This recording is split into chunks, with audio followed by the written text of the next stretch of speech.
There's not that much there that's protecting us from the vacuum of space.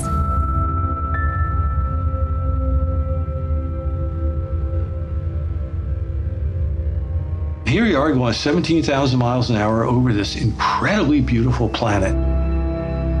And here's this thin blue iridescent band, this little bitty thin atmosphere, everything that enables life to exist on this amazing ball of rock flying through space.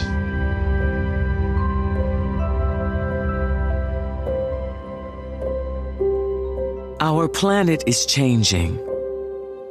Since the late 19th century, the Earth has already warmed at least 1 degree Celsius. And we are seeing the devastating impacts. More severe weather, catastrophic events, and challenges to our lives and livelihoods.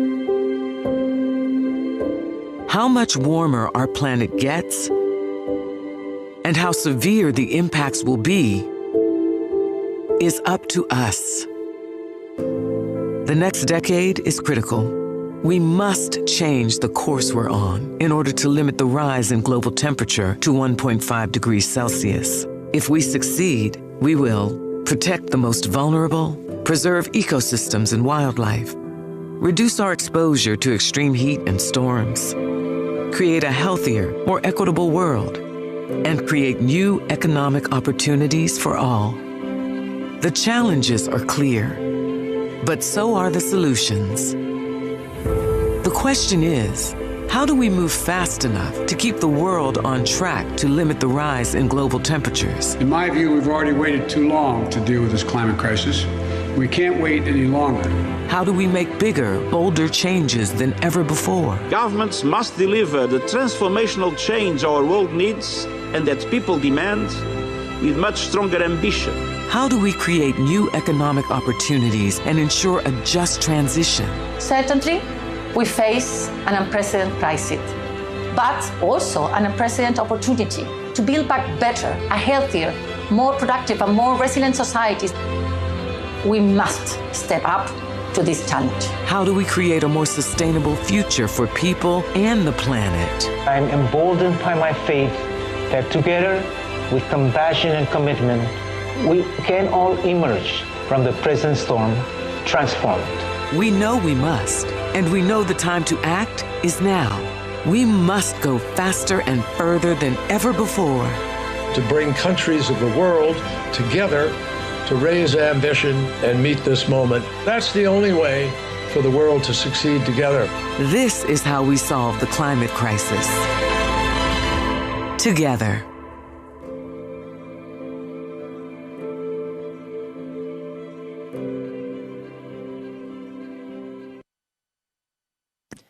Please welcome the President and the Vice President of the United States.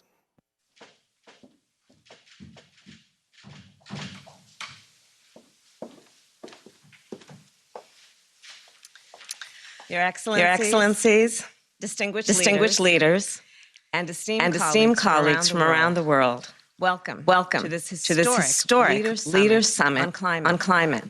I want to thank you for being here and for your leadership. I have spoken with a number of you about the climate crisis. We have talked about the scarcity of water. We have talked about the need to build resilience. And we have talked about the importance of investing in clean technologies. Together, of course, we come from very different places, but we share this common concern and this common threat. Here in the United States, the storms hitting our Gulf Coast are worst every year. The wildfires in my home state of California have grown in intensity. And of course, no nation or region is immune. Whether it is Western Europe, where heat waves have made it very difficult to stay indoors while risking a health risk, or the Pacific Islands, where rising sea levels threaten to encroach on the land and homes of lifelong residents. or in Central America, where last year two major hurricanes devastated entire communities. As a global community, it is imperative that we act quickly and together to confront this crisis. And this will require innovation and collaboration around the world. It will require the use of renewable energy and new technologies. And it will give each of our nations the opportunity to build healthier communities and stronger economies. Here we believe tackling climate change, improving communities and creating jobs can occur simultaneously. And we must recognize the importance, of course, of justice in the work that we do. The communities hardest hit by climate change are the same communities harmed by wealth and gender inequality, toxic air pollution, and so much more. This truth holds around the world.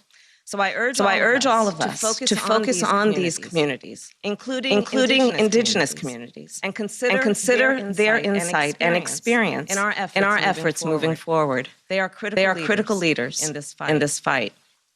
Friends, the health of our communities, the well-being of our workers, and the strength of our economies depend on what we do now. And I can think of no one more committed to achieving our collective goals than President Joe Biden. The president was one of the first members in the United States Congress to take on the issue of climate change. And on our first day in office, he led the fact that we would rejoin the Paris Agreement. And the president is just getting started as we work to tackle this crisis while creating clean energy jobs across our nation. It is now my great honor to introduce the President of the United States, Joe Biden. Thank you, Madam Vice President. Good morning to all our colleagues around the world leaders for taking part in this summit. I thank you. Your leadership on this issue is a statement to the people of your nation and to the people of every nation, especially our young people that were ready to meet this moment. And meeting this moment is about more than preserving our planet. It's also about providing a better future for all of us. That's why when people talk about climate, I think jobs. Within our climate response lies an extraordinary engine of job creation and economic opportunity ready to be fired up. That's why I proposed a huge investment in American infrastructure and American innovation to tap the economic opportunity that climate change presents our workers, especially those too often that have left out and left behind. I want to build a critical infrastructure to produce and deploy clean technology, both those we can harness today and those that we'll invent tomorrow. I talk to the experts and I see the potential for a more prosperous and equitable future. The signs are unmistakable. The science is undeniable, but the cost of inaction keeps mounting. The United States isn't waiting. We are resolving to take action. Not only our federal government, but our cities and our states all across our country, small businesses, large corporations, American workers in every field. I see an opportunity to create millions of good-paying, middle-class union jobs. I see line workers laying thousands of miles of transmission lines for a clean, modern, resilient grid. I see workers capping hundreds of thousands of abandoned oil and gas wells that need to be cleaned up and abandoned coal mines that need to be reclaimed, putting a stop to the methane leaks and protecting the health of our communities. I see auto workers building the next generation of electric vehicles and electricians installing nationwide for 500,000 charging stations along our highways. I see the engineers and the construction workers building new carbon capture and green hydrogen plants to forge cleaner steel and cement and produce clean power. I see farmers deploying cutting-edge tools to make soil of our heartland the next frontier in carbon innovation. By maintaining those investments and putting these people to work, the United States sets out on the road to cut greenhouse gases in half by the end of this decade. That's where we're headed as a nation. And that's what we can do if we take action to build an economy that's not only more prosperous, but healthier, fair, and cleaner for the entire planet. You know, these steps will set America on a path of net zero emissions economy by no later than 2050. But the truth is, America represents less than 15% of the world's emissions. No nation can solve this crisis on our own, as I know you all fully understand. All of us, and particularly those of us who represent the world's largest economies, we have to step up. You know, those that do take action and make bold investments in their people and clean energy future will win the good jobs of tomorrow and make their economies more resilient and more competitive. So let's run that race. Win more sustainable future than we have now. Overcome the existential crisis of our times. We know just how critically important that is, because scientists tell us that this is the decisive decade. This is the decade we must make decisions that will avoid the worst consequences of the climate crisis. We must try to keep the Earth's temperature to an increase to 1.5 degrees Celsius. You know, the world beyond 1.5 degrees means more frequent and intense fires, floods, droughts, heat waves, and hurricanes, tearing through communities, ripping away lives and livelihoods. Increasingly, dire impacts to our public health. It's undeniable, you know, the idea of accelerating and punishing the reality that will come if we don't move. We can't resign ourselves to that future. We have to take action, all of us. And this summit is our first step on the road we'll travel together, God willing, all of us, to and through Glasgow this November and the UN Climate Change Conference. You know, to set our world on a path to secure, prosperous, and sustainable future. The health of communities throughout the world depends on it. The well-being of our workers depends on it. The strength of our economies depends on it. The countries that take decisive action now to create the industries of the future will be the ones that reap the economic benefits of the clean energy boom that's coming. You know, we're here at this summit to discuss how each of us, each country, can set higher climate ambitions that will in turn create good-paying jobs, advance innovative technologies, and help vulnerable countries adapt to climate impacts. We have to move. We have to move quickly to meet these challenges. The steps our countries take between now and Glasgow will set the world up for success. To protect livelihoods around the world and keep global warming at a maximum of 1.5 degrees Celsius. We must get on the path now in order to do that. If we do, we'll breathe easier, literally and figuratively. We'll create good jobs here at home for millions of Americans and lay a strong foundation for growth for the future. And that can be your goal as well. This is a moral imperative, an economic imperative, a moment of peril, but also a moment of extraordinary possibilities. Time is short, but I believe we can do this. And I believe that we will do this. Thank you for being part of this summit. Thank you for the communities that you and the commitments you have made, the communities you're from. God bless you all. And I look forward to progress that we can make together today and beyond. We really have no choice. We have to get this done.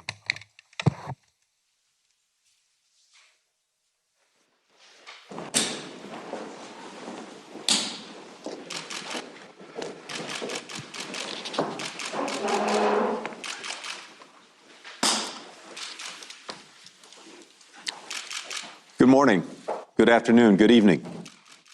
We are so grateful to have all of you with us today. As President Biden and Vice President Harris have made clear, this administration intends to do more than any in U.S. history to meet the climate crisis.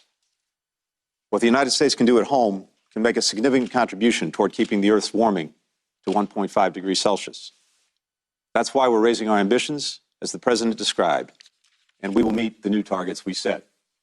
But of course, no country can overcome this existential threat alone. We're in this together. And what each of our nations does or does not do will not only impact people of our own country, but people everywhere.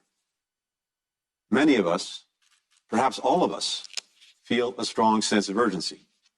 That's why we're here. We hope that will translate into making the progress necessary during this critical year and over this decisive decade. The consequences of falling short are clear. Every one of our countries is already experiencing the impact of climate change, and they'll only get worse. More frequent and more intense storms, longer dry spells, bigger floods, more people displaced, more pollution, higher health costs. And climate change can drive the spread of disease, food insecurity, mass migration, and conflict. All of these consequences are hitting underserved and marginalized communities in our countries the hardest. And some countries are experiencing much more severe impacts than others, something we must acknowledge and address. But, as the President said, it would be a mistake to think about climate only through the prism of threats. As we take concrete actions to reduce emissions and prepare for the unavoidable impacts of climate change, we have an opportunity to create sustainable, good-paying jobs, to promote not only greater growth, but greater equity, and to provide sustainable, reliable, affordable access to energy to more people, which is crucial to every aspect of human development. So we're rooting for every country, every business, every community around the world to succeed in this effort.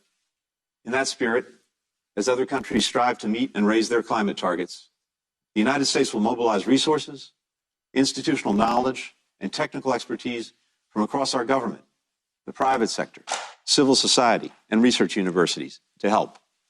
We want every country here to know we want to work with you to save our planet, and we're all committed to finding every possible avenue of cooperation on climate. If we work together, we can do more than just address this crisis. We can turn it into an opportunity to improve our societies and deliver for people worldwide. And we can lay the foundation for cooperation on other shared challenges. There are many issues on which we don't all see eye to eye. This isn't one of them. No matter what country we're from, we know the world that we want to pass on to our children and our grandchildren. I can think of no better or more urgent cause to bring us together.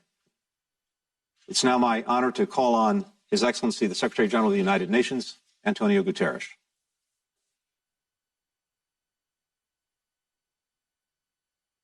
Earth. Thank you, President Biden, for bringing us together to focus on the existential threat of climate change. You have started this summit by walking the talk, and I applaud the commitment of the United States to cut greenhouse gas emissions 50 to 52% below 25 levels by 2030. Mother Nature is not waiting. The past decade was the hottest on record. Dangerous greenhouse gases are at levels not seen in 3 million years. Global temperature has already risen 1.2 degrees Celsius, racing towards the threshold of catastrophe.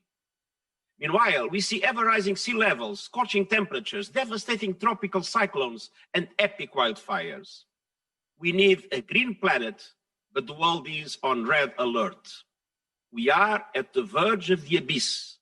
We must make sure the next step is in the right direction. Leaders everywhere must take action. First, by building a global coalition for net zero emissions by mid-century, every country, every region, every city, every company, and every industry. Second, by making this a decade of transformation. All countries, starting with major emitters, should submit new and more ambitious nationally determined contributions for mitigation, adaptation, and finance, laying out actions and policies for the next 10 years aligned with the 2050 net zero pathway. Third, we need to translate those commitments into concrete immediate action. So far, only 18 to 24% of pandemic recovery spending is expected to contribute to mitigating emissions, reducing air pollution, or strengthening natural capital. The trillions of dollars needed for COVID-19 recovery is money we are borrowing from future generations. We cannot use these resources to lock in policies that burden them with a mountain of debt on a broken planet. We must put a price on carbon, shifting taxation from income to carbon, and subsidies for fossil fuels, ramp up investments in renewable energy and green infrastructure, stop the financing of coal and the building of new coal power plants, and phase out coal by 2030 in the wealthiest countries and by 2040 everywhere else. Ensure a just transition for affected people and communities. Fourth, to build a truly global net zero coalition, we need a breakthrough on finance and adaptation. And this is critical for trust and collective action. Donors and multilateral national development banks must move from 20 to 50% in all climate flows to resilience and adaptation. Before the United Nations Climate Conference in November in Glasgow, we need concrete proposals that need access to greater finance and technological support for the most vulnerable countries. Developed states must deliver on public climate finance, including the long-promised $100 billion for climate action in developing countries at the G7 summit in June. Excellencies, young people are pushing their elders to do what is right. Women are on the front lines. More than 700 cities have committed to net zero by 2050, and I'm encouraged by the mobilization of the financial sector around the Glasgow Financial Alliance for Net Zero, representing $70 trillion of assets. And I call on all members to align as soon as possible behind the gold standard on credibility and ambition established by the Asset Owners Alliance that I convened. Let us now mobilize political leadership to move ahead together to overcome climate change, end our war on nature, and build lives of dignity and prosperity for all. And I thank you. Thank you, Mr. Secretary General. It's now my honor to call on the President of the People's Republic of China, His Excellency Xi Jinping.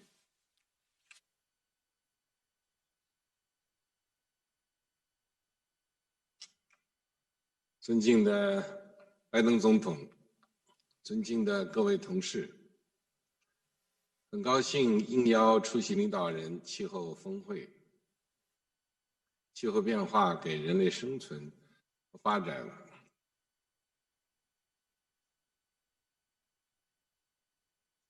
人与自然 needs to come together to foster a community of life for man and nature. First, we must be committed to harmony between man and nature.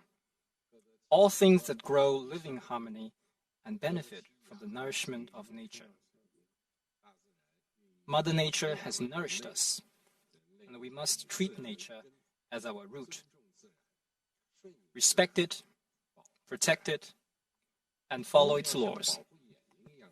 We should protect nature and preserve the environment like we protect our eyes. Second, we must be committed to green development. Green mountains are gold mountains. To protect the environment is to protect productivity, and to improve the environment is to boost productivity. The truth is as simple as that. We need to make sure that a sound environment is there to buttress sustainable economic and social development worldwide. Third, we must be committed to systemic governance.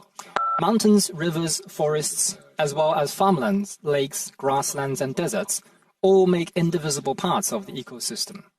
We need to properly balance all elements and aspects of nature and maintain overall balance in the ecosystem. Fourth, we must be committed to a people-centered approach. The environment concerns the well-being of people in all countries. We need to take into full account people's longing for a better life and good environment, as well as our responsibility for future generations. We need to deliver social equity and justice in the cause of green transition and increase people's sense of benefit, happiness, and security. Fifth, we must be committed to multilateralism. We need to work on the basis of international law, follow the principle of equity and justice, and focus on effective actions. We need to uphold the UN-centered international system, comply with the UN Framework Convention on Climate Change and its Paris Agreement, and strive to deliver the 2030 Agenda for Sustainable Development. Sixth, we must be committed to the principle of common but differentiated responsibilities. The principle of common but differentiated responsibilities is the cornerstone of global climate governance. We need to give full recognition to developing countries' contribution to climate action and accommodate their particular difficulties and concerns. Developed countries need to increase climate ambition and action and make concrete efforts to help developing countries accelerate the transition to green and low-carbon development. Not long ago, the Chinese and US sides released a joint statement addressing the climate crisis. China looks forward to working with the international community, including the United States, to jointly advance global environmental governance. Colleagues, the Chinese civilization has always valued harmony between man and nature. It has been our constant pursuit that man and nature could live in harmony with each other. China will follow the thought on ecological civilization and implement the new development philosophy. We will continue to prioritize ecological conservation and pursue a green and low-carbon path to development. China will strive to peak carbon dioxide emissions before 2030 and achieve carbon neutrality before 2060. China has committed to move from carbon peak to carbon neutrality in a much shorter time span than what might take many developed countries, and that requires extraordinarily hard efforts from China. Support is being given to encourage peaking pioneers from localities, sectors, and companies. We will strictly control coal-fired power generation projects. We will strictly limit the increase in coal consumption over the 14th five-year plan period and phase it down in the 15th five-year plan period. China will host COP15 of the Convention on Biological Diversity and support COP26 of the UNFCCC in achieving positive outcomes. China will promote joint efforts to build a green Belt and Road to benefit the people of all countries. I am confident that as long as we unite in our purposes and efforts, we will rise above the global climate and environment challenges and leave a clean and beautiful world to future generations. Thank you. Thank you very much, Mr. President. I now call upon the Prime Minister of the Republic of India, His Excellency Narendra Modi.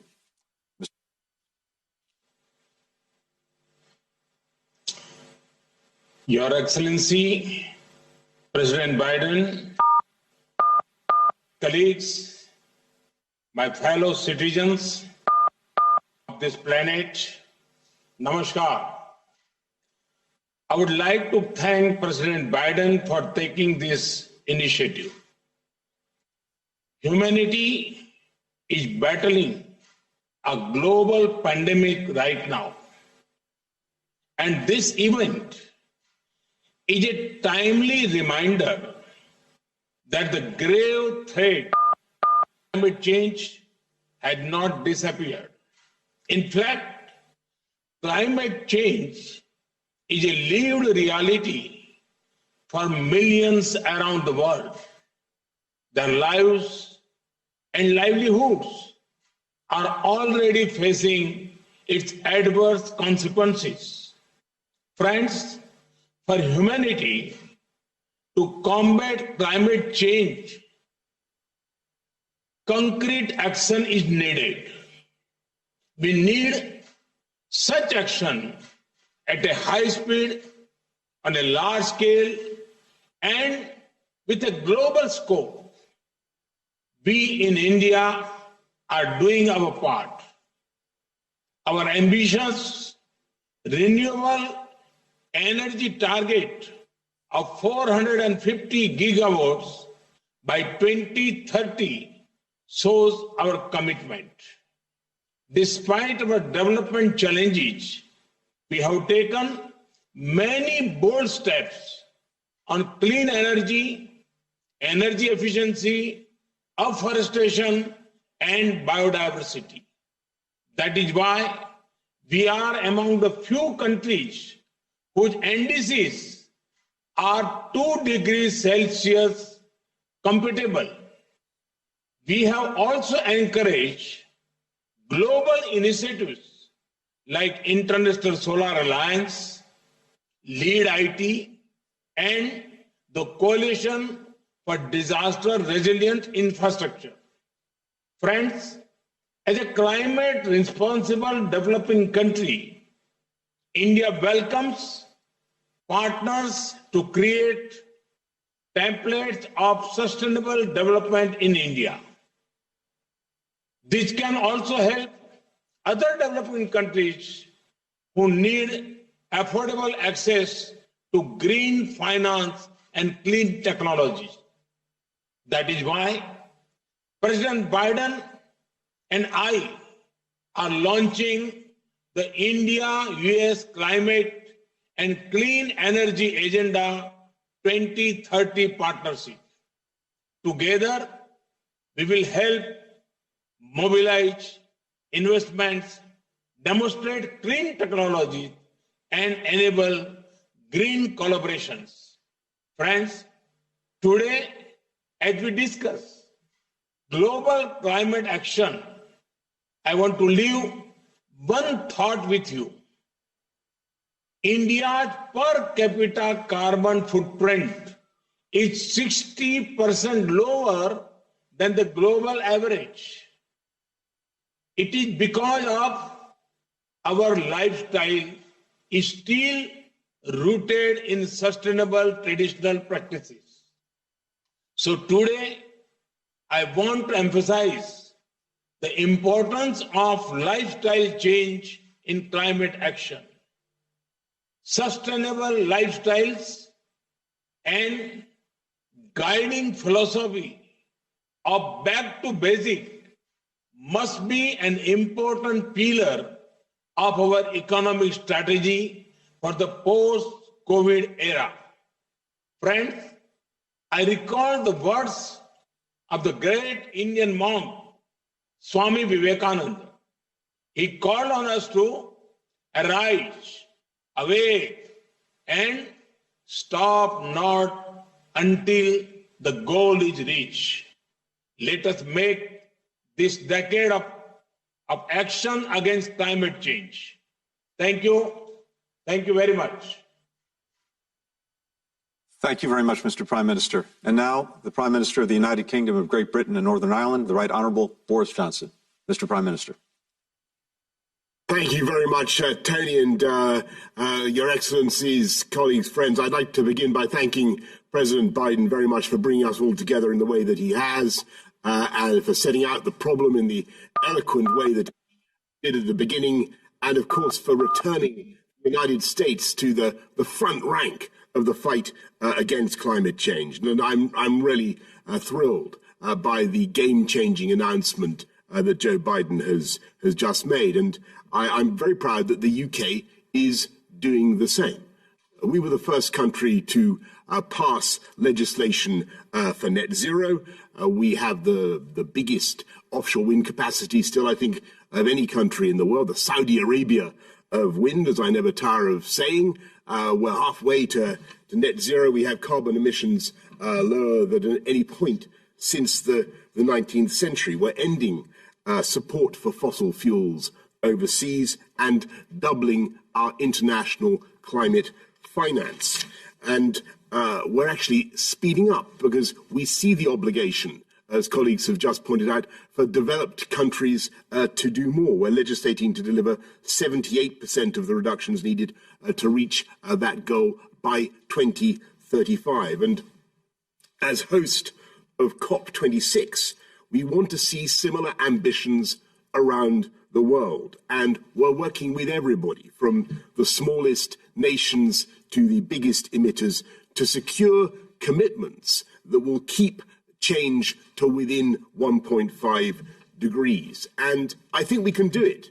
And to do it, we need the scientists and all of our countries to work together to produce the technological solutions that humanity is going to need, whether it's carbon capture and storage, or solving the problems of cheap hydrogen delivery, or getting to jet zero flying, getting to net zero flying, making sure that we can really roll out EVs properly, making sure that our homes stop emitting such prodigious quantities of CO2, moving to sustainable domestic living. We can do this together across the world. And it's going to mean the richest nations coming together and exceeding the $100 billion commitment that they already made in 2009. I stress how important that is.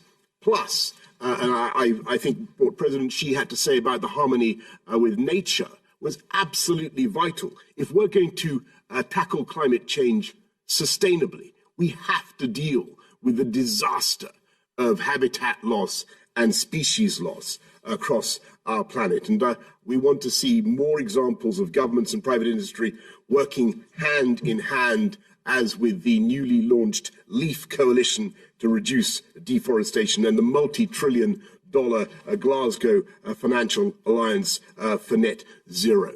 And to do these things, we've got to be constantly original and optimistic about new technology and new solutions, whether that's super resistant crops that are super resistant to drought, or more accurate weather forecasts like those we hope to see from the UK's new Met Office £1.2 billion supercomputer that we're investing in. I'm not saying any of this is going to be easy, and there is obviously going to be a political challenge. And I think it's very important to go back to the original words of President Biden, because it's vital for all of us to show that this is not all about some expensive, politically correct green act of bunny hugging, or however you want to put it. I'm not wrong with bunny hugging, but you know what I'm driving at, friends and colleagues. This is about growth and jobs, and I think the president was absolutely right to stress that. And I want to leave you with the thought that we can build back better from this pandemic by building back greener. And don't forget that the UK has been able to cut our own CO2 emissions by about 42% on 1990 levels, and we've seen our economy grow by 73%. You can do both at once. Cake, have, eat is my message to you. So let's work together on this. Let's go to Kunming in October and then Glasgow in November, armed with ambitious targets and the plans required to meet them. And let's use this extraordinary moment and the incredible technology that we're working on to make this decade the moment of decisive change in the fight against climate change, and let's do it together. Thank you very much. Thank you very much, Mr. Prime Minister. And now the Prime Minister of Japan, His Excellency Yoshihide Suga. Mr. Prime Minister. Good morning, good afternoon, and good evening, everyone. Joe, I am pleased to meet with you again. I would like to reiterate my deepest gratitude for your hospitality at the White House just a week ago. I would also like to take this opportunity to commend your leadership for holding this important summit. Extreme weather events such as torrential rains, forest fires, and heavy snowfalls are witnessed worldwide in recent years, and climate change is said to be a major cause of such events. Responding to climate change and progressing decarbonization is hence an imminent challenge which the whole of humankind should aim to solve. At the same time, our response to climate change is no longer a constraint on our economy. Rather, it will be the driving force of the long-term dynamic growth of not only Japan, but also the whole world. With this vision in mind, in the fall of last year, I immediately after assuming my office as Prime Minister, I declared that Japan will aim for net zero by 2050. We will take a big step toward the resolution of this global issue. Japan aims to reduce its greenhouse gas emissions by 46% in the fiscal year 2030 compared to the fiscal year 2013 as an ambitious target which is aligned with the long-term goal of net zero by 2050. Furthermore, Japan will continue strenuous efforts in its challenge to meet the lofty goal of cutting its emission by 50%. Such a goal of 46% in reductions would mean that Japan will raise our current target by more than 70%, and it will certainly not be an easy task. However, by defining a top-level ambitious target appropriate for the next growth strategy of the nation which underpins global manufacturing, Japan is ready to demonstrate its leadership for worldwide decarbonization. From now on, we will accelerate our deliberations for establishing concrete measures toward achieving the target. Japan, in order to create a virtuous cycle of the economy and the environment and to grow strongly towards our ambitious goal for 2030, will work to maximize the utilization of decarbonized power sources such as renewable energy and take incentive measures sufficient for inducing investment by companies. The national and subnational governments of Japan will work together to aim for achieving decarbonization in more than 100 subnational regions across the country by 2030. Japan will also work for the realization of innovation that will enhance production and secure sustainability in food, agriculture, and the forestry sectors. Furthermore, Japan will advance the transition to a circular economy, thereby creating new industries and employment. Japan will continue its unceasing efforts toward 2030 and 2050. Global decarbonization is what cannot be achieved by the efforts of one country alone. It is a challenge that requires the whole international community to be united as one. We can create global waves for climate change measures with ambitious targets presented and implemented by countries attending the summit today who are responsible for around 80% of global emissions, thereby overwhelming the whole world with our waves. Joe, on the occasion of my recent visit to the United States last week, I had the pleasure to confirm with you our commitment to lead the world global decarbonization efforts. In more concrete terms, Joe and I launched Japan-U.S. Climate Partnership on Ambition, Decarbonization, and Clean Energy. Based on this partnership, Japan and the United States will work to promote worldwide decarbonization and continue cooperation in each area of the implementation of the Paris Agreement, clean energy technologies and innovation, and accelerating transition of developing countries, including Indo-Pacific countries, to a decarbonized society. In parallel to such bilateral efforts, Japan has provided public and private climate finance amounting to approximately 1.3 trillion Japanese yen, which is equivalent to approximately $11.8 billion US. We announced that we will make contributions of up to $3 billion US to the Green Climate Fund. We will support the global transition to decarbonization by maximizing the use of Japan's leading technologies in areas such as energy efficiency, hydrogen, and CCS, carbon capture and storage. In the area of adaptation, Japan will promote international cooperation to address the impacts hitting vulnerable states in the world. No other time than now does international society require further solidarity for the realization of a decarbonized society. Japan, as a nation that puts utmost importance on multilateral approaches, is determined to take the lead in solving the challenge of climate change for the whole of humankind by cooperating with each country and international organizations for the coming months leading up to COP26 and beyond. Thank you for your attention. Pleasure to call upon the Prime Minister of Canada, the Right Honourable Justin Trudeau. Mr. Prime Minister.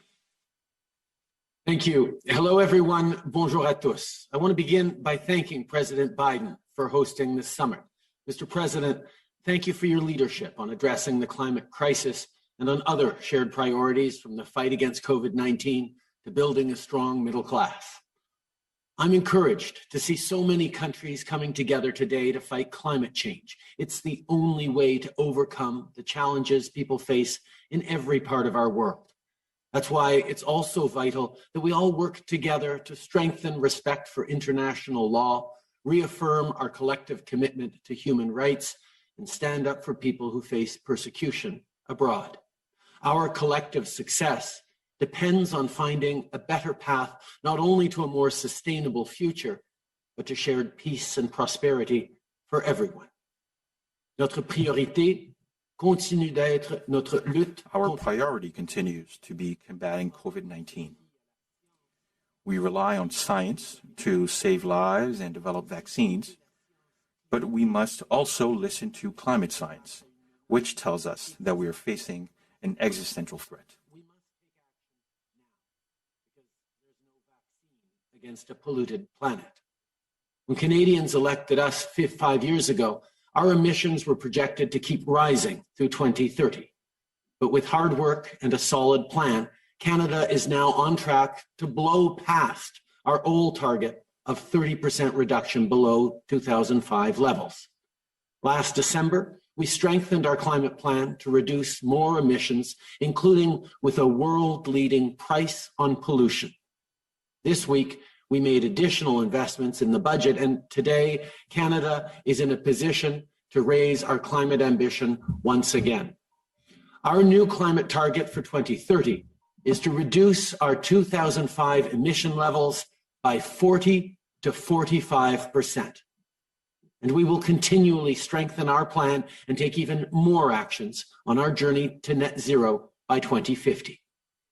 Seules les politiques climatiques sérieuses donnent des résultats. Only bold climate policies lead to bold results. For example, you can no longer pollute in Canada for free. In 2030, our carbon price will reach $170 per ton. Climate ambition and economic ambition go together. That's why we're investing in public transit, clean energy, retrofitting homes, and decarbonizing industry like steel, cement, and aluminum to secure our clean industrial advantage. We're also banning harmful single-use plastics, protecting 30% of our oceans and land, and planting 2 billion trees. And we will make it law to respect our new 2030 target and achieve net zero emissions by 2050.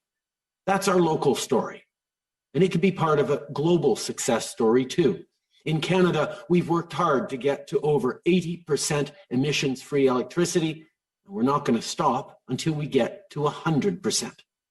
If major economies in the room were to follow Canada's lead and adopt a rising price on pollution and commit to phase out coal plants, we would accelerate our global path for a safe, prosperous net zero future. Le Canada est un pays qui produit et exporte de l'énergie. Canada is a country that produces and exports energy. And so I understand that this will not be easy. We are all facing different realities, but if all governments and Indigenous peoples and different sectors can all come together and work together, then we should be able to find solutions and create real change. And that is why we're here today. Thank you very much. Thank you very much, Mr. Prime Minister. I now call upon the Prime Minister of the People's Republic of Bangladesh, Her Excellency Sheikh Hasina. Madam Prime Minister.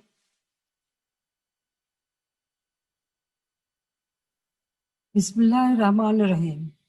Honorable President Joe Biden, His Excellency Antonio Guterres, Excellencies, Assalamu alaikum and good morning. I thank President Biden for convening the summit and inviting me to speak to this August gathering. Bangladesh deeply appreciates the United States' return to the Paris Climate Agreement and is keen to engage with the international community. Excellencies, despite being a climate vulnerable country with resource constraints, Bangladesh has emerged as a global leader on adaptation and mitigation. Every year, we are spending on an average $5 billion, about 2.5% of our GDP, on climate adaptation and resilience building measures. The 1.1 million forcefully displaced Rohingyas from Myanmar, whom we have sheltered, worsened our vulnerability. Bangladesh is pursuing a low-carbon development path to raise our national determined contribution, NDC, and adaptation ambition. We have included new sectors in addition to the existing energy, industry, and transport sectors in the mitigation process.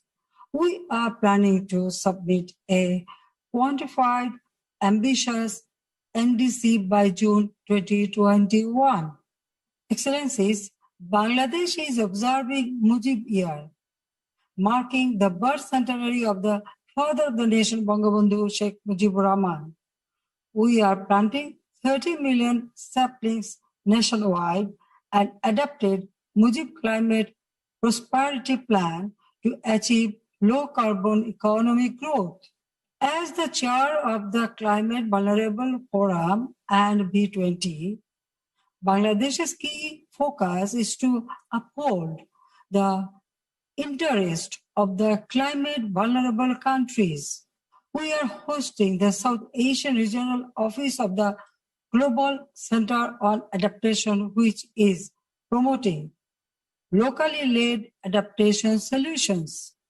Ladies and gentlemen, the COVID-19 pandemic has reminded us that global crisis can only be addressed through a strong collective response.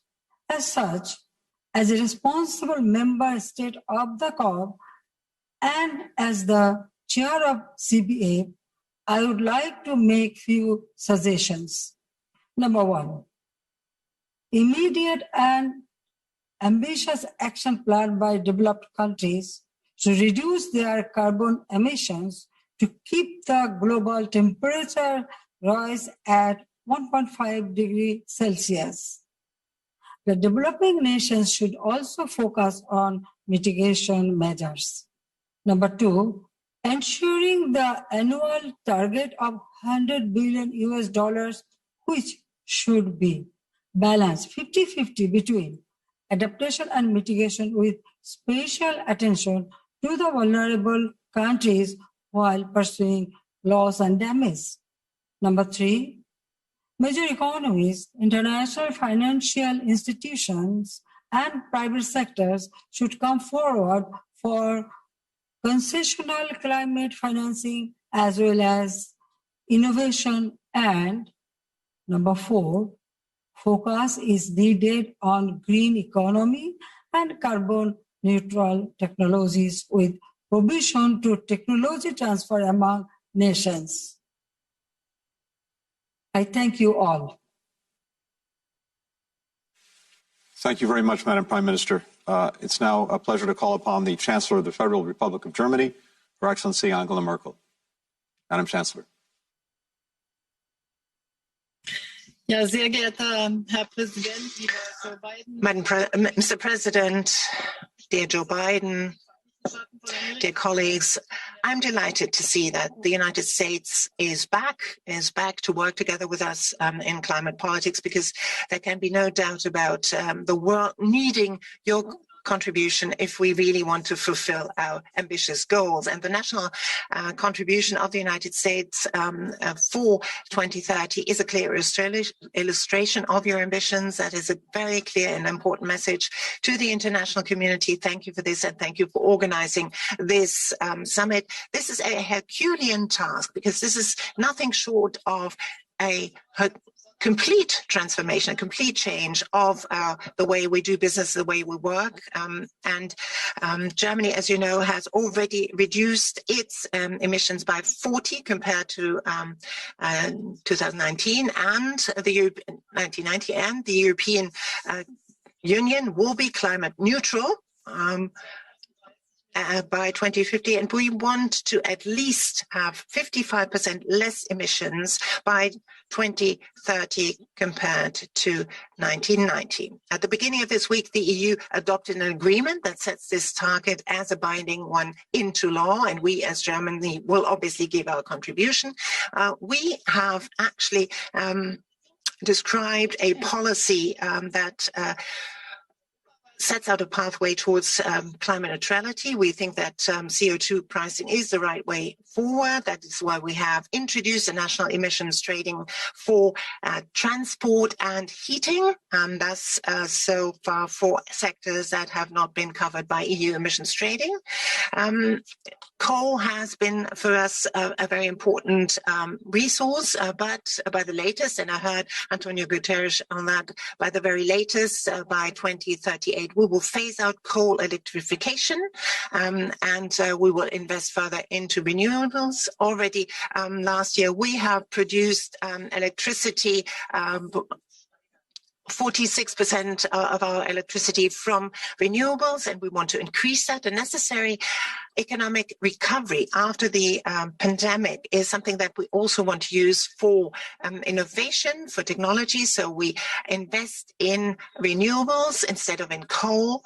And we also see to it that the loss of biodiversity all over the world is stopped. We think that we need to place 30% of the global land and marine surface under protection. We need primarily solidarity with the developing countries. As industrialized countries, we have committed ourselves to mobilize by 2020 an annual amount of $100 billion US, and this is to be followed up by an extension until at the very least 2025. Germany has doubled its financing by 2022, 4 billion euros per year, and we're going to continue to contribute our fair share to this.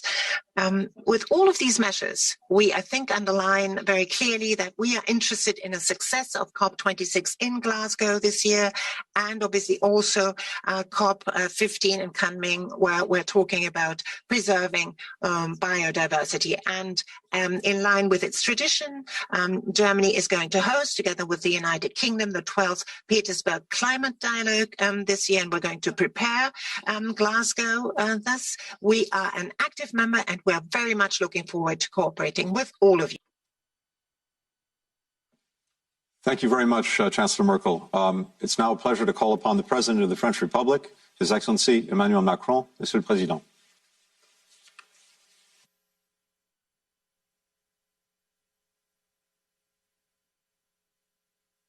Mesdames et Messieurs les chefs d'État et de gouvernement. Thank you. Mesdames et États et de gouvernement, Monsieur le Président des États-Unis, cher Joe Biden, merci avant toute chose de nous avoir réunis aujourd'hui. Je veux saluer l'annonce de la contribution américaine. C'est un choix historique sur le chemin qui nous mène vers Glasgow. Je veux saisir cette occasion pour saluer aussi votre décision de rejoindre l'amendement de Kigali pour la réduction des gaz HFC. Il y a quelques jours, avec Madame la chancelière Merkel, nous nous sommes entretenus avec le président Xi Jinping, qui s'est engagé aussi en ce sens. Il conviendra aussi que tous ensemble, nous engagions le combat pour réduire les émissions de méthane. Nous avançons. Un seul objectif dans les prochaines semaines et les prochains mois, I now turn the floor to the President of the Russian Federation, His Excellency Vladimir Putin. Précis, mesurable, vérifiable. Au fond, 2030 est le nouveau 2050. C'est ce plan que l'Union européenne a mis sur la table en décembre, traduite dans une loi climat européenne, avec le Green Deal pour lui donner corps. À nous donc maintenant de...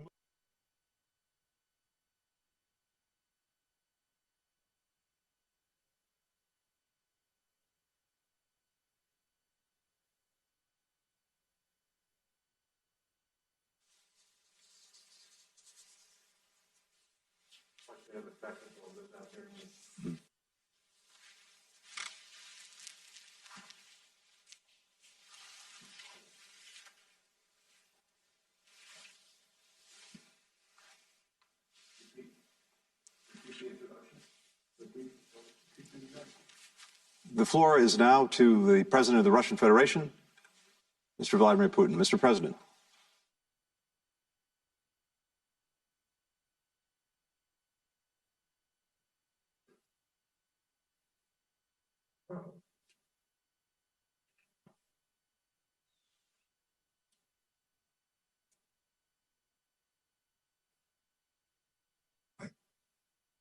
They may be getting Macron because that was a tape of Macron.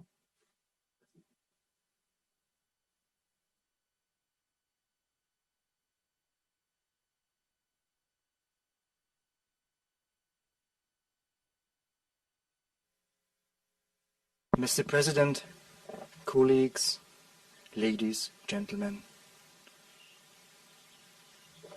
our discussion today demonstrates how deeply we all share the concern with regard to global climate change, and how much we're all interested in redoubling the international effort to address this issue. Whether this effort proves successful will largely determine the future of our planet, the development prospects of each country, as well as the well-being and quality of life of our citizens.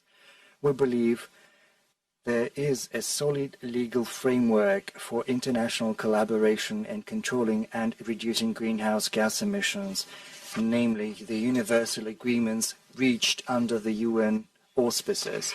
I'd like to stress that Russia treats its international commitments with the utmost responsibility in this sphere, and I refer in particular to the implementation of the UNFCCC, the Kyoto Protocol, and the Paris Agreement. We take active effort in Russia to build modern legislation that allows both controlling carbon emissions and creating incentives for their reduction. Yesterday, I presented my annual address to the Federal Assembly of the Russian Federation, and among our social and economic priorities, I listed the task of significantly reducing the net accumulated emissions in our country by 2050. I'm confident that despite Russia's size, its geography, climate, and economic structure, this task is achievable.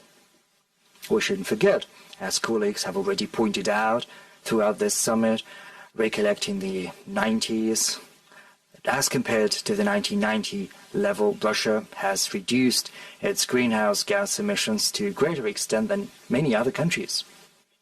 Our emissions have halved, dropping from 3.1 billion tons to 1.6 billion tons of CO2 equivalent. This has become possible because of a fundamental restructuring of our industry and energy that has been underway for the last 2 decades. As a result, as of now, 45% of our energy mix is accounted for by low-emission energy sources, including nuclear generation. And, as is well known, the greenhouse gas emissions from nuclear power plants stand at almost zero throughout all of the life cycle of nuclear power plants. We intend to further improve our capacities for using associated petroleum gas and carry out a large-scale campaign for environmental modernization and greater energy efficiency across all economic sectors to ensure carbon capture, storage, and use from all sources. We're also building an infrastructure for producing hydrogen to be used both as a fuel and an energy source. I'd like to take note in that regard that Russia has launched a pilot project in Sakhalin region for creating a carbon pricing system and a mechanism for carbon trading. This project will allow this Russian region to become carbon neutral as soon as by 2025. It is no secret that the conditions that facilitated global warming and associated problems go way back. But what kind of comprehensive solutions to these issues can we see today? First, carbon dioxide can stay in the atmosphere for hundreds of years. So it's not enough to tackle the issue of new emissions. It is also important to take up the task of absorbing the CO2 that has accumulated in the atmosphere. Let me say that without exaggeration, Russia makes a gigantic contribution to absorbing global emissions, both ours and from elsewhere, owing to the great absorption capacities of our ecosystems that are estimated at around 2.5 billion tons of CO2 equivalent per annum. Second, we need to take into account each and every factor contributing to global warming. To cite an example, methane accounts for 20% of all anthropogenic emissions, and the greenhouse effect of a single ton of methane is 25 to 28 times stronger than that of a ton of CO2. So supposing we can halve methane emissions in the next 3 decades, experts project global temperatures to decrease by 2050 by 0.18 degrees centigrade, which incidentally makes up to 45% of the difference between the current temperatures and the objectives under the Paris Agreement. In this regard, it would be imperative to foster a broad and efficient international cooperation in calculating and monitoring all harmful emissions into the atmosphere. We invite all those interested countries to join collaborative scientific research, to jointly invest in climate projects that can make a difference in real life, and to actively pursue new low-carbon technologies for mitigation and adaptation. Third, I'm convinced that the fight for preserving our climate should certainly unite the efforts of the international community as a whole. Russia is willing to propose a whole range of joint projects and to consider potential benefits even for foreign companies that would like to invest in clean technologies, including in our countries. And lastly, global development should not only be green, it should also be sustainable in every sense of the word. And this applies to all countries without exception. Accordingly, this development should go hand in hand with progress on such important tracks as fighting poverty and bridging development gaps between countries. In conclusion, I would like to reiterate that Russia is genuinely interested in galvanizing international cooperation so as to look further for effective solutions to climate change, as well as to all other vital global challenges. Essentially, it's the end goal of our today's video summit too. Thank you for your attention. Thank you very much, Mr. President. We had some technical difficulties, so we want to return the floor to the President of France, Emmanuel Macron. Mesdames et messieurs les chefs d'État et de gouvernement, Monsieur le Président des États-Unis, cher Joe Biden, merci avant toute chose de nous avoir réunis aujourd'hui. Je veux saluer l'annonce de la contribution américaine. C'est un choix historique sur le chemin qui nous mène vers Glasgow. Je veux saisir cette occasion pour saluer aussi votre décision de rejoindre l'amendement de Kigali pour la réduction des gaz HFC. Il y a quelques jours, avec Madame la chancelière Merkel, nous nous sommes entretenus avec le président Xi Jinping qui s'est engagé aussi en ce sens. Il conviendra aussi que tous ensemble, nous engagions le combat pour réduire les émissions de méthane. So methane emissions. We are making progress. There is only one goal for the coming weeks and months: to move more quickly. We need to move more quickly to implement the commitments for 2030. A plan of action that is clear, measurable, and verifiable. Basically, 2030 is the new 2050. It is this plan that the European Union put forward in December with its European Green Deal. It is therefore up to us to use all the levers available to us: innovation, transformation, regulation. Let's move more quickly on our cooperation on innovation and disruptive technologies, which will enable us to rise to the challenge and drive down our costs, just as you have done in the areas of solar energy or batteries. This will be at the core of the European action, especially in the months ahead. A second lever: we need to completely transform our financial system. We have started to do this with the Network for Greening the Financial System, the NGFS, which the Fed has just joined, which is something I welcome. With the Task Force on Climate-Related Financial Disclosures, TCFS, we have also taken, all of us together in these last several years, an extensive and transformative initiative. The One Planet Initiative has brought together sovereign funds, asset managers, and private equity so that everyone can use the same methodology. These initiatives have become models for the future and are changing global finance. France will shoulder all of its responsibilities in the coming months in order to go even further on the issue of this finance for climate. Taking action for the climate means regulating and regulating at an international level. If we don't set a price for carbon, there will be no transition. Therefore, we need to factor the environment in the costs of investment, in our regional investment, in our regional markets, and in our trade relations.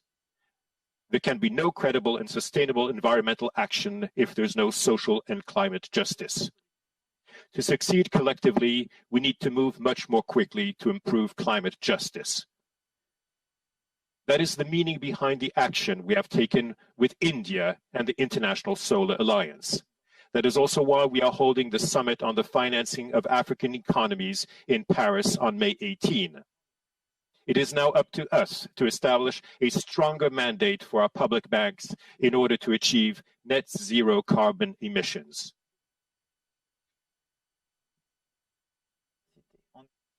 Le combat est le même, c'est un combat pour la planète. Is the same. The Green Wall Accelerator shows that Africa can contribute to tackling the causes and effects of climate change, while boosting food security and job opportunities for its young people. All of these agendas are connected. It is up to us to take action. Thank you again, Joe. It is up to us to take action for our generations and the generations to come. Thank you. Thank you very much, President Macron. We turn now to the President of the Republic of Korea. Mr. President, President Moon, the floor is yours. Thank you very much. His Excellency President Biden, Your Excellencies. This evening on Earth Day, the Korean people turned their lights off for 10 minutes and heeded the whispers of the earth.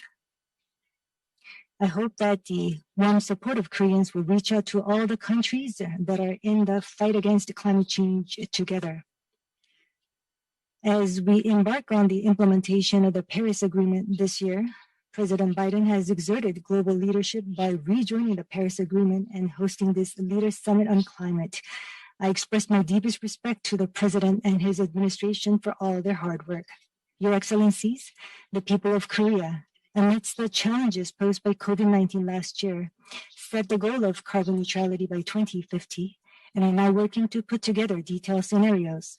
Today, on behalf of the Korean people, I am deeply pleased to make two pledges for achieving carbon neutrality. First, the Republic of Korea will further raise our nationally determined contribution for 2030 and submit it to the United Nations within this year. Last year, we replaced our previous reduction target based on BAU with an absolute target of cutting 24.4% from 2017 emissions level, making it our first upward adjustment. Now, in a strong aspiration to reach net zero emissions by 2050, we hope to enhance our NDC once again. Korea reached peak greenhouse gas emissions in 2018. And in the ensuing two-year period from 2019 to 2020, reduced more than 10% of emissions from 2018 level. Second, Korea will end all public financing for new overseas coal-fired power plants. Since the launch of my government, Korea has stopped issuing permits for building new domestic coal power plants, shut down 10 aged units earlier than scheduled, and as a result, drastically reduced its reliance on coal for power generation. Instead, we are swiftly ramping up the production of renewable energy, such as solar and wind power.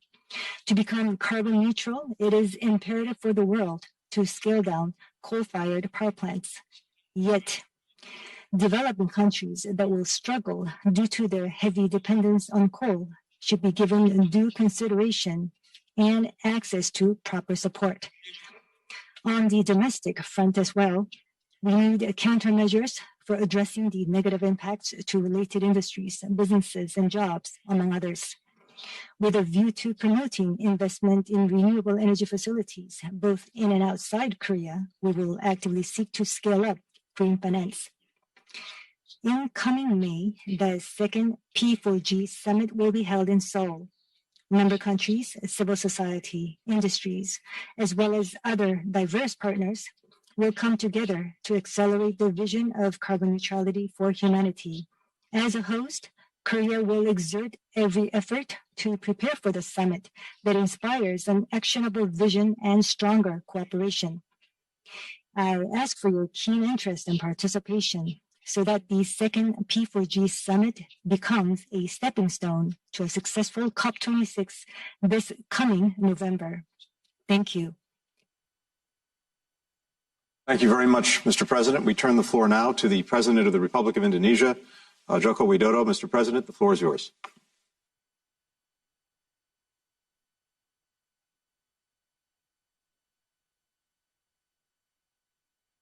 Thank you, Excellency President Biden, for hosting the summit. The impact of climate change stands directly before us. COVID-19 and the global recession further complicate these challenges. In this regard, allow me to share 3 reflections. First, Indonesia is serious in tackling climate change and calls upon the world to take concrete actions, to lead by example. As the largest archipelagic country and home to tropical forests, addressing climate change is Indonesia's national interest.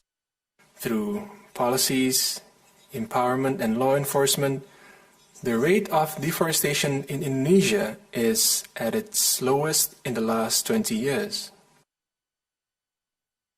The moratorium on natural forest and peatland conversion has covered 66 million hectares, larger than the size of the UK and Norway combined. Forest fires have fallen by 82%, at a time when some regions in the Americas, Australia, and Europe experienced the largest increase. Second, we must advance green development for a better world. Indonesia has updated its NDC to enhance the capacity of climate adaptation and resilience. We welcome the upcoming UNFCCC COP26 in the UK and look forward to an implementable and balanced outcome. We welcome several countries' target to achieve net zero emission by 2050.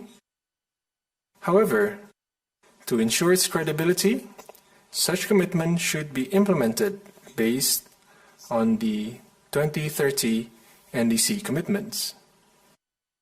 Developing countries will implement similar ambitions. If developed countries' commitments are credible, accompanied by concrete support, the fulfillment of commitments and support by developed countries are indeed a necessity. Third, to achieve the targets of the Paris Agreement and other shared agenda, global partnership must be strengthened, must build understanding and strategies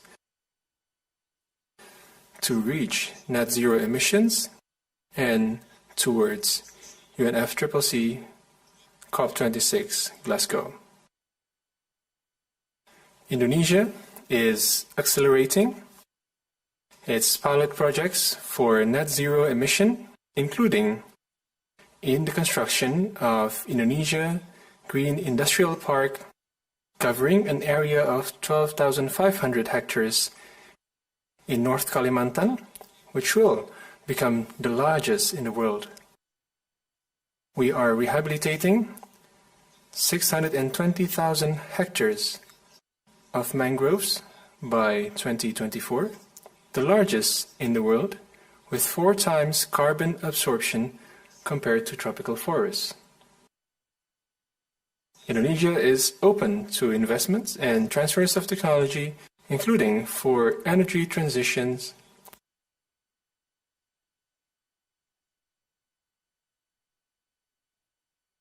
There is also great opportunities in the development of biofuels, lithium battery industry, and electric vehicles. Indonesia's G20 presidency in 2022 will prioritize enhancing cooperation in climate change and sustainable development.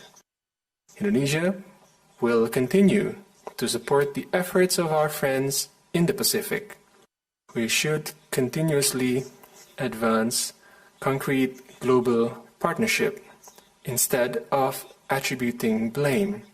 Worse so is applying trade barriers under the guise of environmental issues. Thank you. Thank you very much, Mr. President. The floor is now to the President of the Republic of South Africa, President Ramaphosa. Thank you, Your Excellency, President Joe Biden, and Excellencies, and ladies and gentlemen. I'd like to start off by thanking President Biden for convening this Leaders' Summit on climate. We are all so delighted to have the United States back, working with all of us to tackle the global challenge of climate change. Climate change is the most pressing issue of our time. It is a global phenomenon from which developing economies are particularly vulnerable, especially on our African continent. Without effective adaptation, climate change has the potential to reverse the developmental gains in many of the countries on the continent and push millions of people further into poverty and unemployment. In doing so, we have to adhere to the principle of common but differentiated responsibilities and respective capabilities. Poor countries have historically contributed least to global emissions. Developing countries often suffer the most from the devastating effects of climate change, particularly in the form of drought, extreme storms, and rising sea levels, as well as floods. Consequently, developed economies, we hold the view, have a responsibility to support developing economies to enable them to mitigate and adapt to climate change. Significant progress can be made when we all honor our mutual commitments. We therefore need to emphasize the primacy of multilateralism in ensuring the full implementation of the UN Framework Convention on Climate Change. South Africa is fully committed to enhancing its ambition and accelerating its climate actions. Last year, we finalized our National Climate Change Adaptation Strategy, which coordinates all actions at government level and at national level. We have also adopted a low emissions development strategy in pursuit of a just transition to a low carbon, sustainable and climate resilient developmental pathway. We are currently in the process of updating South Africa's nationally determined contribution. Our new NCD target ranges have been released for public consultation.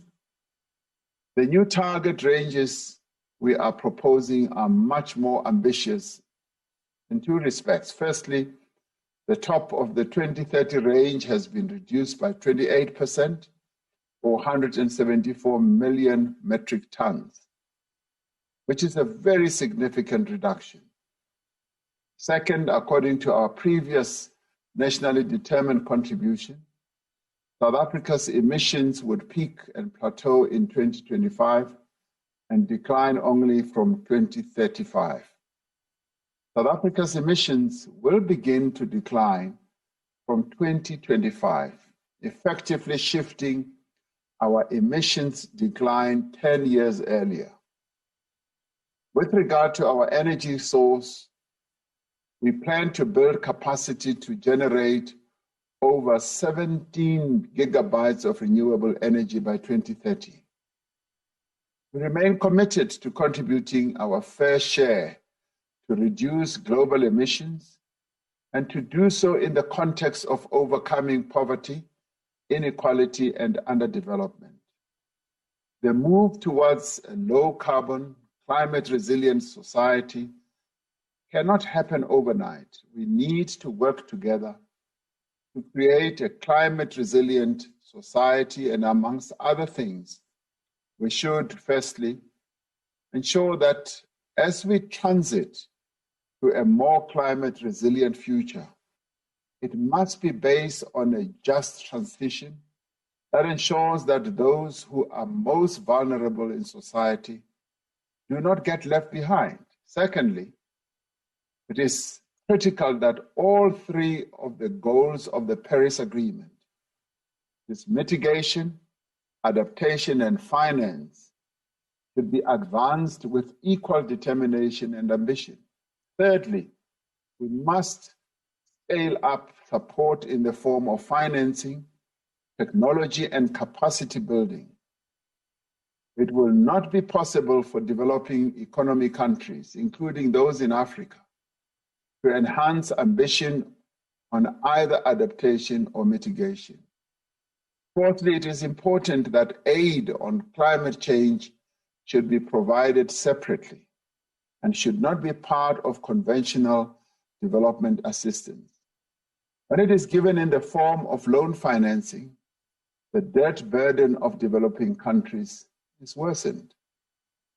We call on developed economies, which historically bear the greatest responsibility for emissions, to meet their responsibilities to developing economies. This will be vital to restoring the bonds of trust between developed and developing economies. As we have done since the time of our revered leader Nelson Mandela, South Africa stands ready to work with other nations to build bridges to find solutions that secure humanity's future. I thank you. Thank you very much, Mr. President. The floor is now to the President of the Council of Ministers of the Italian Republic, Prime Minister Mario Draghi. Mr. Prime Minister. Thank you. I want to begin by thanking President Biden for his leadership in taking this initiative. As Chancellor Merkel just said, it's a complete change. Now we are confident that together we'll win this challenge. President Biden, dear colleagues, as we fight the pandemic in our countries, we cannot lose sight of the other crises we face. Tackling climate change. In the Paris Agreement, we pledged to limit global warming to 1.5 degrees Celsius compared to pre-industrial levels. But the actions we've taken since have proven insufficient. Under current policies, we are set to achieve 3 degrees of global warming. We need to reverse course and do it soon. The fiscal plans we are designing to help our countries recover from the COVID-19 offer a unique opportunity. We can transform our economies and pursue a greener and more inclusive growth model. In Europe, we launched a 750 billion euro joint plan, what we call the Next Generation EU. One of its objectives is to support the environmental transition in Europe and make the EU carbon neutral by 2050. Around 10% of it, roughly 70 billion euros, will go for investment in green infrastructures, circular economy, and sustainable mobility in Italy only. Italy is my own country, is a beautiful but a fragile country. The fight against climate change is a fight for our history, a fight for our landscapes. We need to frame our efforts towards sustainability within an effective and inclusive multilateral approach. Italy holds the presidency of the G20 this year, and the safeguard of our planet is the main objective of our program. G20 countries account for 75% of global emissions. We have a special responsibility in ensuring we deliver on the objectives of the Paris Agreement. The Italian presidency has proposed to hold a joint climate and energy ministerial meeting. A strong resolve by the G20 will also boost the chances for a successful COP26 conference in Glasgow. As the partner of the UK for COP26, Italy is committed to give its contribution by hosting the pre-COP26 in Milan, an event Youth for Climate. International climate finance plays also an important role in achieving these objectives. Italy has committed to use its shareholding in the multilateral development banks to set high targets for climate finance and to ensure their activities are aligned with the Paris Agreement. We look forward to hosting the second edition of the Financing Common Summit of all public development banks as part of our G20 presidency. We must also help the most vulnerable countries. Last December, Italy pledged 30 million euros to the United Nations Adaptation Fund. The climate commitments we make now will determine our chances of tackling climate change effectively in the next decade and beyond. We want to act now, not to regret it later. Thank you. Thank you very much, Mr. Prime Minister. We turn now to the President of the Republic of the Marshall Islands, His Excellency David Kavua. Excellencies, Yagway, and greetings from the Republic of the Marshall Islands. Thank you, President Biden, for bringing us together. Our actions today have a direct bearing upon the future and security of my nation and for others in the Pacific and beyond. We are a low-lying atoll nation, barely a meter above sea level. For millennia, our people have navigated between our islands to build thriving communities and cultures. Today, we are navigating through the storm of climate change, determined to do our part to steer the world to safety. We know what a safe harbor looks like. The Marshall Islands, with Haoses, fought for years to create consensus around a 1.5 degree Celsius temperature goal. In 2015, we brought together the High Ambition Coalition to turn the 1.5 to stay alive, rallying cry into a call shared by all parties to the Paris Agreement. The role of the Act is even more important today to ensure that 1.5 remains in reach. Our key task this year is to ensure that updated national emissions commitments are in line with that goal. NDCs are where ambition moves from promise to plan. Given how far off track the world is today, it is vital that we come together every 5 years to increase ambition. All nations should also be charting long-term net zero strategies and implementation pathways before COP26. Too often, vulnerable countries hear the excuse that steep emission cuts are too costly, but political signals, especially from the major economies, shape decisions on investment and innovation for low-carbon pathways. Now is the moment for this signal to be unequivocal. The recovery from COVID-19 gives us a rare chance to invest in a safer and healthier world.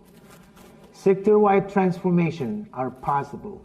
Together with the Solomon Islands, we are pushing for stronger emission action at the IMO through a carbon levy to fund research and help the most vulnerable. Leading from front lines, we were the first to strengthen our NDCs in 2018, and we have a 2050 net zero strategy paired with an electricity roadmap as our implementation pathway.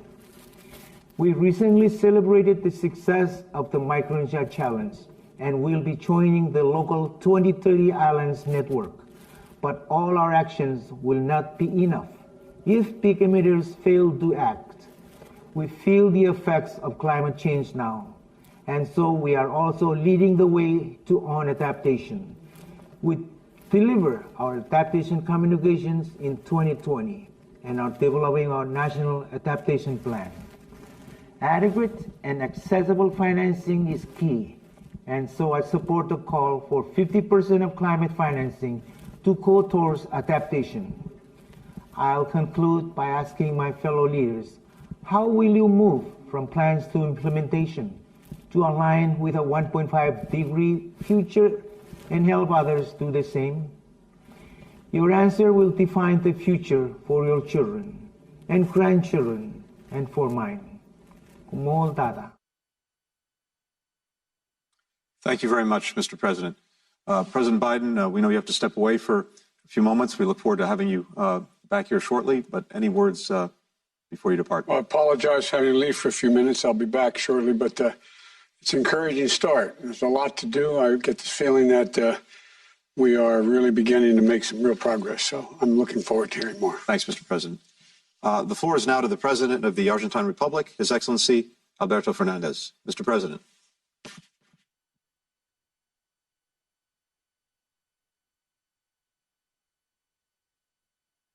Muy buenos días desde Buenos Aires, Argentina.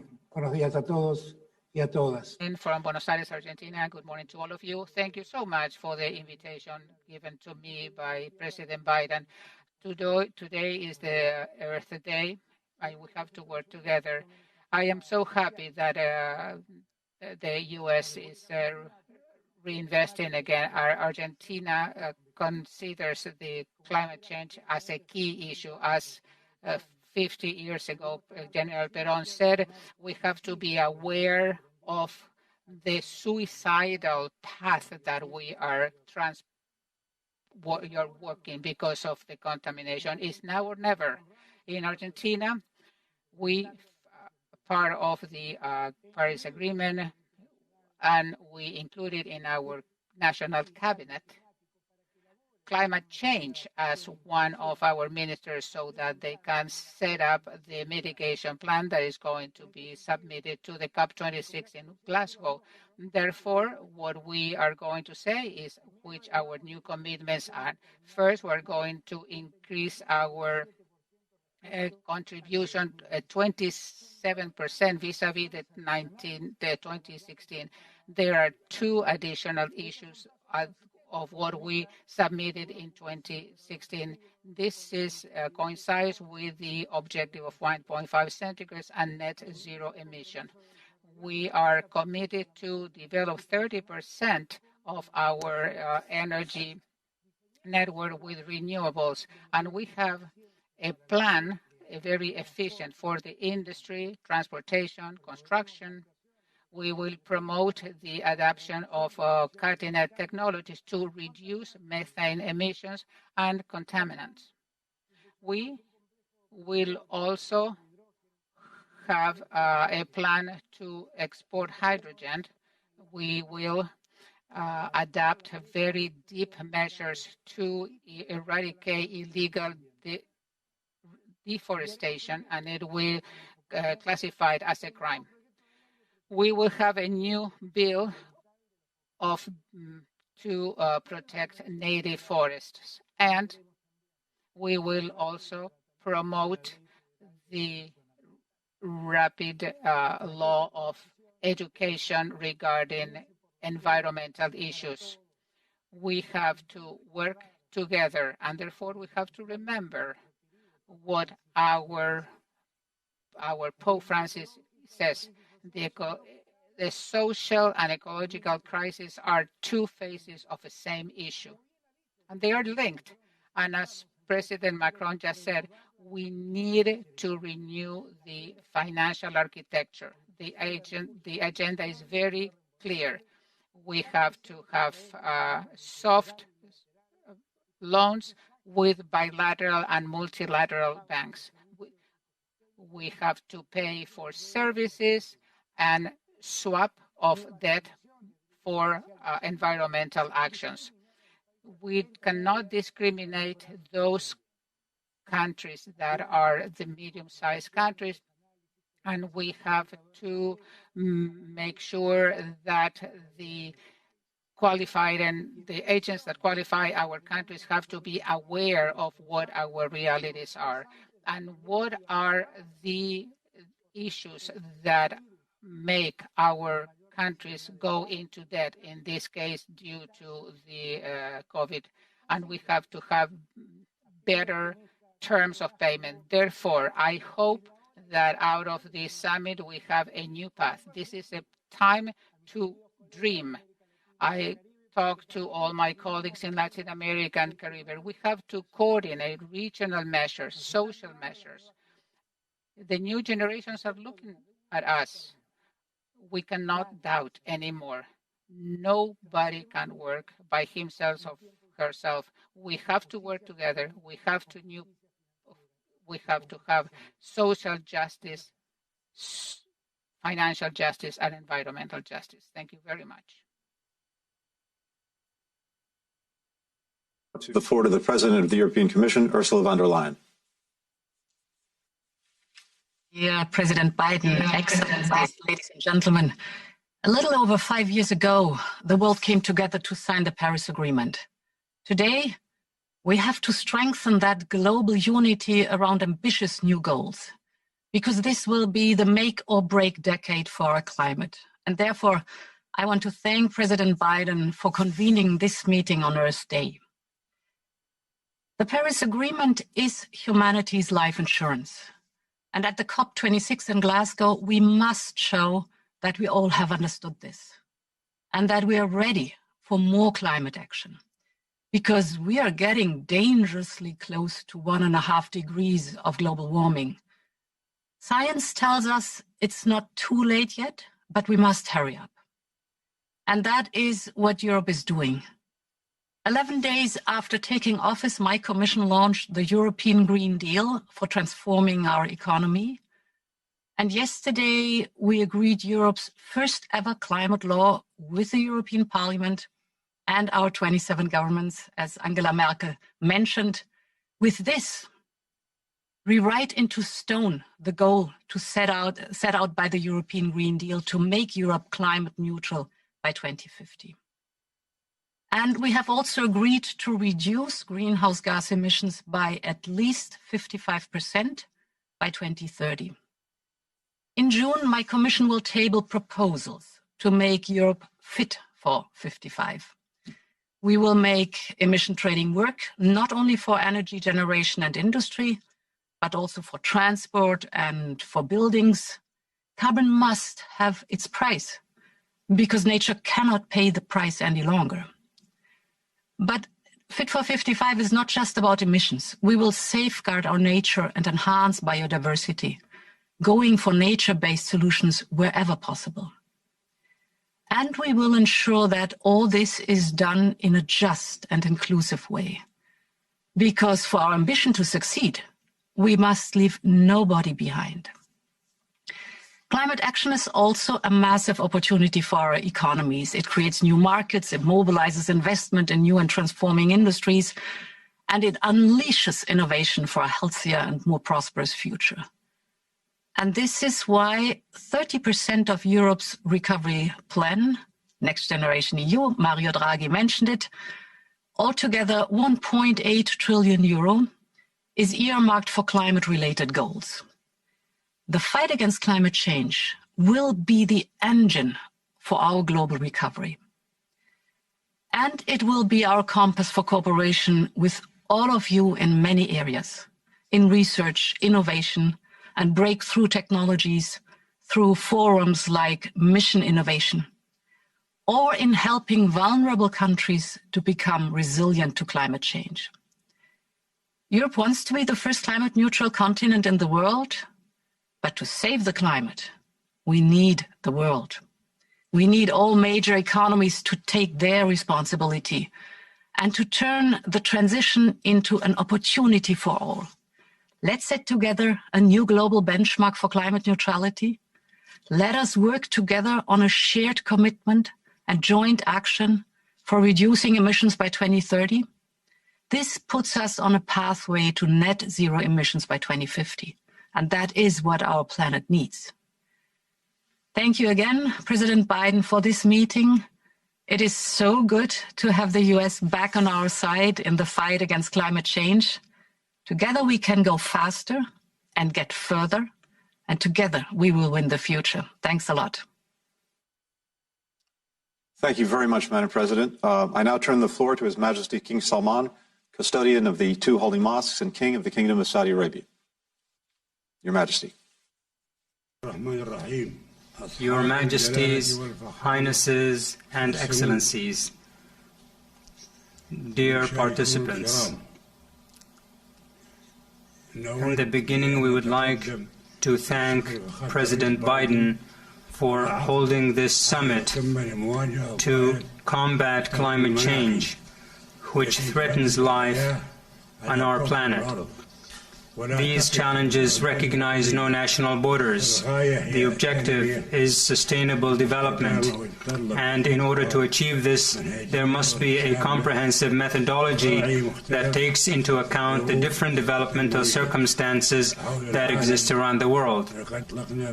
In accordance with the Saudi Vision 2030, we have launched packages of strategies and regulations such as the National Environmental Strategy with the aim of producing 50% of the kingdom's energy need by 2030 using clean, renewable sources. Enhancing the level of international cooperation is the optimal solution to meeting the challenges of climate change. During our G20 presidency last year, we advocated the need to adopt the notion of a circular carbon economy, launching 2 international initiatives to curb land degradation and to protect coral reefs. More recently, His Royal Highness the Crown Prince announced 2 new initiatives, the Saudi Green Initiative and the Middle East Green Initiative, which aim at reducing carbon emissions in the region by more than 10% of global contributions. These initiatives also aim at planting 50 billion trees in the region, in addition to a number of unique initiatives. These 2 initiatives have been endorsed by the international community. We will work with our partners to achieve their goals by hosting this year the Green Saudi Initiative Forum and the Middle East Green Initiative Summit. Finally, we would like to affirm our keenness on and commitment to cooperation to combat climate change in order to create a better environment for future generations, wishing success for our efforts to protect our planet, and may peace be with you. Thank you very much, Your Majesty. The floor is now to the President of the Federal Republic of Brazil, President Bolsonaro. Mr. President.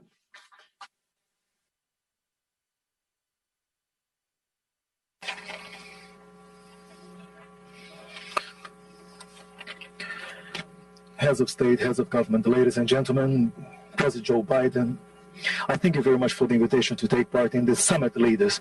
Historically, Brazil has been an active voice in efforts to build a global environmental agenda. Today, I renew our credentials, which are supported not only by our achievements so far, but also by the commitments that we stand ready to take on before future generations. As the home of the planet's greatest biodiversity and as an agri-environmental powerhouse, Brazil is at the very forefront of efforts to tackle global warming. As we get together to discuss climate change, we cannot possibly forget the major cause of the problem at hand, and that is the burning of fossil fuels in the course of the past 2 centuries. Brazil has accounted for less than 1% of the historic greenhouse gas emissions, even as one of the world's largest economies. Currently, Brazil accounts for less than 3% of annual global emissions. We have in place one of the cleanest energy mixes in the world, marked by renewed investments in solar, wind, hydro, and biomass-based energy. We are a pioneering country in the dissemination of biofuels, renewable biofuels such as ethanol, which help clean up our urban centers. In the countryside, we have promoted a green revolution based on science and innovation. We produce more using less resources, which makes Brazilian agriculture one of the most sustainable practices on the planet. We are proud to conserve 84% of the Brazilian Amazonian biome and 12% of the Earth's drinking water resources. As a result, in the past 15 years alone, we have avoided the emission of more than 7.8 billion tons of carbon into the atmosphere. In the light of our common but differentiated responsibilities, we continue to collaborate towards global efforts against climate change. We are one of the few developing countries to adopt and to reaffirm a cross-cutting and comprehensive NDC, including absolute targets for reducing emissions, even already for 2025 by 37%, and a reduction of up to 40% by 2030. Mr. President, we could not agree more with your call for establishing ambitious commitments on the climate agenda.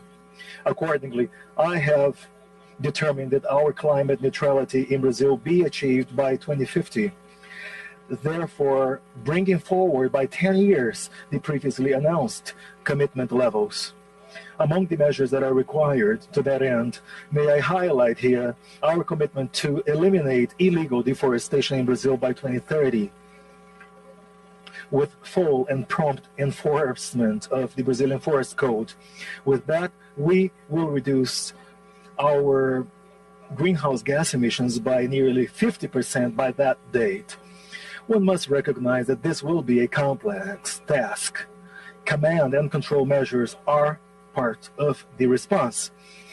Despite our administration's budget constraints, I have nevertheless determined that the environmental bodies be further strengthened, thereby doubling funds allocated to inspection actions. But it is necessary to do more.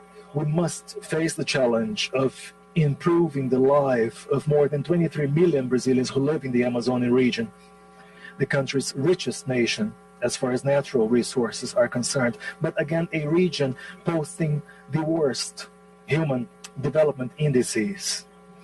Overcoming the so-called Amazonian paradox or contradiction is a key and essential condition for sustainable development in that region.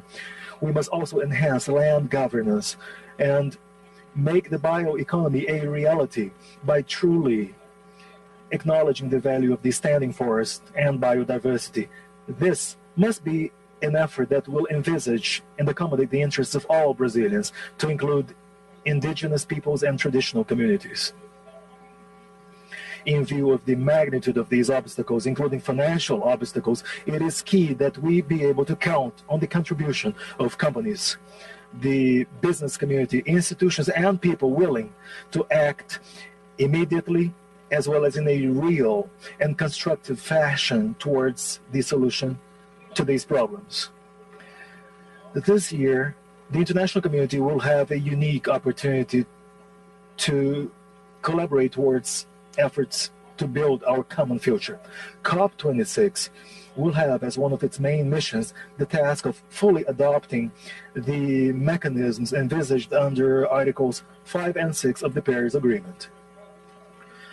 Carbon markets are critical as a source of funds and investments to propel and boost our climate action, not only in forests, but also in other relevant sectors of the economy, such as industrial activity, power generation, and waste management. Likewise, there must be fair payment for environmental services provided by our biomes to the planet at large, as a way to recognize the economic nature of environmental conservation activities. As I said before and stress now, we stand ready and remain open to international cooperation. Ladies and gentlemen, as we have all affirmed back in 1992 in Rio de Janeiro during the Earth Summit, a conference chaired by Brazil, the right to development must be materialized in such a way as to equitably and sustainably respond to environmental and development needs of both current and future generations. It is with that spirit of collective responsibility and a shared future that I invite you all again today to support us in this mission. You can certainly count on Brazil. Thank you very much. Mr. President, thank you very much. We turn now to the Prime Minister of Bhutan, Prime Minister Tshering. The floor is yours.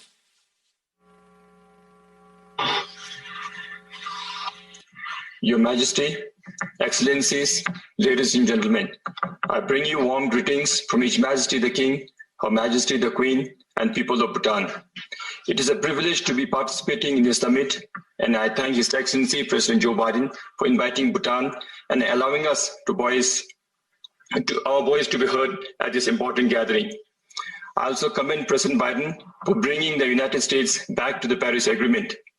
I feel that leadership will be catalytic in bringing the major economic leaders together to achieve our climate goals and dream for a healthy planet. Excellencies, in Bhutan, all our developmental activities are guided by the philosophy of gross national happiness, which was conceived by our kings. GNH balances gross socio-economic development with that of environmental and cultural conservation. In line with the principles of GNH, our constitution mandates us to maintain at least 60% of our total area under forest cover for all times to come. As of today, the actual forest cover is about 71%, with more than 50% of the land area protected as national parks, wildlife sanctuaries, and biological corridors. Our main source of energy is renewable hydropower. That is why we are not just carbon neutral, but carbon negative. Our constitution also requires us to maintain intergenerational equity when it comes to natural resources. These environmental credentials have originated from the Golden Throne and are legally binding. What more NDCs can we pledge? Yet, leaving no room for complacency, we are drafting our second NDC, which will be even more ambitious. This is a clear indication that though small and economically challenged, we have realized beyond doubt that sustainable development path is the right way in the long run. But even with our efforts, we remain highly vulnerable to the impacts of climate change. We face increasing threats from extreme climate events such as flash floods, glacial lake outbursts, windstorms, forest fires, and landslides. I cannot understand this irony of contributing a lot to environment preservation, yet having to suffer so much. Despite our own challenges as chair of the LDC, we have tried our best. Last December, we hosted the Thimphu Ambition Summit to build global political momentum on climate ambition and action. Excellencies, the commitment made by Bhutan and other LDCs represent a small fraction of what is needed to reduce emissions by 2030. We urge all countries, particularly the major emitters, to set more ambitious targets well ahead of COP26. Climate finance is key to leverage climate actions and to implement the enhanced NDCs of the developing countries. Therefore, delivery of the $100 billion per year commitment is critical. At the same time, COP26 should begin deliberations on a new finance goal. This should be based on science and the needs of the developing countries. It must also be complemented with the transfer of green technologies, which are environmentally sustainable, disaster resilient, and contribute to green development. Excellencies, in raising our climate ambition, Bhutan is ready for climate action on the ground. We have mainstreamed climate action into all our developmental plans and are formulating enhanced NDCs and a long-term strategy to enhance that we remain carbon neutral for all times to come. But we need the global community to support our resolve. Governments, bilateral institutions, banks, private sectors, and the scientific community must come together before it is too late. We would now like to see major economies provide leadership for some real-time action on the ground. I thank you all and Tashidene. Thank you very much, Mr. Prime Minister. It's a pleasure now to call upon the Prime Minister of Australia, Prime Minister Scott Morrison.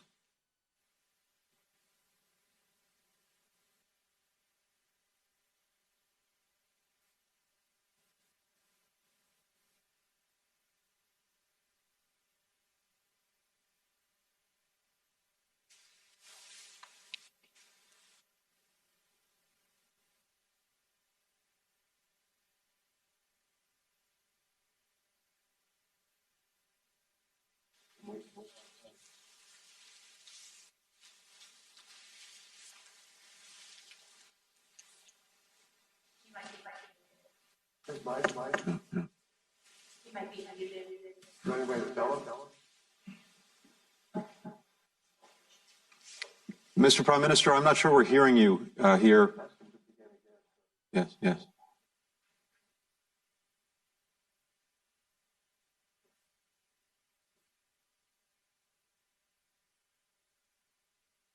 Our annual projection updates and quarterly carbon reporting. We are well on the way to meet and beat our Paris commitments, and will update our long-term emissions reduction strategy for Glasgow. Achieving our 2030 target will see emissions per capita fall by almost half of our emissions per unit of GDP by 70%. Already, we have reduced our emissions by 19% on 2005 levels, I should say, more than most other similar economies, and by 36% when you exclude exports. We're deploying renewable energy 10 times faster than the global average per person.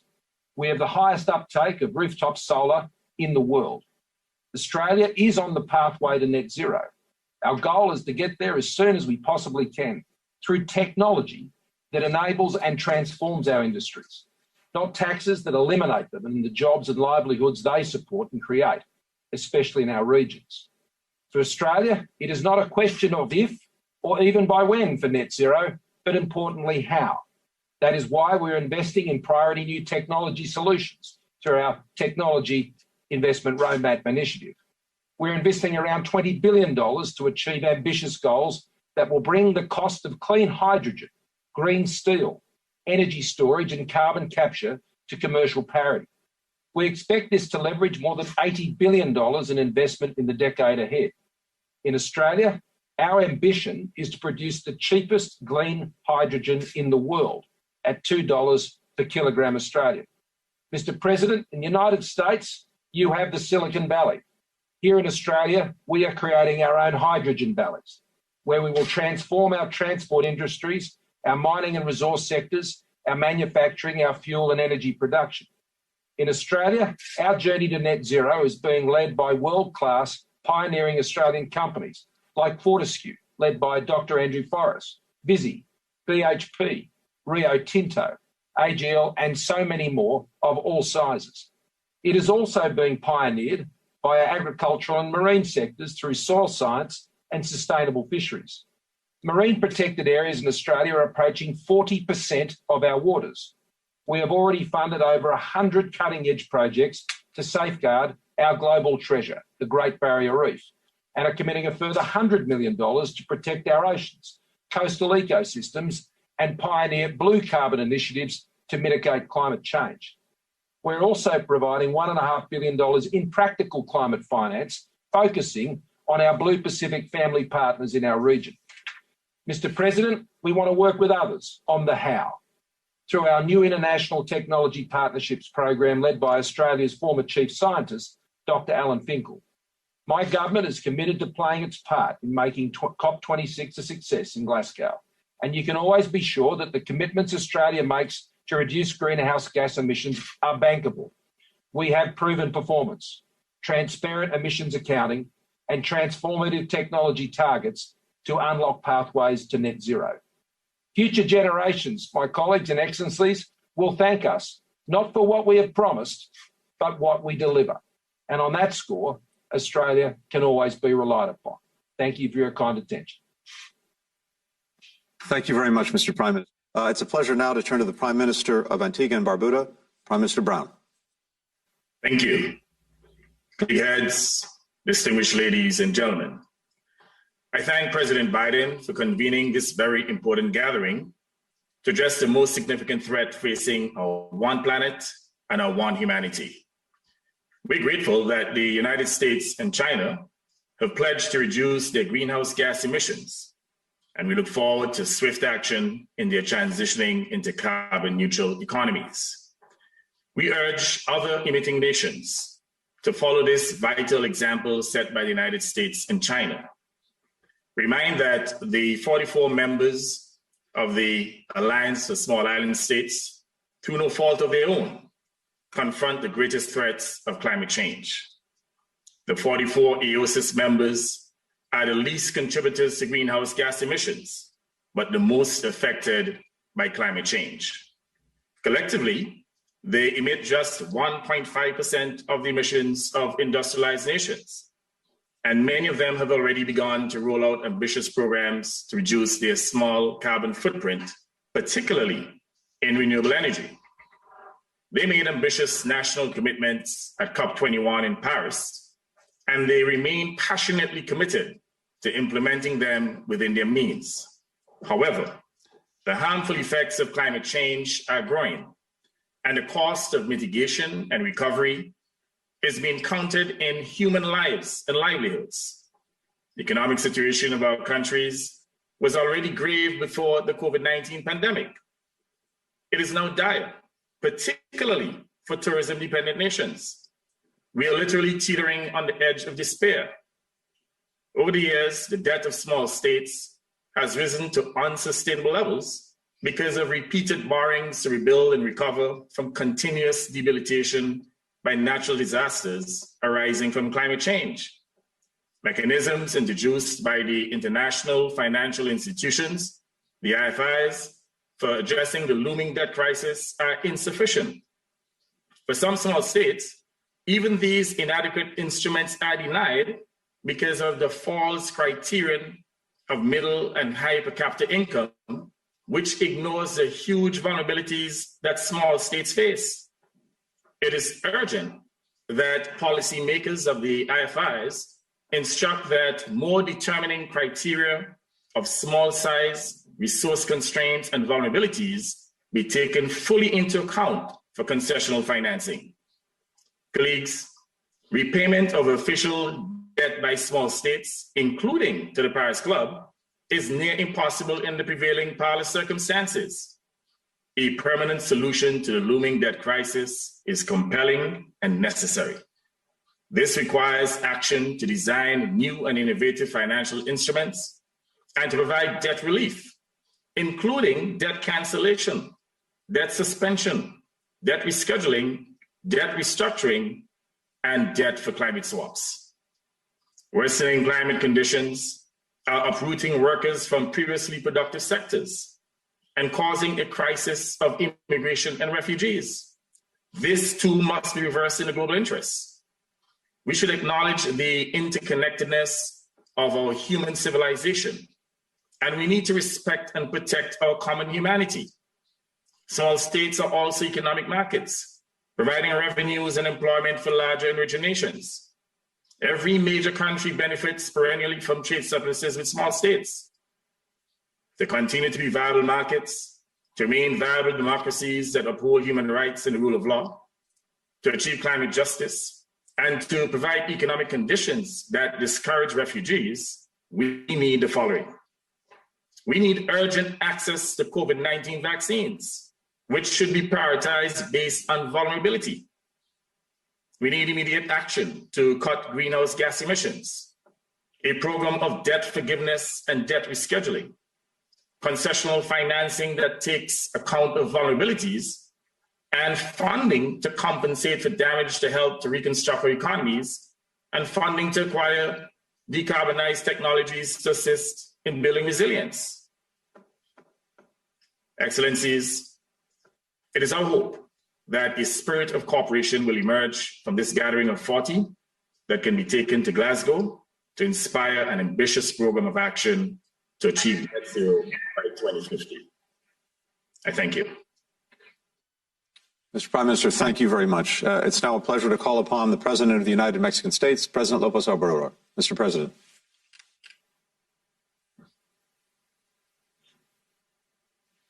Empiezo explicando que aunque hemos by explaining that even though we have discovered 3 very important hydrocarbon deposits, the oil that we are discovering now will be used basically to satisfy domestic demand. And we will not export crude oil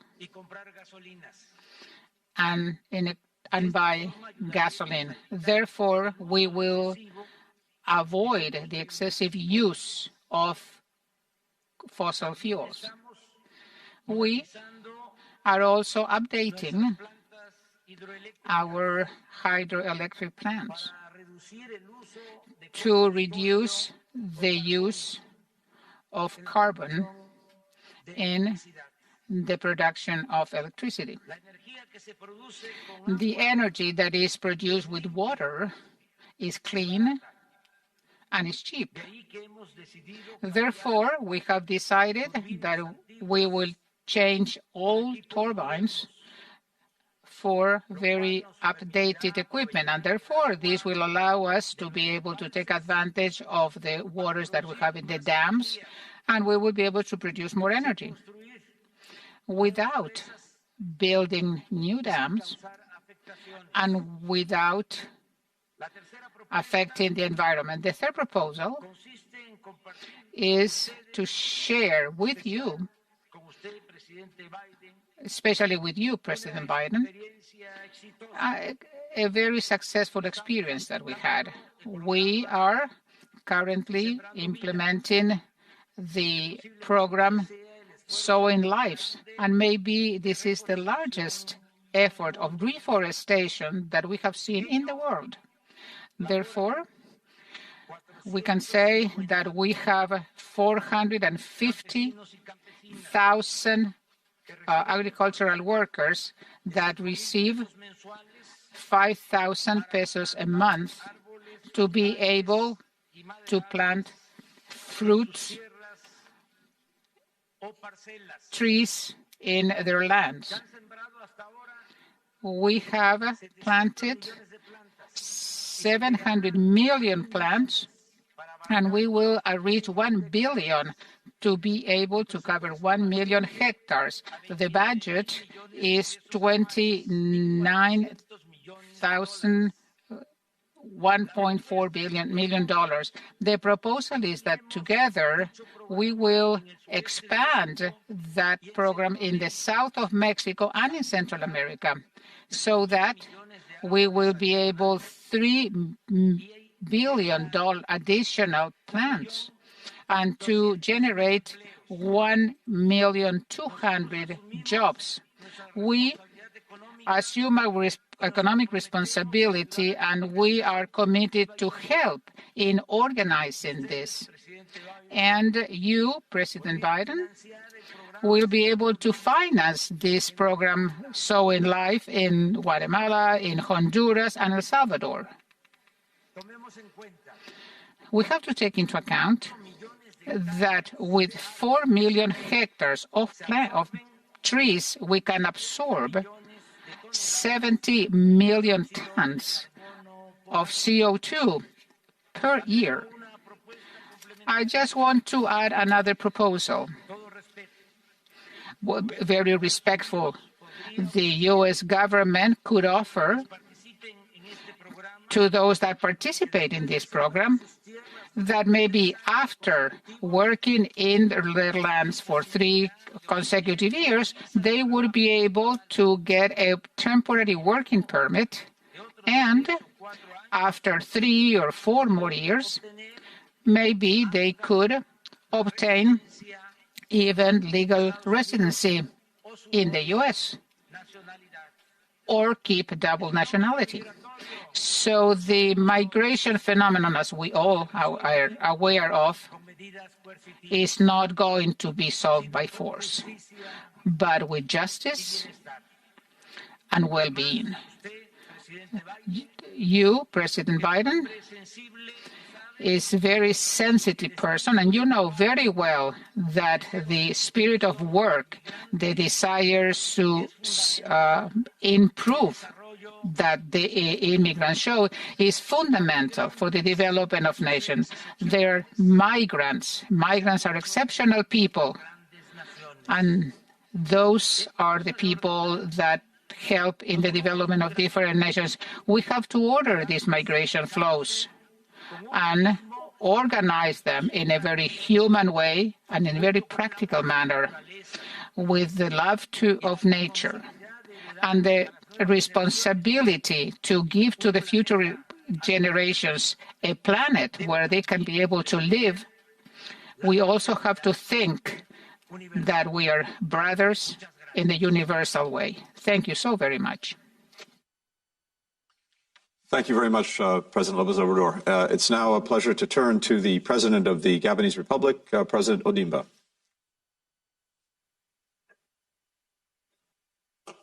Mr. President, Excellencies, ladies and gentlemen, unprecedented changes causing unseasonal and extreme weather conditions increasingly affects millions around the world. Food production systems and water supplies are threatened. Over half of Africa's countries are predicted to experience climate-driven conflict. Around the world, forests are burning. The Congo Basin, one of Earth's lungs, safely stores billions of tons of carbon. It must be preserved if we are to restrict global warming to 1.5 degrees. Fortunately, science tells us that the Congo Basin is more resilient to the effects of climate change than other tropical rainforests. Excellencies, ladies and gentlemen, Gabon has 88% forest cover with low deforestation. We are well on our way to achieving 30% protected areas by 2030. We are net carbon positive, absorbing 4 times more CO2 than we emit. By investing in sustainable forestry, we can create a green economy that generates jobs and livelihoods whilst preserving forests. A nature-based solution to fight climate change with massive co-benefits for biodiversity and climate. However, we live in a climate democracy, and no individual country can escape the catastrophic results of our collective actions. Africa only contributes a fraction of global emissions, but we are the continent which is paying the biggest price. It is therefore crucial that climate finance, including climate debt swaps, be used to bring equity to the costs of adaptation in Africa.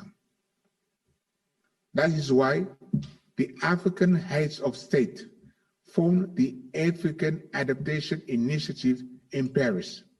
And that is why just 2 weeks ago, African heads of state came together to launch a program to accelerate adaptation in Africa. Africa calls on the developed nations to shoulder your historic responsibility by replenishing the GCF. I congratulate Joe Biden for his leadership. We are on course for disaster.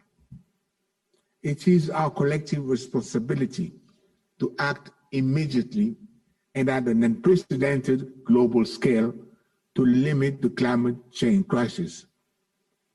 There is no time to lose. I thank you.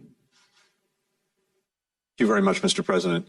I now give the floor to the President of the Republic of Colombia, President Duque. It's a pleasure to have you, Mr. President. Excelencias, Presidente Biden, Secretario Blinken. President Biden, Secretary Blinken, it's an honor for me to be part of this marvelous meeting. And I want to start by saying that there is no doubt that climate change is the main challenge of our times. A country like Colombia represents 0.6% of the greenhouse effect at the global level. However, we are among the 20 more vulnerable countries due to climate change. vis-a-vis that reality, we have to be bold, be decisive, and we have to act now. And this is why Colombia has been very clear in that when we go to Glasgow with two commitments. First, that we will get to 2030 reducing 51% of our greenhouse gases. And we have established that goal to neutral carbon for 2050. These are not just promises, these are objectives that are based on the actions that we are taking from now on. First of all, is regarding the energy transformation. When we took over, only 0.5% of our electrical grid was fed by renewable energy, and our objective, based on the decisions that we have taken, is that for August of next year, we will have 14% of that. So this jump is very, very impressive. Second is to go into cleaner energies. Thanks to the incentive that we have created, we already have the urban electrical fleet, the largest one in Latin America, and the cargo transportation as well. We also took measures in the fight against deforestation, and we are going to plant 180 million plants by the end of 2022. And in December of this year, we will have more than 100 million trees planted. This is a circular economy where we have to produce by conserving and conserve by producing. And it is a and this will affect the different industries. We also started initiative with different countries that are present here today in the work in the Amazon region. And we have no doubt that in the solution of nature base will be very, very positive, and we have to start signing the contracts for the protection of our environment. I have to mention that we have to have a 21st century environmental ethics, where we have to urge our kids and our young people that we have to be aware on how to reduce our carbon footprint. And I want to take advantage of this opportunity, President Biden and Secretary Blinken. It's very important that all of us present, we have to subscribe to the agreement of the protection of the environment. There are 74 countries that have already signed this, but we want more countries to sign this. It is very important to use the development institutions like the Inter-American Development Bank for tools that will finance these policies so that we can get to net zero emission. And the third, I just wanted to share with you that it's very urgent that we have new mechanisms so that we can have debt for adoption swap. And I would like to, by closing, President Biden, Secretary Blinken, 50% of our territory is forest. We are 30% of 6% of the Amazon basin. We are the second country in the world with more biodiversity per square kilometer, and we have 50% of the high mountain environment. Our fight, our contribution in fighting this climate change is to protect that treasure. And if Colombia, that represents only 0.6% of the greenhouse effects, establishes a goal to reduce them by 51% by 2030, we hope that those actions will also be supported and be as an example of countries that are the heavier contributors. And the only way to save our planet will be to work together. We have to be aware that the issue of sustainability is what we have to follow. Thank you so very much. Thank you very much, Mr. President. It's now a pleasure to call upon the President of the Republic of Turkey, President Erdogan. The floor is yours.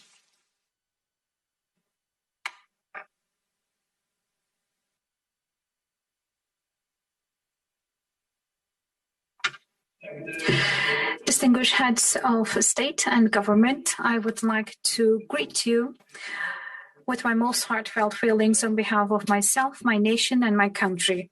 I would like to thank Mr. Biden, the President of the United States of America, for organizing this very meaningful event and for the invitation.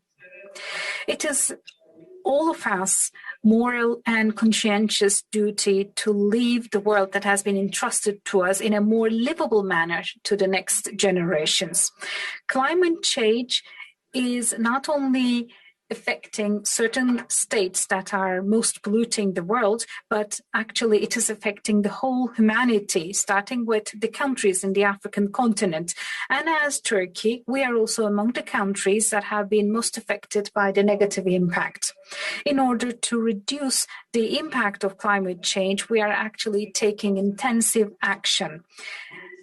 We are undertaking significant investment to increase the forest area of our country and to increase our forest stock to further develop biodiversity and conserve the environment. As a matter of fact, we have planted a total of 5.1 billion saplings in the last 18 years, and we have increased our forest stock from 20.8 million hectares to 23 million hectares.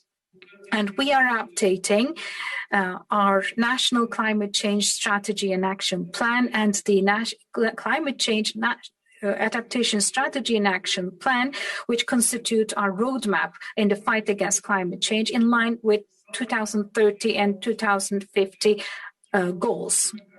Within the framework of our nationally determined contribution that we had presented in 2015, we are expecting a reduction of our greenhouse gas emission up to 21% up until 2030. According to our nationally determined contribution, a total of 1,920,000,000 tons of greenhouse emission will be prevented from the years of 2012 until 2030. Turkey is actually a leading country in its region when it comes to renewable energy. Currently, the electricity installed power has a share of 52.3% of renewable energy. With this rate, we rank the 6th in Europe and 13th around the world. And in terms of hydroelectric plant installed power, we rank the 2nd in Europe and 9th around the world. And we will be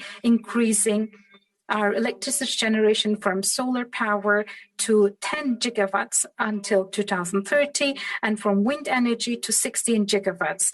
And thanks to the steps we will be taking for energy efficiency, we are targeting to have 66.6 million tons of carbon dioxide emission reduction by 2023. Under the leadership of the First Lady, Madam Erdogan, we have started the Zero Waste project, and with this, we are going to increase the recycling rate to 60%. We have thus disseminated the National Gardens project, which is going to be increasing our green areas and our sink capacity. We are a country surrounded on three sides with seas, and the issue of declaring protection zones in open seas is an issue that we need to take into our agenda. In relation to fighting against climate change, any action and any undertaking that we will be taking is requiring high level of investment. In the post-COVID-19 pandemic period, we do believe that the green transformation issue will be at the core of our recovery, and we're taking steps to this effect. The green transformation of the industrial sector is also one of the aspects that I have announced in the economic reform package that I declared in March. Of course, such a transformation is creating the need for investment and financial opportunities. No government or no sector it can actually realize such a large transformation on their own, and we know this very clearly. Thus, starting from the green transformation and in other areas, we do believe that the strategic cooperation that is going to be established at the global level is of utmost importance. I do believe that the efforts of President Biden is to be appreciated, especially in regards to this aspect. Climate change is a global phenomenon, and of course, unfortunately, countries are not at an equal footing. We see developing and developed countries, and I do believe that the sharing of the burden amongst these countries should be created on an equal manner, and this is going to be strengthening our fight against the climate change. In the pathway towards 2030, the common but differentiated responsibilities and comparative skills principle is going to be the main basis of an equal footing and an equal framework. In relation to the greenhouse gas emissions, Turkey does not have much of an historical responsibility, but we do believe that Turkey needs to be evaluated at an equal footing in relation to the global climate change regime. We do believe that we will be continuing to participate in the global climate efforts to be on an equal footing with countries at the same economic level. Whilst I'm ending my remarks with these thoughts and opinions, I would like to wish the summit to be bringing beneficial results for the future generations, and I would like to thank each and every one of you who have participated in the organization on behalf of my nation, and greet each and every one of you with my heartfelt feelings. Thank you, Mr. President. We turn now to the President of Chile, President Piñera. Thank you very much. Good morning. Good afternoon. Your Excellency, I am honored to address you today, and I am also thankful to President Biden and Special Envoy Kerry for organizing this event, in which we can and must strengthen our commitments to fight climate change and global warming. As you all know, the COVID-19 pandemic is not the only threat that humanity faces today. Climate change has not been quarantined, but has continued its advance at a speed that urges us to take actions today so mankind can have a tomorrow. Chile is ready to do its part.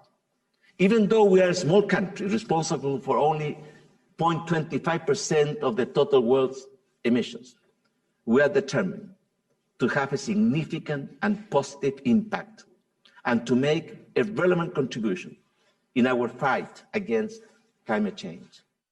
How does a small country like Chile pretend to have such an impact? The answer is simple and can be found in the simplest of molecules, hydrogen. Green hydrogen is what Chile can offer to the international community. Our geography provides us with the resources required. In the north, the Atacama Desert receives the strongest radiation on the planet, while in the south, the Patagonia, we have some of the strongest winds on Earth. Once harnessed, these resources will allow us not only to decarbonize our own energy matrix before 2040, but also will allow us to become a neutral carbon country before 2050. And we will become the most efficient producer of green hydrogen in the world, thus helping other countries to decarbonize their own energy matrix.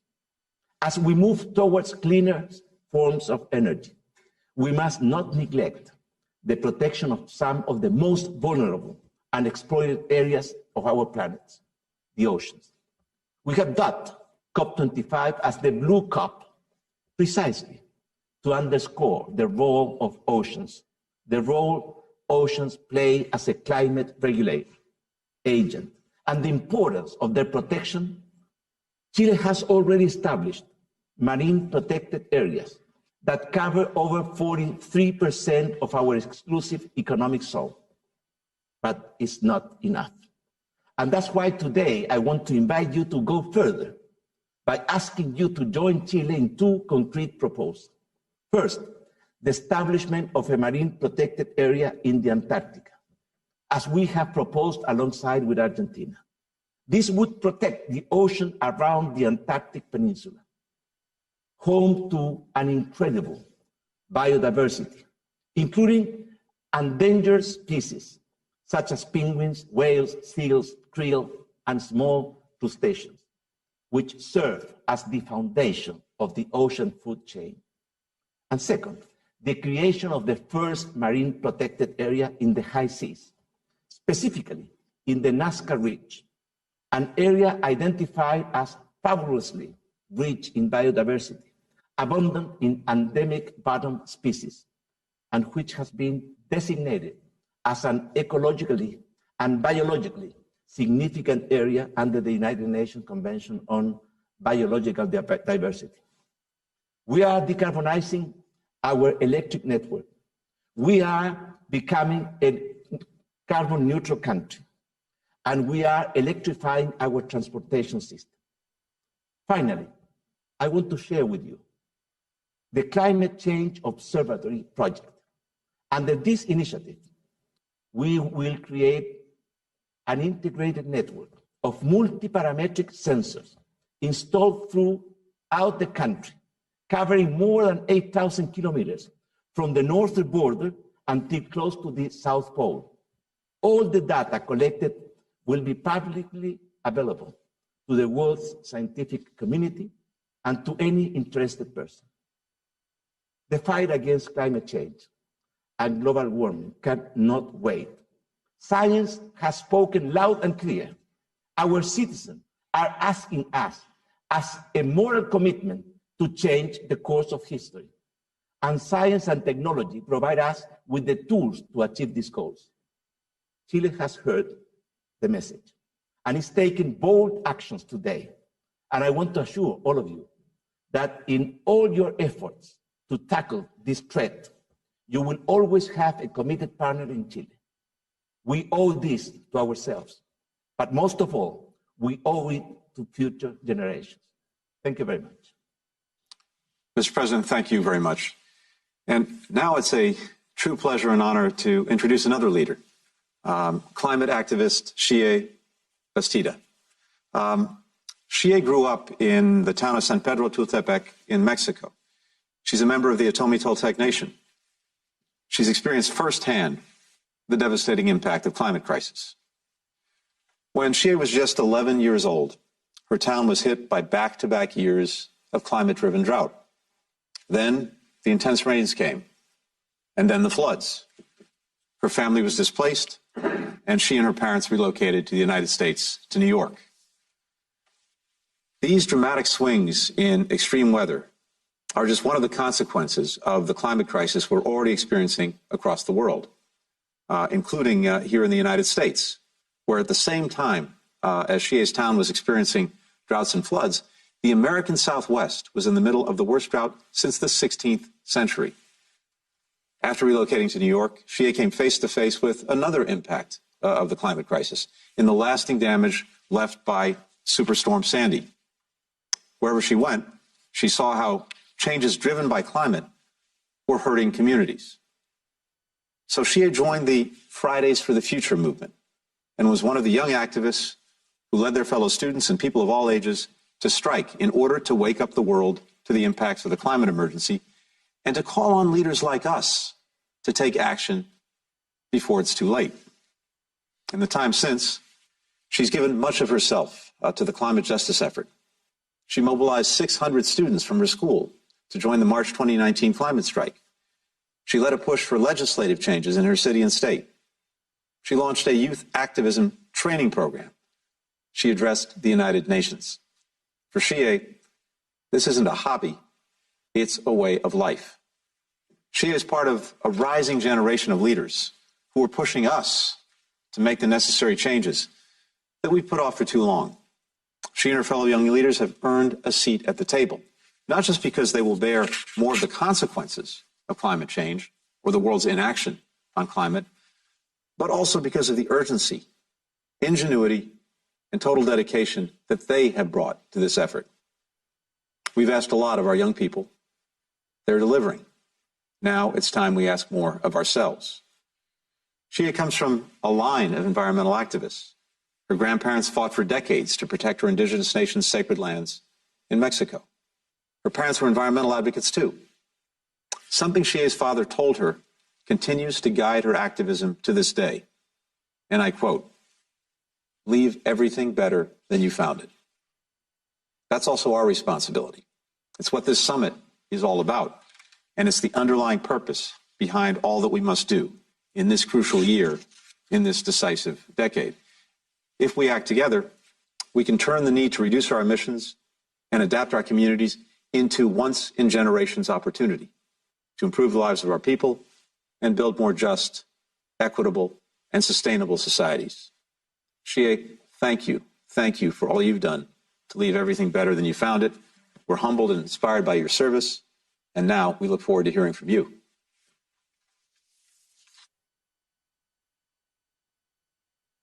Thank you. Excellencies, President Biden, and honorable heads of state. My name is Xie Bastida. I am a climate justice activist born and raised in Mexico. I am one of the many young people who have already been impacted by the climate crisis, such as when my hometown was hit by flooding in 2015. I come to this summit knowing that I cannot possibly communicate all of the youth voices that should be here, as I am the only one of two who will be addressing you today. As much as it is a great opportunity, it is also a great responsibility. I did not want to stand here and read our concerns and demands, because if you had been listening, you would know what they are. Nevertheless, I think that it is important for all of us to be on the same page from now and moving forward. The climate crisis is the result of thus perpetuating and upholding the harmful systems of colonialism, oppression, capitalism, and market-oriented greenwash solutions. The 40 leaders who are in this summit are in the majority from the global north, which has historically perpetuated these systems. The communities who are the most affected, those who have endured displacement because of drought, flooding, wildfires, crop failure, and human rights abuse, are not fully represented here today.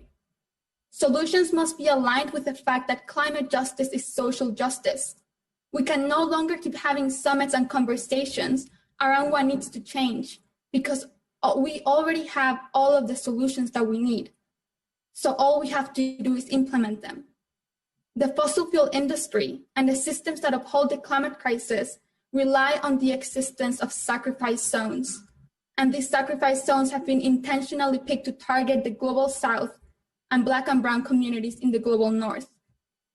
This is why when it comes to sustainable solutions, we youth need to participate in decision-making spaces to ensure that the green economy track will not be replicating systems of exploitation and creating new sacrifice zones, because this is already happening in many regions of the world. Green economy with business as usual would severely affect frontline Black, brown, and indigenous communities. You need to accept that the era of fossil fuels is over. We need a just transition to renewables worldwide so that we can stop emitting carbon and focus on drawing down carbon. But most importantly, all of these solutions must be implemented with the voices of frontline Black, brown, and indigenous communities as leaders and decision makers. We demand that you stop fossil fuel investments and subsidies. We demand that you stop any new fossil fuel infrastructure and existing fossil fuel extraction, including pipelines. We demand comprehensive, non-Eurocentric, and intersectional climate education, including literacy on climate justice, environmental racism, ancestral and indigenous wisdom, on historical movements, disability justice, green careers, and sustainable living. We demand that you stop systematically targeting the global south and Black and brown and indigenous communities through environmental plunder, the exploitation of our lands, and neoliberal policies. We demand to get to net zero emissions by 2030, not net zero by 2050, including concrete plans regarding how to get there by annual binding carbon budgets. We demand that countries increase their commitments to be in line with the Paris Agreement target of 1.5 degrees of warming, which is already a compromise for the Arctic, the Amazon rainforest, island nations, and much of the African continent. Here's where we hope that all countries replicate President Biden's commitment to cutting carbon emissions in half by 2030, because we must. We demand that global north countries recognize climate migrants as such. We demand that governments enact policies to protect land defenders and acknowledge our right to peaceful protest and mobilization. You will often tell us again and again that we are being unrealistic and unreasonable. But who is being unrealistic and unreasonable with unambitious, non-bold, so-called solutions. You are the ones creating and finding loopholes in your own legislations, resolutions, policies, and agreements. You are the naive ones if you think we can survive this crisis in the current way of living. You are the pessimists if you don't believe we have what it takes to change the world. If you want to know why youth activists are rising up, it's because we're striving for joy. Joy for our communities and future generations. The climate crisis is so violent and it has exacerbated so much injustice. It is time that you stop thanking us for being activists. It's time for all of us to rise together and recognize that the climate crisis is not only the biggest challenge that humanity has ever faced, but it is also the biggest opportunity that we have to change the world. To end, please keep in mind that throughout the summit, the Fridays for Future is holding a summit on April 23rd to say the things we want the whole world to know. My generation is making sure that there are alternative, inclusive, and radical discourses. In order for this summit to have an impact, it is imperative that our demands are recognized and implemented. It is not enough to ask what world we are delivering to future generations, but what generations we are delivering to the world. As youth, we want to make sure that we can continue to live in harmony with Mother Earth. Until we see the necessary paradigm shift, we will keep demanding holistic solutions, and most importantly, we will be watching and we will be organizing. Thank you for your time. Xie, thank you very much for adding your powerful voice to this summit. People were listening, and I thank you. And to everyone who got the summit off to a start this morning, thank you very, very much. I think we're off to a good start. The conversation continues. We'll see you shortly. Thank you.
Ladies and gentlemen, the President of the United States.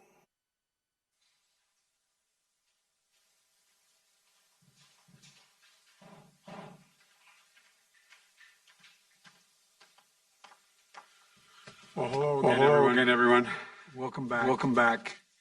As I mentioned this morning, meeting the moment on climate change must begin with recognition that every nation has a responsibility, and every nation is at risk. Hurricanes and wildfires don't confine themselves to national borders. Instability and displacement in one country has ripple effects that are felt throughout the regions and across the world. Taking on climate change together is more than just the right thing to do. It's also in everyone's best interest to do it. Meeting this challenge is going to require mobilizing financing at an unprecedented scale. The private sector is already recognizing this. They know that climate change is more than a threat. It also presents the largest job creation opportunities in history. Hundreds of billions of dollars are already being invested worldwide every year, supporting projects to help build resilient economies with net zero emission goals. But the private sector has more it can do and must do. Let's be clear. Even then, the private sector can't meet these challenges alone. Governments need to step up, and they need to lead. We have a role to play in making sure that material climate risks to financial systems are measured, disclosed, and mitigated. If Wall Street is pumping billions of dollars into businesses, it could be turned upside down when the next storm comes. And we know there will be more storms. Wall Street needs to make clear the risk it's taking on. Those dollars being invested are often the hard-earned savings of our workers. Pensions. We can't take steps to protect our workers. If we don't step up, we have to be able to move forward from the downside deal then into the upside and strengthen the resilience of our financial system. I've directed my team to develop an approach to do exactly that. All of our nations must stand together in shifting policies on public investment as well. To invest in breakthrough technologies, to finally end fossil fuel subsidies, to help the world's most vulnerable nations and those bearing the least responsibility for the climate crisis cope with the devastating impacts of the climate crisis. To help developing economies leapfrog to clean technologies of tomorrow. To mobilize the trillions of dollars needed to make most of the opportunity to build a clean energy, job-rich path to meet our goals. To make sure that our climate response is about more than just building and developing new sectors, but also about international security, regional stability, food security, and gender and racial equality as well. Our shared goal of mobilizing $100 billion per year in developing countries is critical for achieving that. It's an investment that's going to pay significant dividends for all of us. And to help meet that goal, the United States will double its by 2024, our annual public climate financing development to developing countries. Compare that to what we were providing during the second half of the Obama-Biden administration. At the same time, we intend to triple our public financing for climate application in developing countries by 2024, recognizing the dividends that pays in reducing cost of disasters and conflicts are avoided. Our Development Finance Corporation is committing to net zero emissions through its investment portfolio by 2040 and to increase climate-focused investments to 33% of all new investments beginning in 2023, the earliest of any country. In addition, today we are issuing America's first ever International Climate Finance Plan. This plan represents our vision for financing the global climate response in a coordinated way. It lays out specific steps that federal agencies of the United States will take to increase both the quality and quantity of climate financing. And it will help us spur the private sector to contribute more to climate solutions in developing nations and here at home as well. You know, this moment demands urgency. Good ideas and good intentions aren't good enough. We need to ensure that the financing will be there, both public and private, to meet the moment on climate change and to help us seize the opportunity for good jobs, strong economies, and a more secure world. I'm confident that we're going to get this done together. And I look forward to the progress we're going to make together in today's sessions. So let's move on.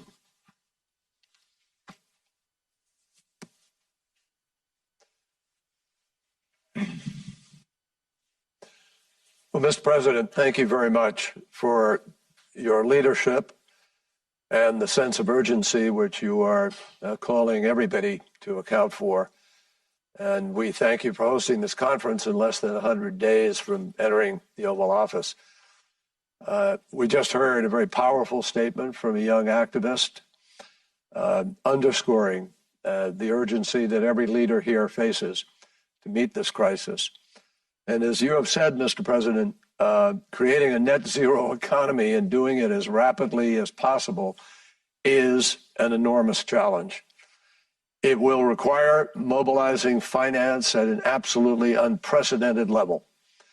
And it will require governments to help facilitate the net zero transition around the world and to help, especially, and we've heard it again and again from the leaders this morning, the vulnerable countries, the people who just don't have the finance or the technology or the ability to do this. Given the magnitude of this challenge, however, governments alone cannot possibly find all the necessary investment.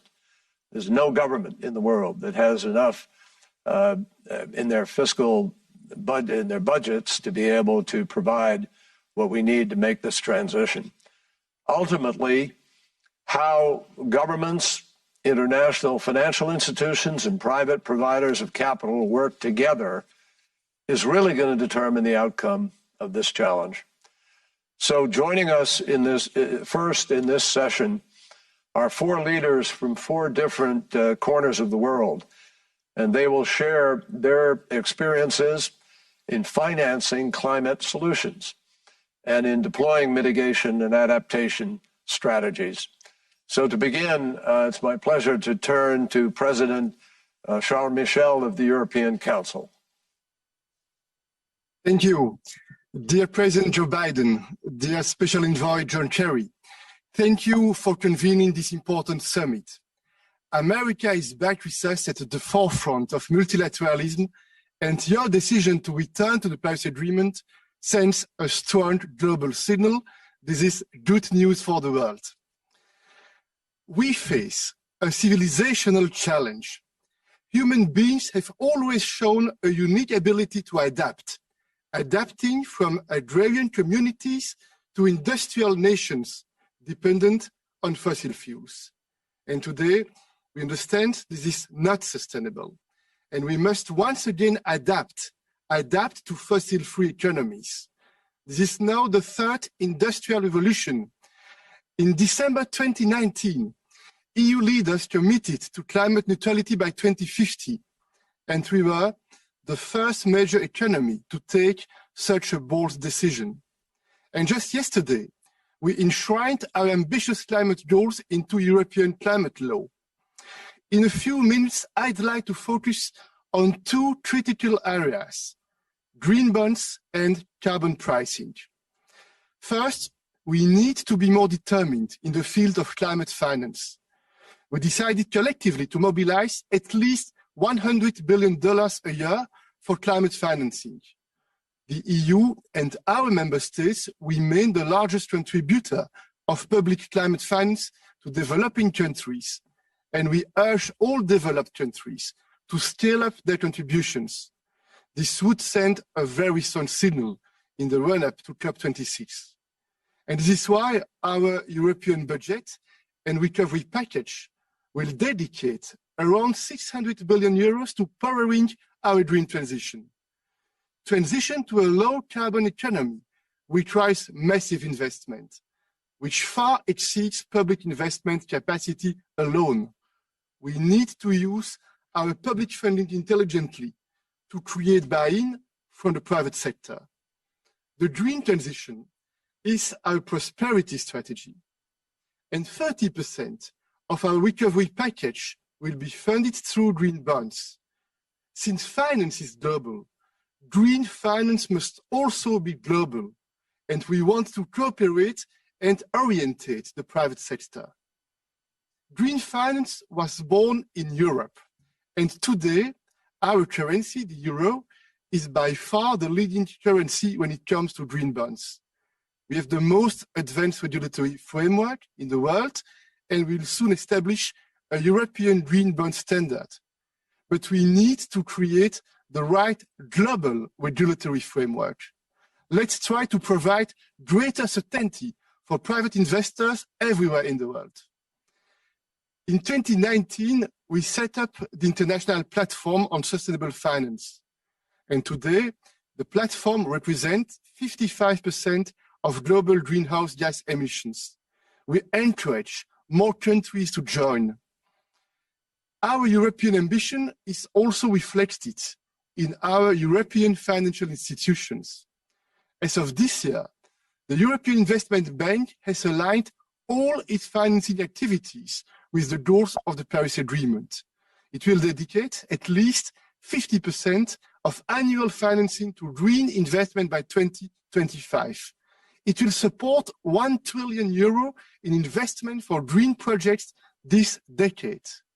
And the European Central Bank is also working on the implication of climate change for monetary policy and financial stability. My second point, a global approach to carbon pricing is paramount to promoting green investment. If we want to be at peace with nature, we need to chase carbon from our business model. This is the only way to change direction. Preserving a global level playing field is essential. We must set the right incentives at the global level, because carbon leakage across our economies is detrimental. And that's why we intend to introduce a carbon border adjustment mechanism. This is needed to ensure a level playing field, and it must be compatible with WTO rules. We are ready to work with all our partners on carbon pricing. Dear leaders, dear President Joe Biden, we want to be a strong and loyal partner, and we are ready to join forces with all global partners, ready to take our collective responsibility for the well-being of our people and the well-being of our planet. I thank you. Thank you very much, President Michel, for that important contribution. Now it's my pleasure to introduce Prime Minister Andrew Holness of Jamaica. President Biden, Madam Vice President, Special Envoy Kerry, Excellencies and colleagues, happy Earth Day. The need for meaningful climate action has never been greater. Jamaica is heartened that the United States has rejoined the Paris Agreement, an important expression of global solidarity for climate action. We're also greatly encouraged by the United States' announcement to cut emissions by half by 2030. The COVID-19 pandemic has created a perfect storm for small island developing states. The collapse of tourism, falling revenues, rising debt, limited access to vaccines, and with the disasters continuously threatening lives and our sustainability, governments are forced to choose between addressing today's crises and building resilience to mitigate against future shocks. Standing up to these challenges, Jamaica has enhanced its national determined contributions to target a 60% reduction in emissions by 2030. We, like all small island developing states and many developing countries, remain committed to advancing climate action and we are determined to build forward stronger, better, and greener. The world committed to $100 billion per year to support climate action in developing countries. It is critical that this commitment not only be honored, but that the ambition be increased and major emitters should contribute more to its financing. We welcome President Biden's announcement in this regard. I encourage all governments to play their part in achieving this goal, and the private sector must also be engaged.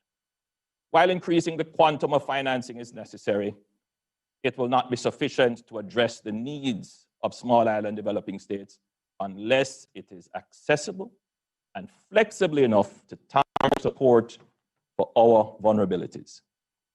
While some progress has been made, significant hurdles remain in accessing climate finance, and the pace of implementation does not reflect the urgency of the climate crisis. We need to take specific actions to include: one, the establishment of a global disaster fund to help SIDS recover and manage disaster risk. Two, the development of innovative risk-informed financing for disasters and climate events. Three, the inclusion of vulnerability measures as the prime consideration in determining access for financing rather than only income criteria. And four, the scaling up of debt for climate adaptation swaps to simultaneously address climate crises and the systemic debt issues affecting already burdened developing countries. Jamaica has great sprinters, and we know that a great start does not guarantee a win. It requires momentum building. In this case, an accessible and equitable climate finance mechanism. We have raised our ambition and now call on major economies to step up and sprint with us to the finish line. We can win this, but we must act now. Minister Holness. And now I'd like to introduce President Felix Tshisekedi of the Democratic Republic of Congo.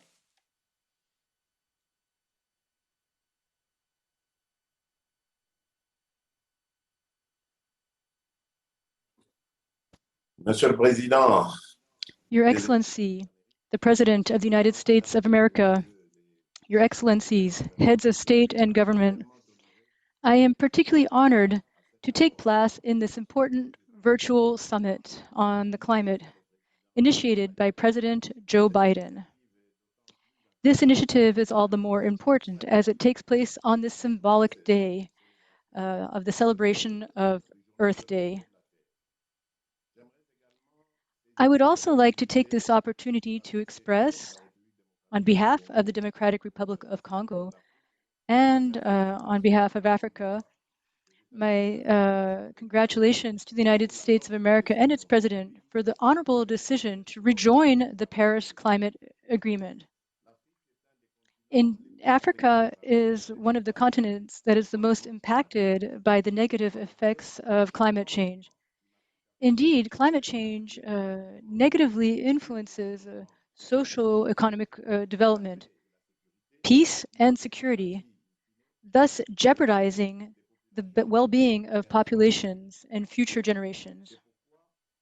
This is why my country, as well as the African continent, reiterates their commitment to implement the Paris Agreement and to contribute in so doing to the global fight against climate change in the context of sustainable development and poverty reduction.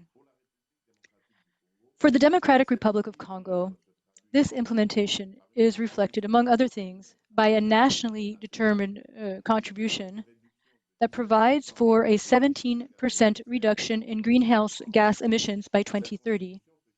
This contribution amounts to approximately $21 billion and takes into account both mitigation and adaptation measures. In this regard, given the significant forestry potential of the Democratic Republic of Congo, we are working to carry out actions that provide for the protection of our forests, but also for their efficient management, while seeking to restore our forest cover to 63% by 2030. Among these actions is the ambitious intergenerational reforestation program that aims to plant 1 billion trees by 2023 throughout our entire national territory.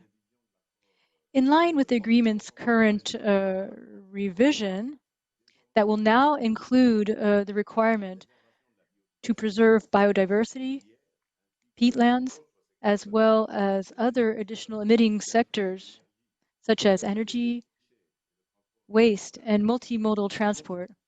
We're pursuing the goal of decoupling the use of forest resources from important sectors of the national economy, including energy and agriculture. In addition to these resolutions, we have decided to develop our huge renewable energy mix, consisting of hydroelectricity, solar power, as well as the sustainable mining of our reserves of essential green strategic metals that will undoubtedly contribute to the decarbonization of our economy. As chairperson of the African Union, I have no doubt that African nations are part of the solution that is required to mitigate the effects of climate change. And as President of the Democratic Republic of Congo, I am endeavoring to protect the tropical forests in the Congo Basin and also to work with our neighbors as well as the international community to do so. These forests are of a critical importance at the global level. Broader than Alaska, they span 6 countries in Africa, and thus creating the Congo Basin, which contains 2 million square kilometers of tropical forest. It also has the largest peat complex on the planet, which 30 million metric tons of carbon. That is 3 years worth of global emissions. However, to be quite frank, these forests are currently endangered. The illegal use of timber and of other raw materials, as well as the uncontrolled use of energy, is threatening the world's second lung.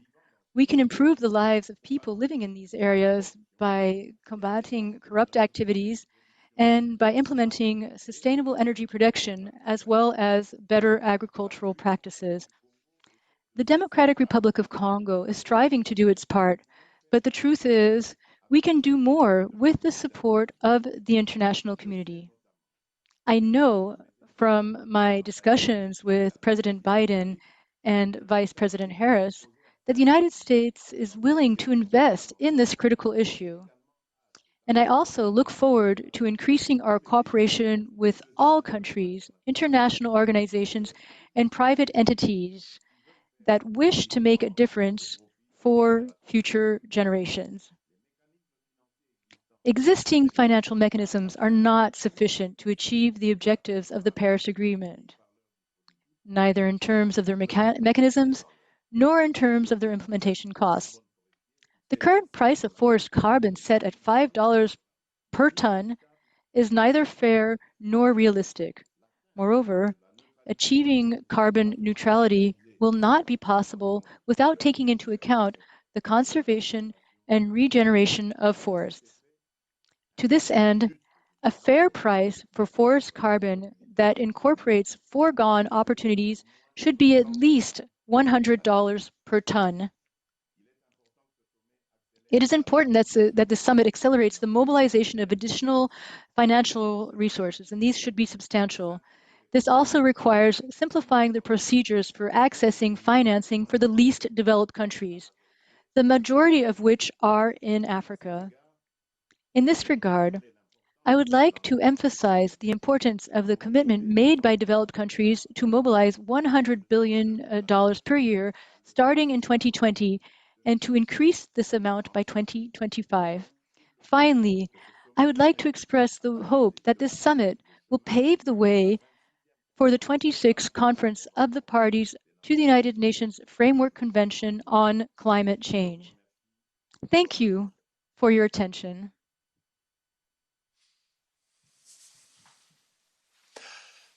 Thank you very much, President Tshisekedi, and thank you for drawing our attention to the critical coupling between your efforts to save your forests and finance. It's my great pleasure to be able to introduce the Prime Minister of New Zealand, Jacinda Ardern. Kia ora koutou katoa, and thank you, President Biden and Special Envoy Kerry, for inviting New Zealand to participate in this Leaders Summit on climate and for your commitment to US leadership on climate change. Our Pacific neighbours have identified climate change as the single biggest threat to their livelihoods, security, and well-being. Our collective goal here at this summit and beyond has to be effective global action on climate change. That means our collective commitments in 2021 will need to be enough to limit global warming to 1.5 degrees above pre-industrial temperatures. New Zealand has set the 1.5 degree limit at the heart of our domestic climate change legislation, our Zero Carbon Act. We've also committed to a 2050 zero carbon target, and work is underway to revise our nationally determined contribution to ensure we are doing our part. We will lift our ambition because we must.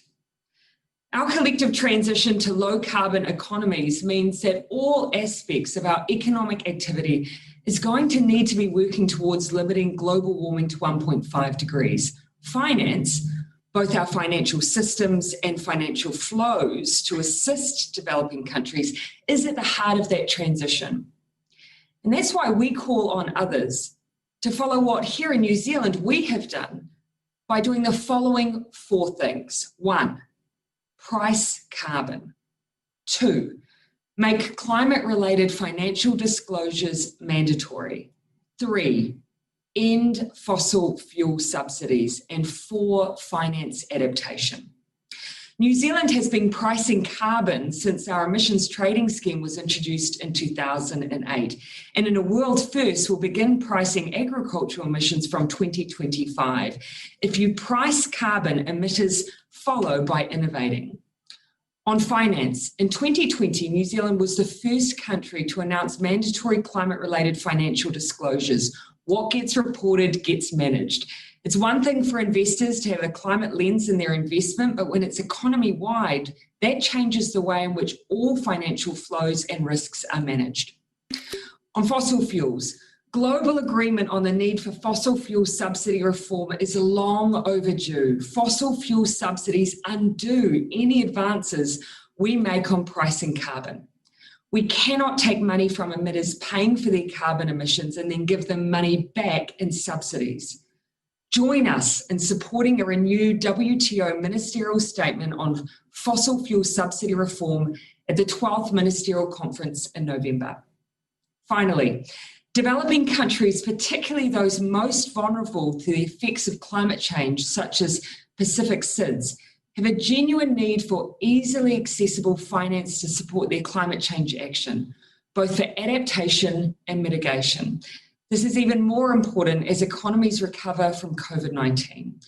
While support for adaptation has been increasing, finance for adaptation remains low. We must do better to support countries to adapt to the impacts of climate change. The numbers we are discussing are beyond astronomical. Globally, fossil fuel subsidies total around $500 billion a year. This is 5 times our annual climate finance goal of $100 billion a year. Imagine what diverting trillions of mobilized finance could do to help us achieve our collective goal to limit global warming to 1.5 degrees above pre-industrial levels. It is time to stop imagining and for us to do what is needed. He waka ika noa, nō reira tēnā koutou, tēnā tātou katoa. Thank you very much, Prime Minister Ardern, for that powerful intervention. I want to thank the President. I know the President has to step out, but I want to thank him for being here for these important heads of state comments on the finance. Mr. President, we very much appreciate you being here, part of it. Thank you, John. And we wouldn't be here, quite frankly, sponsoring this without you. So thank you. Oh, thank you, Mr. President. Thank you. Well, you called the summit.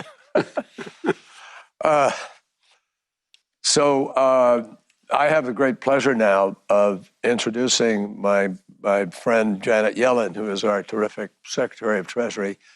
And she's been an extraordinary partner and, frankly, a stalwart champion on the climate issues since her days at the Federal Reserve. And she has long recognized the threat that climate crisis poses to the financial marketplace, the United States and around the world.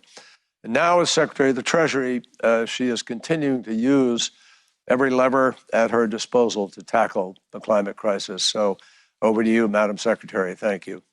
Thank you, President Biden, Secretary Kerry, and other distinguished guests. I'm honored to join you today.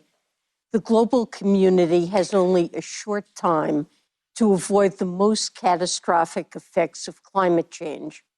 We need a sprinting start now if we wish to achieve our goal of net zero emissions by mid-century. President Biden has recommitted the United States to do its part to tackle this crisis and marshal the full capacity of the U.S. government. As Treasury Secretary, I understand that finance, public and private, is crucial to enable countries to accelerate their progress toward a net zero emissions future and cope with a climate that is already changing. But this will require economic and political choices. Governments and business leaders around the world are pondering these choices. So let me mention two questions that keep me up at night. First, how can nations best reduce emissions while supporting economic development and responding to other major challenges, such as COVID-19? This is especially challenging for low-income countries that have few available resources and pressing development needs. And second, how should governments target public sector climate finance to mobilize the greatest private sector investments? Past efforts to support private investment have not achieved anywhere near the scale needed to green the global economy. I can tell you that the United States Treasury will focus the full range of our tools and expertise to work with you in producing concrete and innovative answers to these questions. Multilateral institutions are invaluable partners in the pursuit of sustainable, inclusive, and resilient development. For these reasons, in our 2022 budget, we have requested $1.2 billion for the Green Climate Fund, $485 million to support the multilateral climate initiatives, and increased support for the multilateral development banks. As you will hear from our panel, while we're making progress, there's a need for redoubled efforts to boost the flow of capital and foster the growing market demand for climate-aligned investments. This effort will involve engagement on many fronts. U.S. Treasury is working to facilitate investments in projects that reduce greenhouse gas emissions and protect against the impacts of a changing environment. We do that in part by providing technical assistance to foreign counterparts that help attract private sector investment in clean energy and sustainable infrastructure projects. We're also working with the G20 and co-chairing a sustainable finance working group that will establish a sustainable finance roadmap and improve the information that private investors have to make investment decisions aligned with a more healthy and prosperous future. In the end, though, we know We will only achieve our goal of curtailing climate change through collective action. Today, we as a global community need to be ambitious, set goals, work together, and sprint toward a cleaner, safer, better future. We look forward to meeting this challenge together.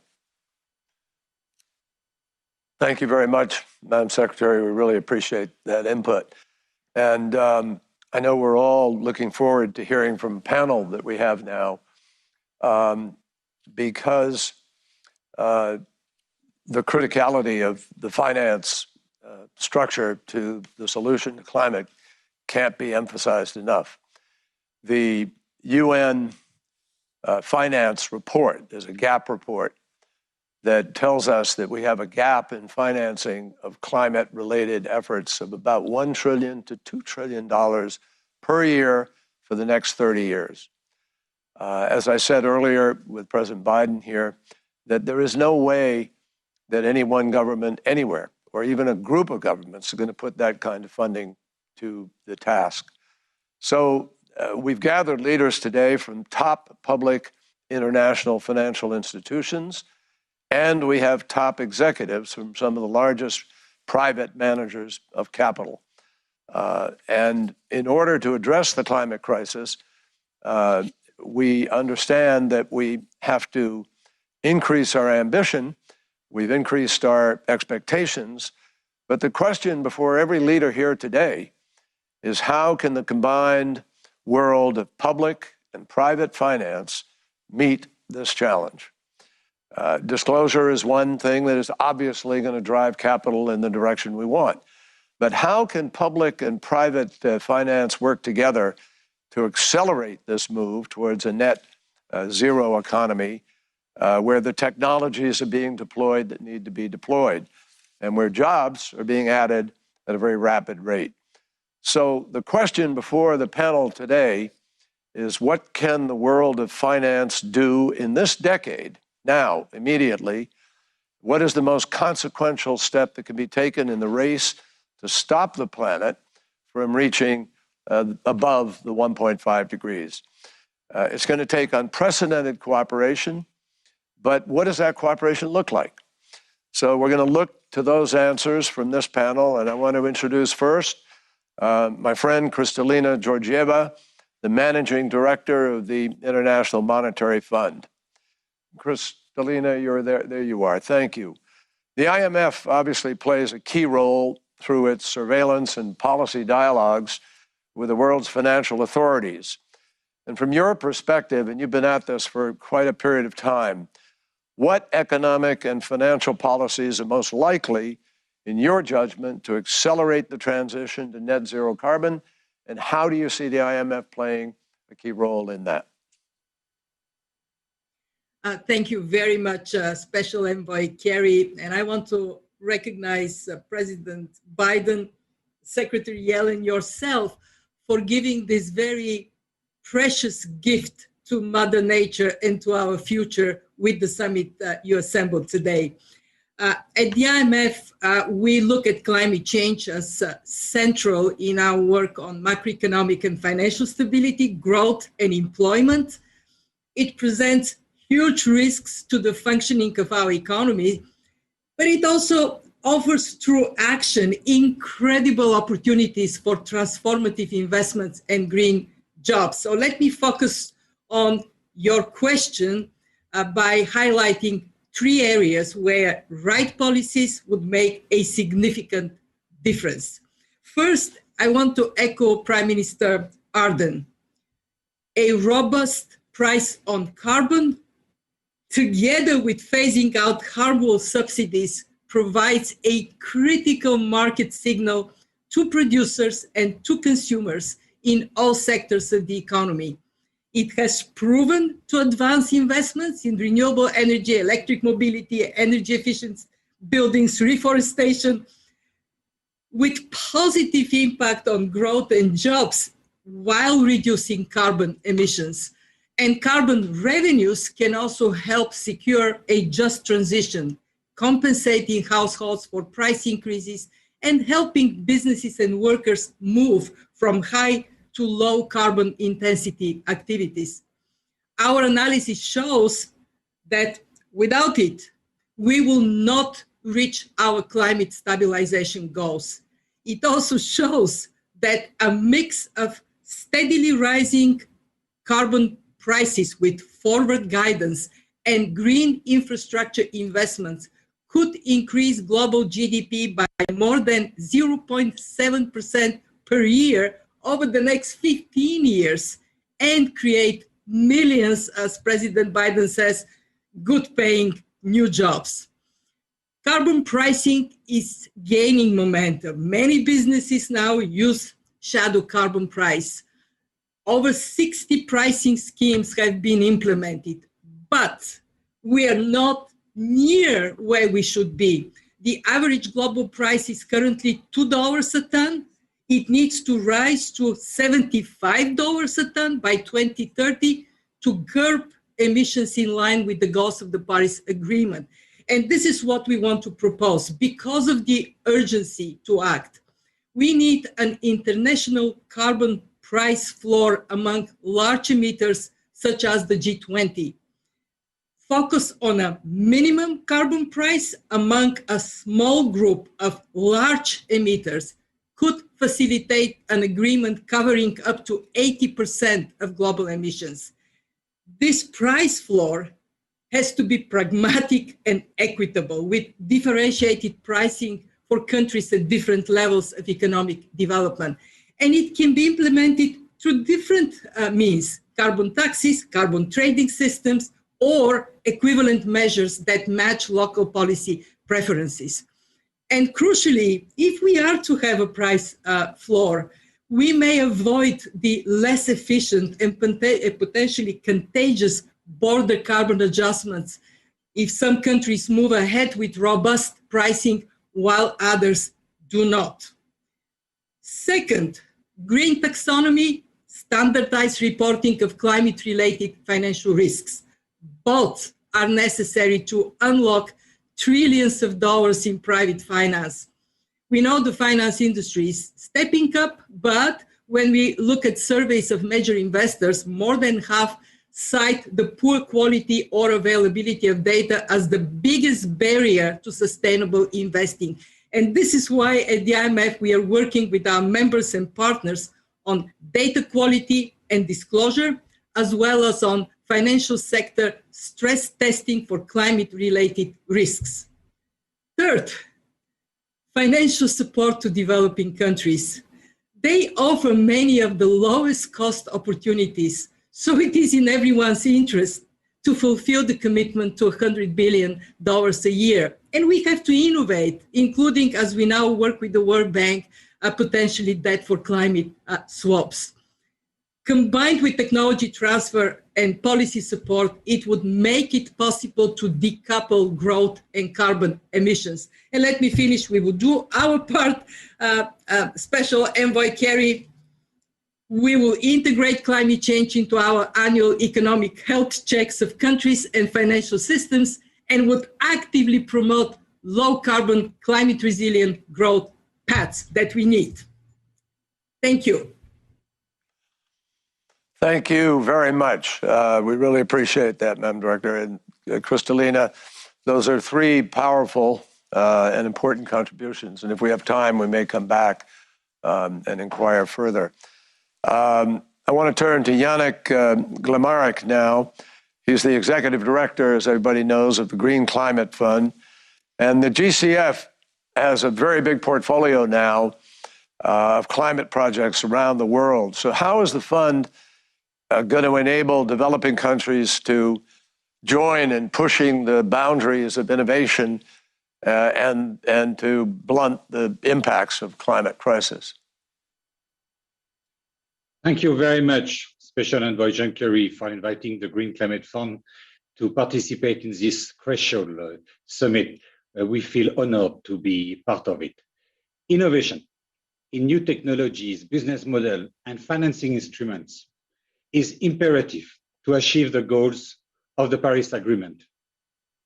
GCF was established to foster a paradigm shift in our fight against climate change.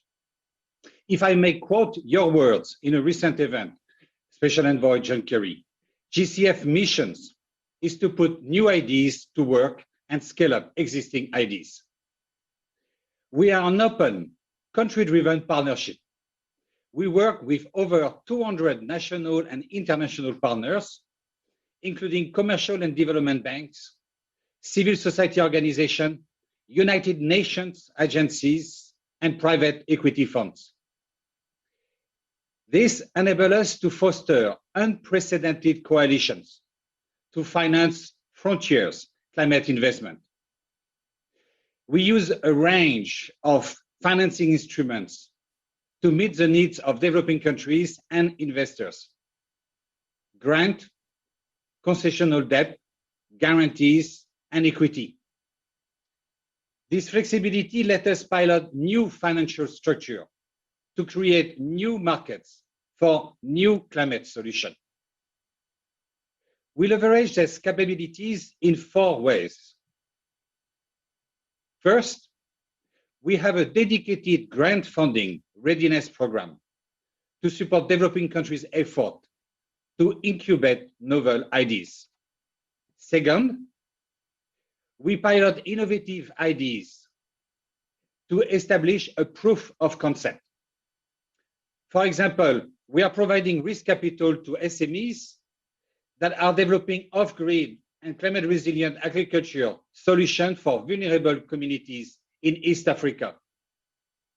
Risk capital is extremely scarce in developing countries, yet it is a precondition for innovation.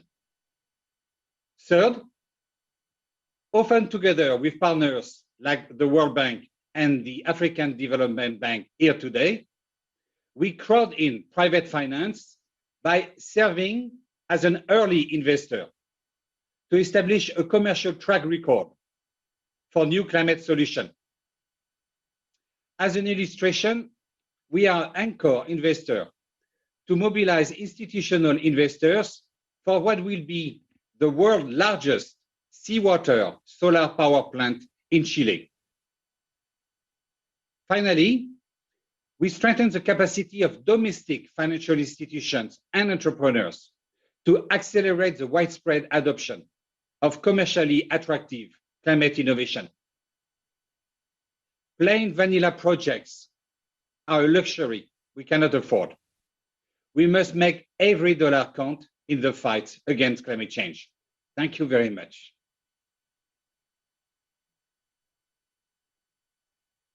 You put your finger on one of the most vexing components of this, which everybody should perhaps think about, and that's concessionary money.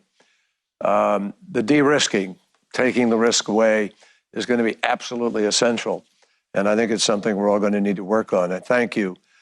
My next question is for David Malpass, president of the World Bank Group. The World Bank Group is the largest provider of multilateral funding and finance for developing countries. And your 2021-2025 Climate Change Action Plan is going to be published in the coming weeks. How will the World Bank Group contribute to raising ambition on climate through this new plan? Thank you, Secretary Kerry and everyone. It's a pleasure to be with you. We published a summary of our action plan today. The core of the plan is to spend more, in fact, record amounts, in ways that get the most results. That means helping the biggest emitters flatten the greenhouse gas emissions curve and accelerate the downtrend. And it also means record spending on adaptation. That's at least 50% of our climate finance to help countries prepare for and adapt to climate change. As background, World Bank Group has reached its highest ever levels of climate finance in the past 2 years. Our plan commits to big increases in spending focused on results, plus active private sector mobilization through IFC and MIGA, our private sector focused entities. And importantly, we're aligning our financing flows with the Paris Agreement. So the key to make this work is to integrate climate and development. We need to identify the biggest mitigation and adaptation opportunities and use those to drive our climate financing. This is a path that I hope others will follow, to spend more, but do it in ways that will achieve the most useful results. For example, in a given country, will it be more effective to invest in green agriculture or low carbon energy or drainage systems that can save lives in a hurricane? We're adding diagnostics that will help with these questions. We're working with countries to reduce their subsidies on fossil fuels, recognizing that they are expensive and distortive. Some countries will want to implement taxes on carbon and might reduce taxes elsewhere. Nature-based solutions and renewable energy sources each have a key role. An important element of our plan is to support the transition from coal to affordable and sustainable energy.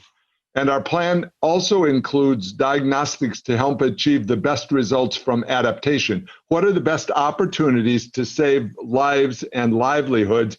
And this type of prioritization and planning is critical, I think, to achieve the most impact and results from climate finance. We're actively engaged with developing countries on their NDCs and long-term strategies, and we'll be introducing new in-depth country climate and development reports.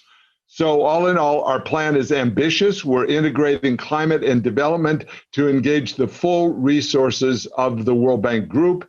And we're working on, and I'm very glad you mentioned the importance of concessional resources, we're working on a strong IDA 20 replenishment for the poorest countries. Climate action will be a core theme of that. Also, middle-income countries will need additional support. Green bonds, blue bonds, financial innovation, they all play a key role. And the World Bank Group, it provides an effective platform for this type of leveraging of donor resources. We can combine financing with deep country-based climate and development know-how, and that all reduces the fragmentation that is occurring in climate and development. So I have other comments I would love to make, but we, above all, we recognize the severity and the inequality of the current environment. People are facing challenges everywhere. There are tough issues that I haven't been able to name for us. The challenges are different country by country, and to be valid, we have to take into account the full life cycle costs and benefits of various climate policy choices. So what we know is that poverty, inequality, and climate change are defining challenges of our time, and increasingly they go hand in hand. For the World Bank Group, our goal, my goal, is to provide support and take prompt action in ways that create the most positive impact toward green, resilient, and inclusive development. Thank you. Well, thank you. No, thank you, David. I think that's a comprehensive answer and much appreciated. I think when you listen to the young woman who spoke earlier, Shea Bastida, and the challenge and impatience of coming generations, but you also compare that to the magnitude of the job we have to do. I mean, we are way behind. Everybody understands we're way behind. I think the effort to bring up to scale even more is our great challenge. And I think we all need to work together. I wish we had more time in the context of this panel, but we need to do that. So I thank you for opening up that conversation. I want to turn to Akinwumi Adesina, the president of the African Development Bank. I want. Thank you very much, let me Secretary. If I can frame a question to you. I'm sorry, Akinwumi. The African Development Bank is the only multilateral development bank now to focus over half, I guess, of your financing on projects with climate adaptation and resilience objectives. Not most people are doing that. How is the bank doing this, and what have we learned, you learned, about how to do adaptation effectively that we could share with others? Thank you very much, Mr. Secretary. I was just following the Prime Minister from Jamaica to say it's time to sprint. So I was just about getting off the blocks. I'd like to thank President Biden and you, Secretary Kerry, very much for inviting me to the summit. For all of us, President Biden's election has given renewed hope for us to global efforts to tackle climate change. Of course, it's appointing you. You're a dear friend to all of us, Secretary Kerry. You're also a friend of the global climate. Our special envoy is a very strong signal. And he's also appointing Secretary Yellen in Treasury. In my view, completes the action triangle of leadership, passion, and finance that's critically needed to accelerate global action on climate change. To be sure, climate change is a threat to Africa. The continent loses $7 to $15 billion per year to climate change, and this will rise to $50 billion per year by 2040, according to the IMF. Africa, the least emitter, suffers the worst of the impacts of climate change, including droughts, floods, locusts, and pest invasions. Africa is not at net zero. Africa is at ground zero. We must therefore give Africa a lift to get a chance of adapting to what it did not cause. At the African Development Bank, we are leading this charge for Africa. We have committed $25 billion to climate finance over the next 4 years. Our share of financing devoted to climate rose from just mere 9% in 2016 to 35% in 2019, and we will reach 40% in 2021 this year. We are also setting the pace. As you said, Secretary Kerry, the African Development Bank is the only multilateral development bank to meet and exceed the 50% parity for climate adaptation and resilience. Indeed, we devoted 50% of our climate finance to climate adaptation in 2018. And last year, we increased that to a record 63%. We are climate-proofing Africa.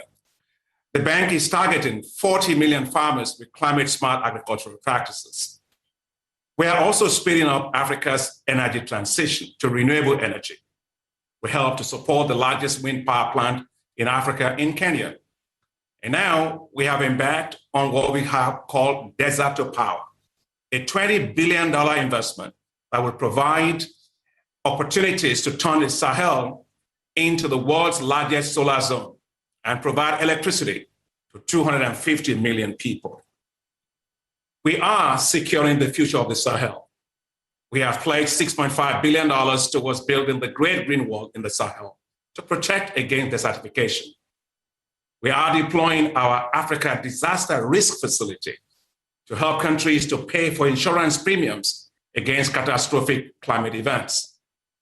We are also building strategic partnerships, and you're a key part of that, Secretary Kerry, in particular with the Global Center for Adaptation. And together we have created and launched the African Adaptation Acceleration Program. Our goal is to mobilize $25 billion for the program exclusively for scaling up actions on climate adaptation. And just 2 weeks ago, 30 African heads of state, global leaders, including UN Secretary General Guterres, Secretary Janet Yellen, joined forces to back this African Adaptation Acceleration Program. Africa, Mr. Secretary, is determined to speed up green growth. What is needed now is green paper to back this green growth. It's time developed countries met their promised $100 billion per year for climate finance for developing countries. Together, we must secure the future and make hope come alive for the present. The African Adaptation Acceleration Program is Africa's plan. Your Excellency, President Biden's support to give it the resources it needs to be a big boost. By so doing, you will have supported Africa to rise from ground zero on its way to net zero. Together we adapt, together we prosper. Thank you very much, Mr. Secretary. Well, thank you very much, Akinwumi. That's a tremendous effort. I wish we had more time because there's so much to dive into, but we will work with you in this effort going forward. It's my pleasure now to turn to Brian Moynihan, the Chairman and CEO of the Bank of America, Chair of the International Business Council, and Co-Chair of the Sustainable Markets Initiative. Brian, if I can ask you, Bank of America yesterday committed to join the Net Zero Banking Alliance and the Glasgow Financial Alliance for Net Zero. Could you share with everybody what these two commitments mean about Bank of America's decision to mobilize $1 trillion over 10 years? I think, why don't I just leave it there? Well, thank you, Special Envoy Kerry, and I thank President Biden for convening this session. We joined the Glasgow Financial Alliance for Net Zero because GFANZ provides a roadmap for the transition, not only for our company, but for all financial companies across all sectors. And importantly, it demonstrates the commitment we have to meet many of the discussion earlier on in this session. We're also confident we can deliver on the Bank of America's commitment to deliver $1 trillion investment over the next decade because our customers from all sectors are making transition commitments. These commitments drive a fundamental change in demand in what they do, a change we need to finance. The private sector, therefore, is key to bringing about the capital innovation to drive a just transition. And we have, as a bank, have to help our clients make that transition. Now, as you mentioned, John, I've personally worked with many of my colleagues across industries as they make net zero or similar commitments. The example is the Sustainable Markets Initiative that I co-chair with His Royal Highness the Prince of Wales. This is a volunteer army of over 200 large companies working to accelerate their efforts. Asset owners, asset managers, banks, airlines, shippers, port operators, building supply companies, agriculture companies, companies from all sectors of the economy are committed to working to accelerate the commitments they've made to net zero. The other example that is similar to this by the private sector is the World Economic Forum Alliance for CEO Climate Leaders. 100 large companies, all driving towards net zero pledges, working together to see how they can accelerate the pace. Another piece that we've worked on, you mentioned, is standardized metrics developed by the World Economic Forum's International Business Council. The Big Four accounting firms helped us develop these metrics. They cover all the SDGs and are drawn from the best of the current voluntary standards. They disclose emissions across all scopes by all companies. The metrics show stakeholders what a company's plans are to improve across time. 80 of the largest companies in the world have already committed to disclosing the metrics, and many more are joining. These metrics provide a roadmap for how a company can disclose in a straightforward, understandable, transparent way their path forward. And we believe they should be the basis for the work for the broader corporate disclosure by the official sector. Now we're moving to the confidence in deploying the $1 trillion at Bank of America. That confidence comes from the demand that is created by the commitments our customers are making. To use a phrase that your colleagues have used, it takes a whole of the bank approach, though, to make this happen. First, in our own operations, how we use energy. Second, we have to work with those small and medium-sized companies to help them reset their operations and finance the transition for them. They not only need our money, they need our expertise to advise them, as they don't have the large staffs that the big companies have. Third, importantly, is our capital markets activity, primarily in the first instance, raising capital for the larger companies to fund their operational restructuring and new facilities for clean energy. We're already one of the largest financiers in that area, and we did $100 billion in financing activity in 2020 alone across the SDGs. We also, through our capital markets activity, will raise equity for innovative new companies to fund their technologies and their growth. And we'll also raise money in blended finance structures that Mr. Malpass mentioned to leverage the public monies from the MDIs that spoke today, especially to help those developing countries. Another area that we have to work on is our research area. Our research shows that companies that are focused on ESG are better investments. This provides a carrot to good companies that are making progress and stick to those that are lagging. And then we bring to the table our investment platform, over $3 trillion plus in customer assets, bringing capital from individual investors whose demand for ESG funds and similar investments is growing because they simply care. Even in our commitments to on racial and social justice in the United States of $1.25 billion, or our commitments to $6 billion a year in community development, low and moderate income housing, all these commitments are made across our platform with a view of the same transition pathways. So we're committed to net zero, and the good news is many of our private sector colleagues are similarly committed. We believe those private sector colleagues are significantly important and the critical path forward for net zero for the world. We're there to help those customers make that transition and to provide the financing like a bank should. And by doing that, we deliver for society and for our shareholders. We call that at Bank of America the Genius and we look forward to helping you in your endeavors here. Thank you. Thank you very much, Brian. That's a pretty comprehensive undertaking. And I might just comment that yesterday you are one of 6 banks that announced an aggregate amount of money of about $4.16 trillion that will be allocated over the course of the next 10 years, which is an incredible start to the effort to provide the finance we need. I want to turn now to Jane Fraser, who is the CEO of Citigroup. Jane's been sort of thrown into the hothouse here pretty quickly because she's only been there for as a chair, as CEO.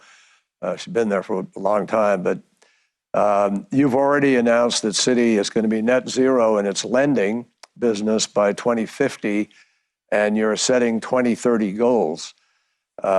You also yesterday announced you're joining the Net Zero Banking Alliance, which is a pretty fast start. With respect to the climate crisis, what is it that you're now setting out as the new CEO? How do you hope to change or advance Citi's relationship to the climate crisis? Well, first of all, let me thank Special Envoy Kerry for both your leadership on climate and for your invitation to this important summit. I may have been CEO for only a short time, but Citi has been helping lead our industry's drive to sustainability around the world for many years. We helped create the Equator Principles back in 2003 and the Green Bond Principles in 2014, both of which have been establishing important industry standards. And in 2018, Citi became the first US bank to report on our efforts to implement the Task Force on Climate-Related Financial Disclosures framework, which provides transparency about the impact climate change has from a risk management perspective. So I'm very happy to see the cross-section of institutions participating today, because solving climate change is really going to require the ultimate public-private partnership. And agreeing on common metrics and common standards is going to be fundamental. At Citi, our goals for 2030, they're grounded on 3 principles and priorities. The first is financing climate solutions. The second is measuring the reduction of climate risk and impact of our own clients in the portfolio. And the third is continuing to minimize our own company's direct impacts on the planet. We recently committed to $500 billion in environmental projects and activities by 2030. And this is a 10-fold increase over our very first commitment way back in 2007. And combined with our plans to finance $500 billion by 2030 in areas such as healthcare and affordable housing, like Bank of America, we've committed a total of $1 trillion to advance the UN Sustainable Development Goals. And we're proud to do this. Now, some think that confronting climate change and creating jobs and economic inclusion are in conflict. But we believe we're only going to be successful in tackling our global challenges if these 3 agendas are working together. So solving climate change must be a driver of jobs and of economic prosperity. Now, in what is our biggest challenge yet, as a firm, we're targeting net zero emissions by the year 2050. And underscoring its importance, I announced this commitment on my very first day as CEO. And this is a bold goal for a global bank like ours, because it means not only addressing the emissions from our own operations, which we intend to have done by 2030, but also those emissions produced by our client portfolio. And yesterday, as you said, we're very proud to help launch the Net Zero Banking Alliance with Brian and others to establish a common industry framework for net zero. But we know that to truly fight climate change, our clients, which include many of the biggest world multinationals, as well as investors and countries like the ones we've heard from today, will also need to transition to net zero. And we will join them on this journey. Net zero is very easy to say, but it's going to be hard to do. And make no mistake about this, this is going to be really hard. We think it's going to require three critical things. Putting hard numbers to this, because when we look across our client portfolio, particularly in carbon-intensive sectors, measuring our finance emissions is rather a Herculean task. Second, having tough conversations with our clients. Do they have a net zero plan themselves? And how can we partner with them on the execution of this critical transition? And if a client isn't interested in decarbonisation, well, what does that really mean for our long-term relationship? And the third element is looking outside the company. We've all got to accelerate technology development, whether it's through renewables or carbon capture, and we all have to get behind supporting the public policy that is really going to be essential to making this all happen. So yes, we are acting with urgency. We're excited about this road ahead, but I do want to underscore it's not going to be easy, and we're going to need all the pragmatism and the partnership that we can muster together. I can assure you, whether it's the drive to net zero or the other important parts of our ESG agenda, including closing the gender pay gap and promoting racial equity, we're going to back up our commitments with real action and with measurable results, because that's what matters. And our clients and our shareholders and our people, well, they're expecting nothing less. So thank you for having me today. Thank you for coming today. We appreciate your participation and congratulations on getting off to such a great quick start. You said twice getting to net zero is going to be hard, really hard. And just remind everybody that will depend on whether or not we have some breakthrough technologies and breakthrough innovations, number one. But even if we get to net zero, we still have to get carbon dioxide out of the atmosphere. So this is a bigger challenge than a lot of people have sort of really grabbed onto yet. And again, we can't do it without your engagement and support. So we thank you for that. I want to turn now, if I may, to ask a question of Oliver Bäte, the CEO of Allianz. You represent one of the largest insurance companies in the world. And one of the most committed to net zero. I can remember being at conferences with you a number of years ago, and you made some huge commitments. Given your long experience in climate, help us understand, what do you think the business community needs to do, just bluntly, in order to accelerate the amount of capital that is flowing into net zero transition? How are we going to get there? Thank you, Special Envoy, and it's a great pleasure to be with you all and being the European today in your conference as an expert. We started actually with the Net Zero Asset Owner Alliance in September 2019. We were only about 13 companies, Marcy will talk about that, convened by the UN and particularly Secretary General Guterres, who I would like to applaud for his initiative to bring us together. Now, at the time, and I will answer your question in a second, it was a coalition of the willing. It was people that had a dedication, wanted to put, like many today, wanted to put their personal energy and their companies behind that. So the answer is we need to move from something that is voluntary in a coalition of the willing to making it mandatory in the financial sector to drive to net zero. We have, for example, the German insurance industry that is committing to 100% doing that. So we need to move from a few banks, a few asset managers, a few asset owners to have them. Let me give you an example and just be very forthright. We have today heard more than 70% of global GDP committing to net zero. Unless there's a lot of countries that have very large sovereign wealth funds that have not yet committed to net zero. And that we should ask ourselves why that is.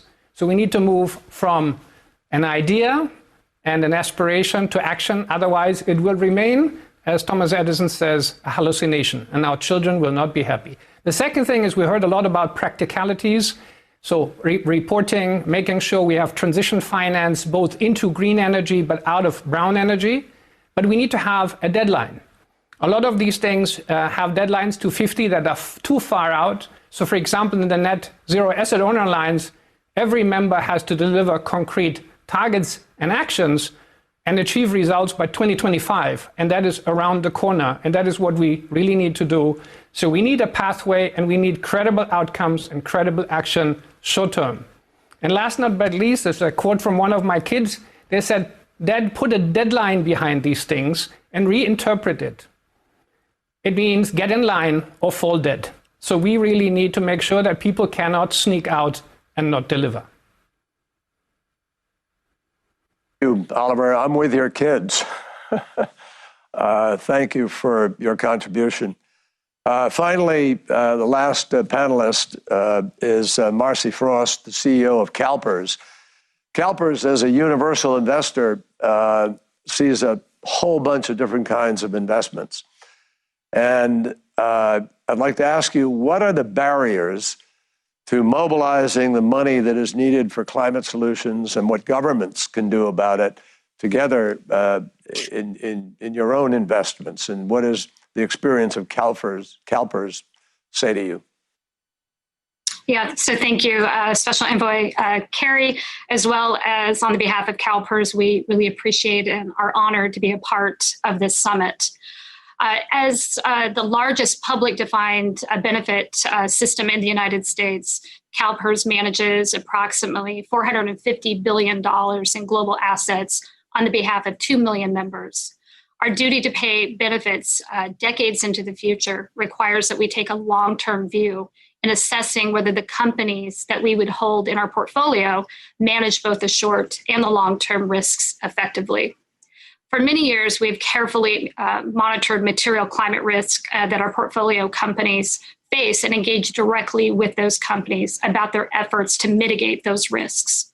We also work on global initiatives to help develop more effective reporting frameworks. CalPERS is a co-founder of Climate Action 100+, an initiative to really ensure the world's largest corporate greenhouse gas emitters, take necessary action on climate change. A newly released benchmark from this group indicates the seriousness around this topic and how serious investors like CalPERS are in measuring progress toward the 2050 net zero target. We believe it is also vital that federal regulators do their part and closely monitor climate risks to the financial system and provide clear guidance to financial institutions who are really addressing these risks on a daily basis. If federal regulators are not attentive with their international counterparts to monitor these climate risks, we truly believe that coordination is necessary to protect our interconnected capital markets from climate disruptions. And our capital markets also need to adequately mitigate these risks. So in our view, government should take 3 immediate steps. And these are, the first one is really in support of Secretary Yellen's comments that she made earlier, that we require mandatory climate risk reporting.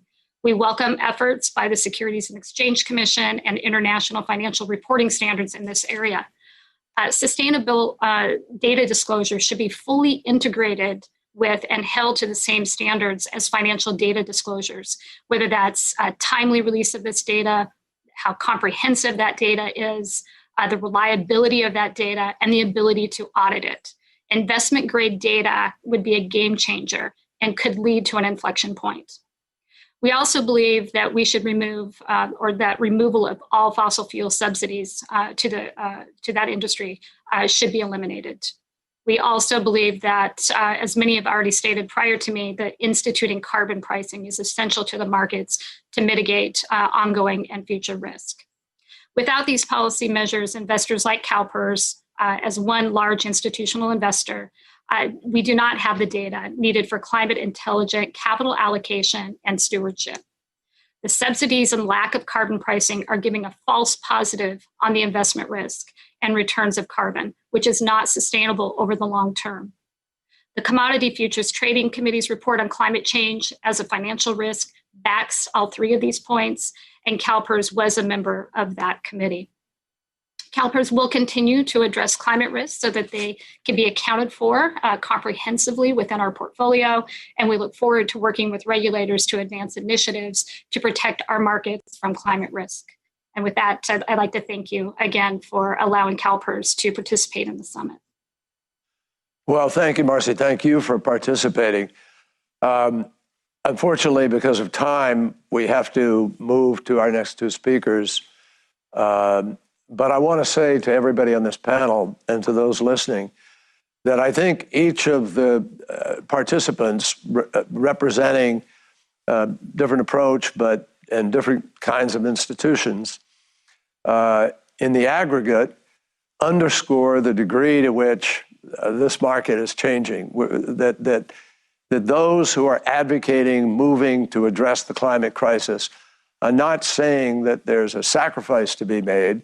In fact, they're saying it's the opposite.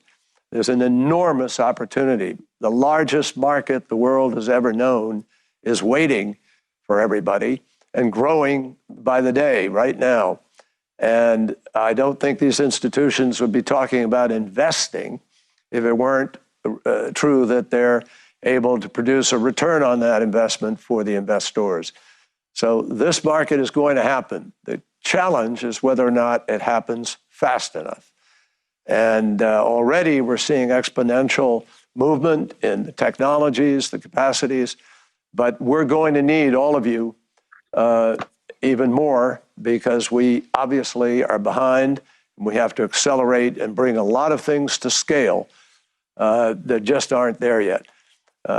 It's known that to do this, about half of the emissions we have to reduce are going to be reduced by technologies that are not yet at scale in the market. So, we're a 4.5 to 5 billion energy user market today. We're going to go up to 9 billion in the next 30 years. That's the largest market in the world. So thank you for being here and sharing your thoughts. And I'm sure we're going to be working together and sharing a lot more going forward.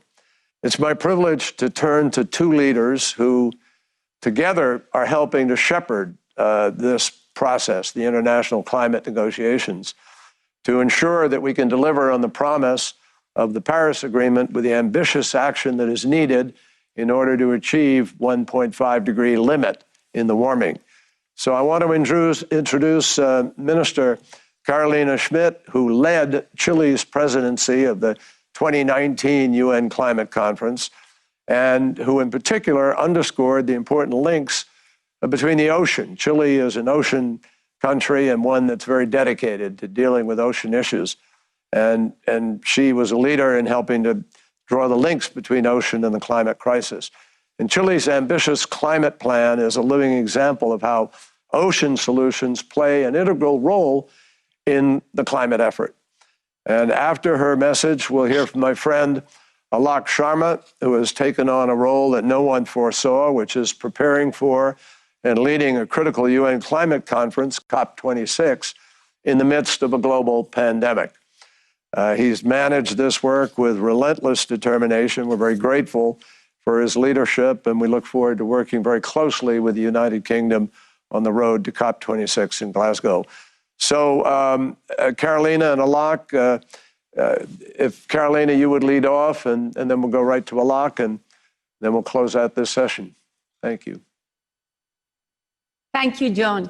Distinguished delegates, my warm greetings to you all from Chile, and a special thanks to our host, the United States. Climate change is the greatest challenge facing humanity this century. And this year, 2021, with the United States fully back in the Paris Agreement, is the year the multilateral process must show it is up to the challenge to bring the agreement into full operation. At COP25 in Madrid, important steps were taken toward this. For the first time, a mandate to address oceans under the UNFCCC agenda was established, an important step for the integration of the climate and environmental agendas in a blue COP, highlighting the importance of protection of oceans to tackle the climate crisis. We catalyzed technical assistance and knowledge on loss and damage with the Santiago Network. We adopted a comprehensive global gender action plan for climate action with justice. We step action on adaptation as relevant and as urgent as mitigation, holding the first COP ministerial on adaptation, and develop key progress, bringing us closer to an agreement on a global market mechanism on Article 6. But one of the most fundamental achievements of COP25 was the Climate Ambition Alliance for Carbon Neutrality, bringing together for the first time state and non-state actors committed with concrete plans to reach carbon neutrality at 2050 at the latest, following the requests of the science and recognizing that countries alone cannot face this challenge. We need the commitments and plans for transformation through innovation, technology, and resources of the private sector. The COP25 presidency and the incoming COP26 presidency of UK are working closely together to increase the climate ambition using all tools available to work with everybody, even though these difficult times of the pandemic. Working together with the UK and the COP champions of COP25 and COP26, the High Ambition Alliance and its Race to Zero campaign has become the greatest ever coalition committed to net zero carbon emissions. 122 countries and over 3,000 organizations, business, investors, cities, universities, and many others, accounting for over 70% of global GDP, are now part of this alliance that include not only the world's biggest companies, and now as well with the Glasgow Finance Alliance, also more than 160 of the biggest banks, investors, and insurance, representing more than $70 trillion globally. The momentum is with us. Climate leaders around the world recognize that carbon neutrality by 2050 at the latest is not only an ethical imperative, but also a key condition for development and the only path to a resilient and prosperous future. The world is watching us and will accept nothing less than a complete and ambitious outcome at COP26 that must consider mitigation, adaptation, and finance as equally urgent. On the road to Glasgow, we urge all countries and non-state organizations to join us for people, for the planet, and for a prosperous future for the world. Thank you. Thank you, Carolina, for your forceful leadership. We're going to need you more than ever in these next days. Over to you, Alok. Thanks for joining us. Thank you, John, and thank you for your very kind introduction. Your Excellencies, ladies and gentlemen, friends, before a baby born today has even finished primary education, the future will be set. We all know that the next decade will be make or break for planet Earth. And the warning lights are flashing bright red. And that is why the decisions that world leaders are taking today, and indeed on the road to COP26, are going to be absolutely critical. So I want to thank President Biden for bringing us together and for the US's own ambitious new nationally determined contribution. And indeed, I'm very grateful to everyone who has made announcements and moved us closer to our clean, green future, to creating those jobs and prosperity without harming the planet. And with today's announcements from the US, from Canada, from Japan, every G7 country now has an NDC that puts them on a path to net zero by 2050. This is a significant step towards keeping 1.5 degrees within reach from a group of countries who have a responsibility to lead. As we've heard, net zero commitments now cover 70% of the global economy, and this is real progress. But we have much further to go. Because as I said at the Climate Ambition Summit in December, the key question is, have we collectively, as a world community, done enough to put us on track to limit warming to 1.5 degrees, to protecting ourselves from climate change and making the Paris Agreement a reality? Friends, the answer to that question is still no, not yet. Between now and COP26, there will be more opportunities for countries to raise their ambition, and so we must, because if we are serious about 1.5 degrees, we must be serious about NDCs, and we must be serious about acting now to reduce emissions, and we must be serious about supporting developing countries. The next IPCC report will show us again the urgency of our situation. And the world is looking expectantly to its leaders to respond. And we must prove that we are up to the challenge. And we must make COP26 that turning point at which we get back on track and make the goals of the Paris Agreement a reality.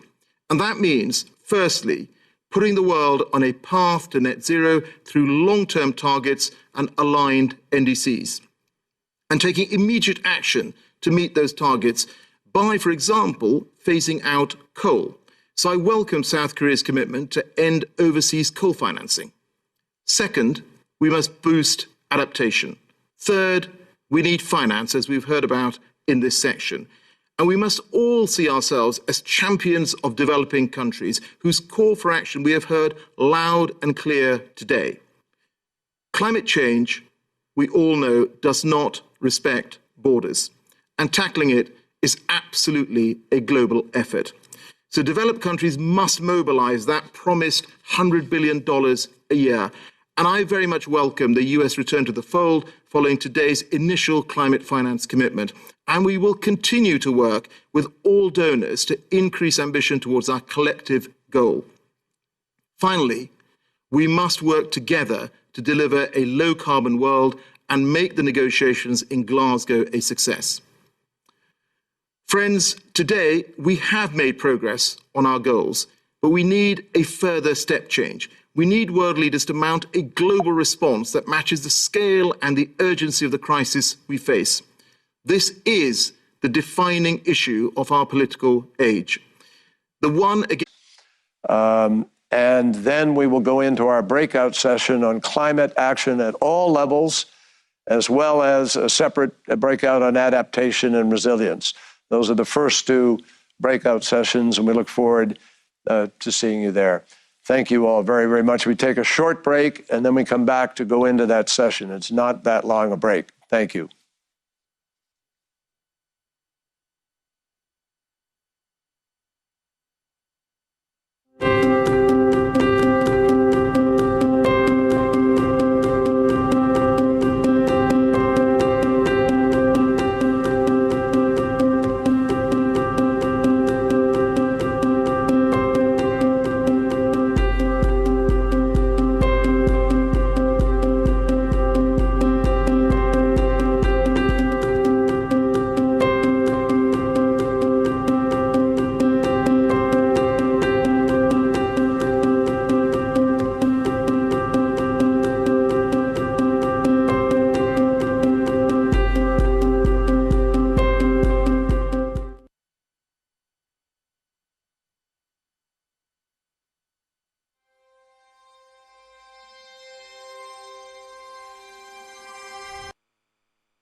first stabilizing the entire planet. There is a danger that we have already crossed the boundary in Earth's climate. The most alarming evidence of this is in the change of our planet's ice. Having two caps of permanent ice in the Arctic and in Antarctica is the very precondition for the planet to stay in the state that has enabled us to develop civilizations as we know it. A permanent white surface like what we can see around us here is reflecting back 90-95% of incoming heat from the sun. When these ice sheets start melting, you can come to a point where the ice sheets tip over from being self-cooling to becoming self-warming. And that is the most dramatic tipping point in the Earth system. A tipping point is a point beyond which a change becomes irreversible. So in the current climate, Greenland is already beyond its threshold, where it's now losing 10,000 cubic meters of ice per second. That's the average loss rate. Now, that loss rate will only continue as the climate heats up. So is Greenland lost? Evidently it is. The drama here is that one characteristic of tipping points is that once you've pressed the on button, you cannot stop it. It takes over, it's too late. It's not like you could say, oops, now I realize I didn't want to melt the Greenland ice sheet. Let's back off. Then it's too late. The important point to make here is that everything in the Earth system is connected. If one part of the climate system crosses its tipping point, then that might make it more likely for other parts of the system to also cross their critical threshold. So you can think of this in terms of dominoes. If you tip one of them over, then this might lead to a cascading effect. When we cross tipping points, we unleash irreversible changes. That would mean that the planet will go from our best friends, a position where it dampens and reduces the stress, sucking up carbon dioxide, taking up heat, absorbing impacts, and tipping over to a point where it could self-reinforce warming and become a foe. In 1988, we passed 350 parts per million of carbon dioxide in Earth's atmosphere. This was the moment we crossed the boundary. Ever since then, we've been at risk of triggering changes that lead to runaway warming. Right now, we've reached a point of carbon dioxide concentration in the atmosphere of roughly 415 parts per million. We're starting to see the impacts of being in the middle of the danger zone in the climate boundary in terms of rising frequency of droughts and heat waves and floods and accelerated melting of ice and accelerated thawing of permafrost and higher frequency of forest fires. Today, our assessment is that the uncertainty range in science lies between 350 ppm, which is the boundary between the safe zone and entering the danger zone, up to 450 ppm, which is when you exit the danger zone and go into really high-risk zone. If we enter the high-risk zone, irreversible tipping points become highly likely, if not inevitable.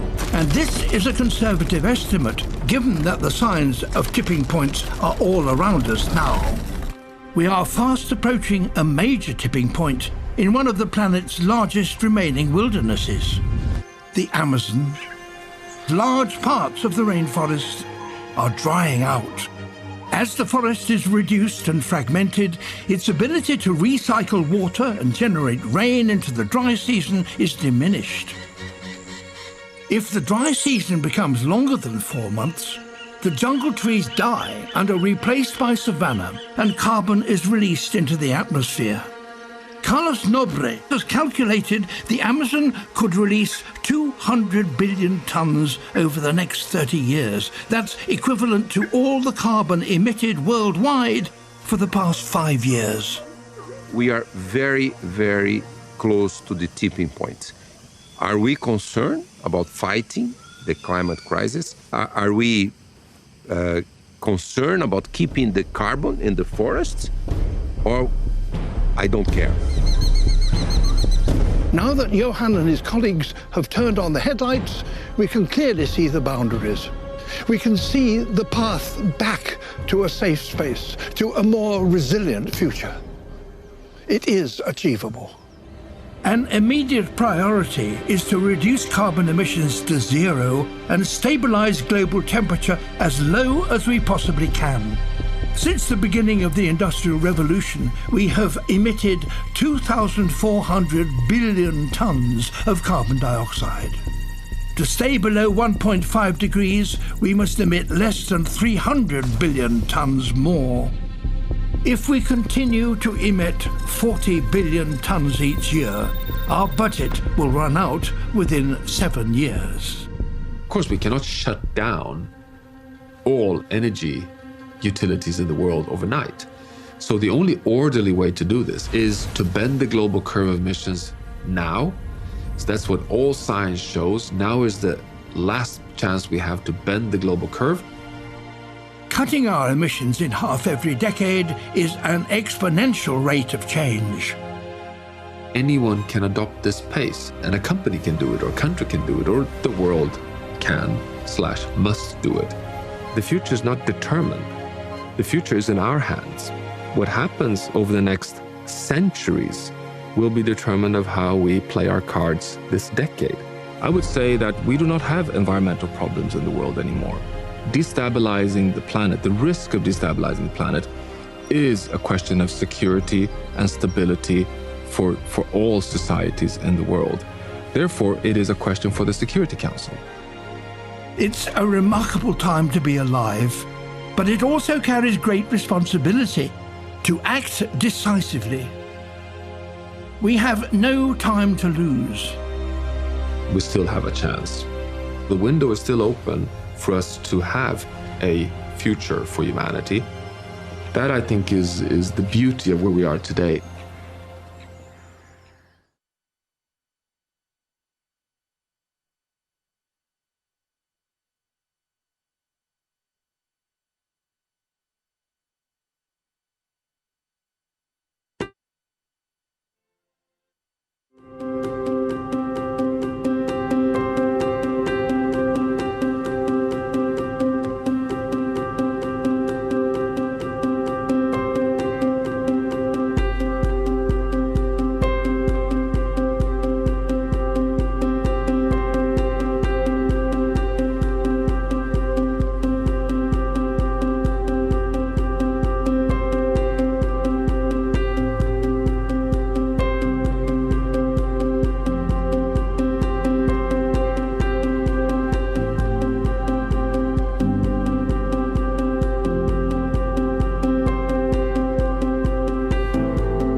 Few have used their voice in more profound fashion to shape the global climate movement than His Holiness Pope Francis. In 2015, his landmark encyclical letter, Laudato Si, called on all peoples across the world to be stewards of God's creation and to remember the impact of climate on the world's poorest. He not only helped make the Paris Agreement possible, but has continued to bring his humble message of justice and solidarity to so many of the world leaders gathered here today. All throughout, His Holiness Pope Francis has stressed the need to build a global culture of care that attends to the human dignity of those souls most directly affected by the climate crisis. It's our great privilege to have His Holiness Pope Francis join us today. Buenos días. Saludo a ustedes que están reunidos en esta iniciativa que me parece feliz, una iniciativa que nos pone en camino a todos, a toda la humanidad a través de sus líderes, nos pone en camino, en concreto hacia la reunión de Glasgow, pero más todavía en concreto, hacernos cargo. It leads us to be stewards of nature, this gift that we have received and that we must care for into the future. This is increasingly significant because it is a challenge we face in the post-pandemic era. We need to keep moving forward, and we know that one doesn't come out of a crisis the same way one entered. We come out either better or worse. We need to ensure that the environment is cleaner, more pure. It needs to be preserved. We must care for nature so that nature may care for us. I wish you great success during this meeting. What a wonderful idea to meet together, and I will be with you every step of the way. Thank you very much. It's my pleasure now to conduct the breakout sessions, Administrator Regan of the EPA and Secretary of Agriculture Vilsack and Secretary of Homeland Security Mayorkas.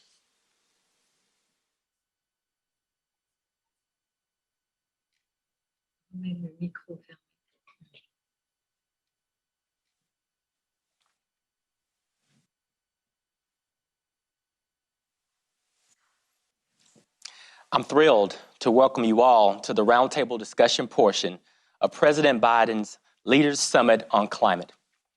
The theme for our panel is climate action at all levels.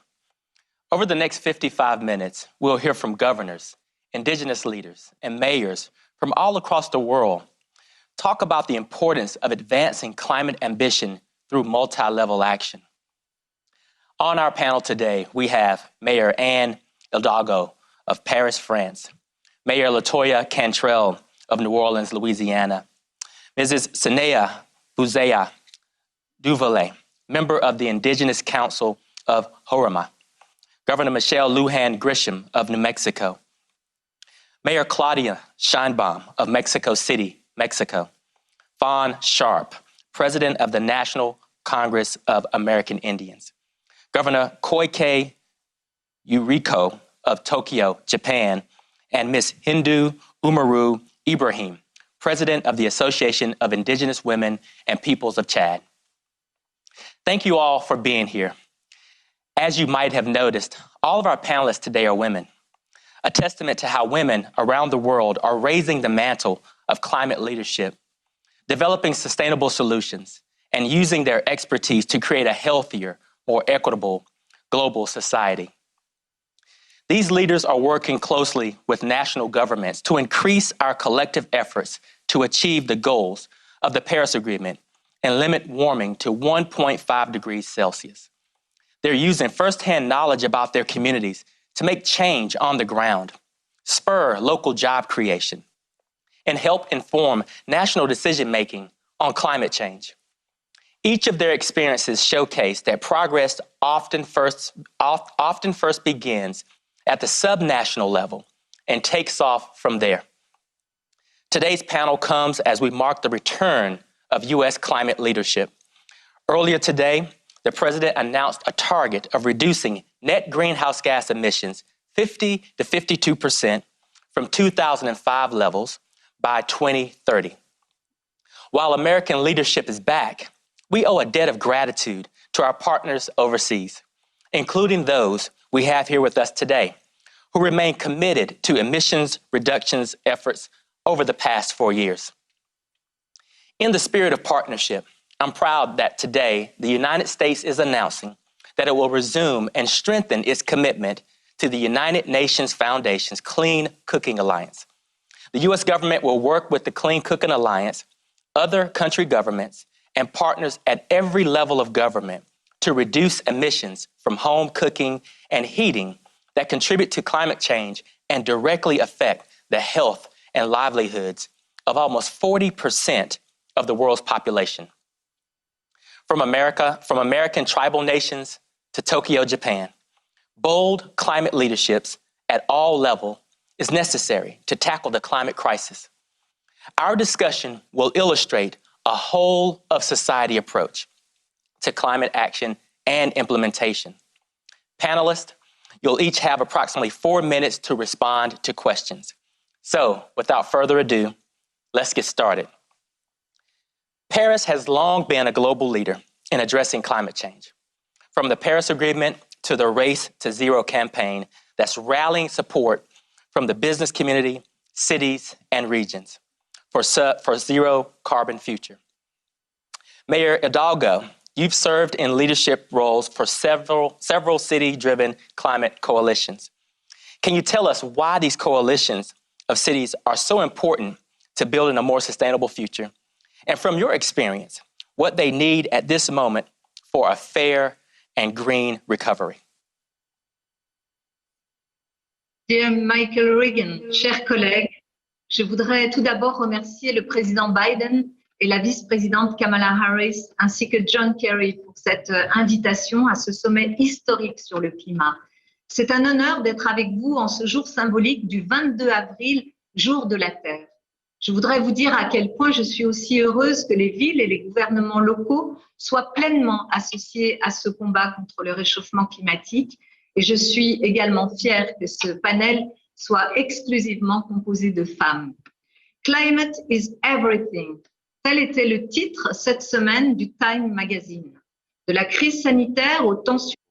On the front cover of the Time magazine, from the changing economies to the democracy crises and all kinds of issues that we see today have to do with the climate. This issue has never been so widespread. This requires that we change, but also change radically. But what are we changing? We're almost changing everything. And when everything has to change very quickly, that's called a revolution. A revolution that is just as big as the Industrial Revolution, that can create as much hope as the American Revolution and French Revolution, but also a revolution that we need quickly. And the cities are at the heart of this climate revolution. In 2015, 192 countries signed the Paris Agreement unanimously. And on that same day, 1,000 mayors were meeting at the same time at City Hall in Paris to sign onto the same commitments. But setting goals is not enough. We need to set a clear path to achieve them, and also the kinds of milestones in order to measure our performance. Now, a few years later, not all countries have given themselves the necessary steps to achieve this. And Antonio Guterres was saying last year that in terms of the reductions that were pledged, our countries represent 30% of global emissions is currently below 1% of the overall goal. Now, in cities, 60 of the largest cities around the world have already achieved major accomplishments. And this is what we're going to see when we come to COP26 in Glasgow, when people come together in order to reach carbon neutrality by 2050. Now, as we all know, we are stronger together. And what we have seen is that cities show that they are stronger and more efficient when they come together within the networks like the C40, as well as U20, which is another initiative with leading mayors at the OECD. We are seeing crises that are certainly unprecedented, but let's remember that the day after the Second World War, there were two conferences that allowed the world to rise like a phoenix. We have the cities of San Francisco and Bretton Woods that saw this situation where Bretton Woods created the new global order. And what we saw come out of San Francisco also allowed for these things to happen. The San Francisco conference eventually led to the Paris Agreement, but we're still missing our Bretton Woods. We have seen a number of movements in Europe, in the US, and others, and these are the premises necessary. The US, under President Joe Biden today, are showing us the way. And like many Europeans, I am following very closely what is happening in the United States. With the two recovery plans, the U.S. is giving the U.S. economies the necessary resources, and $365 billion to cities and to other local governments in order to continue moving forward. Now, what the U.S. is doing is nothing more than a source of inspiration for the EU and for everyone else. And as it was said yesterday, there is no alternative. What we can say to that is that this is the alternative.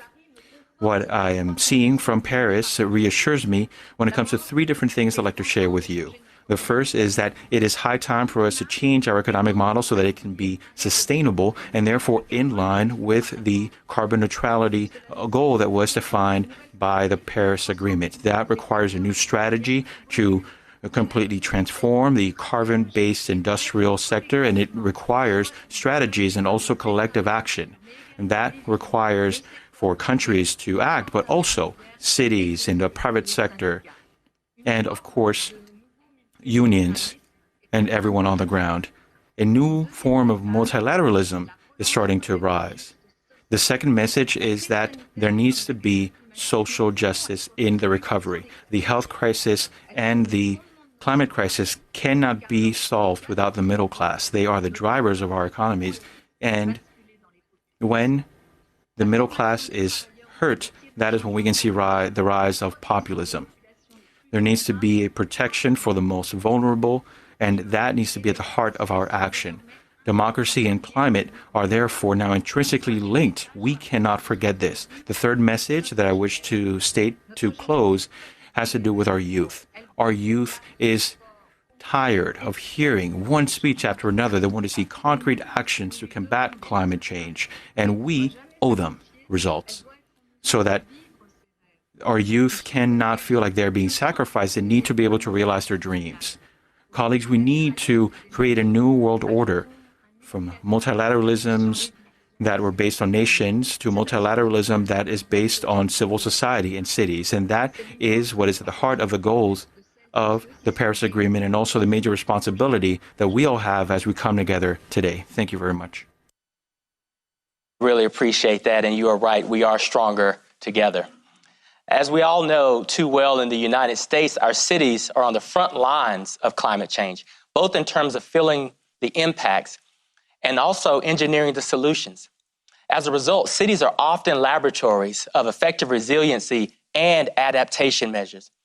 Mayor Cantrell, in the wake of Hurricane Katrina, you are a leader on the ground, supporting your community in the immediate aftermath of the storm and in the city's long-term recovery. As mayor of New Orleans, you've made climate adaptation and resiliency key priorities of your administration. I want to hear more about those measures and the innovative solutions you're employing in New Orleans to confront climate change. Well, thank you so much, Administrator Reagan. And of course, to our President Biden and our Vice President Harris and all of our leaders who are assembled here, thank you so much.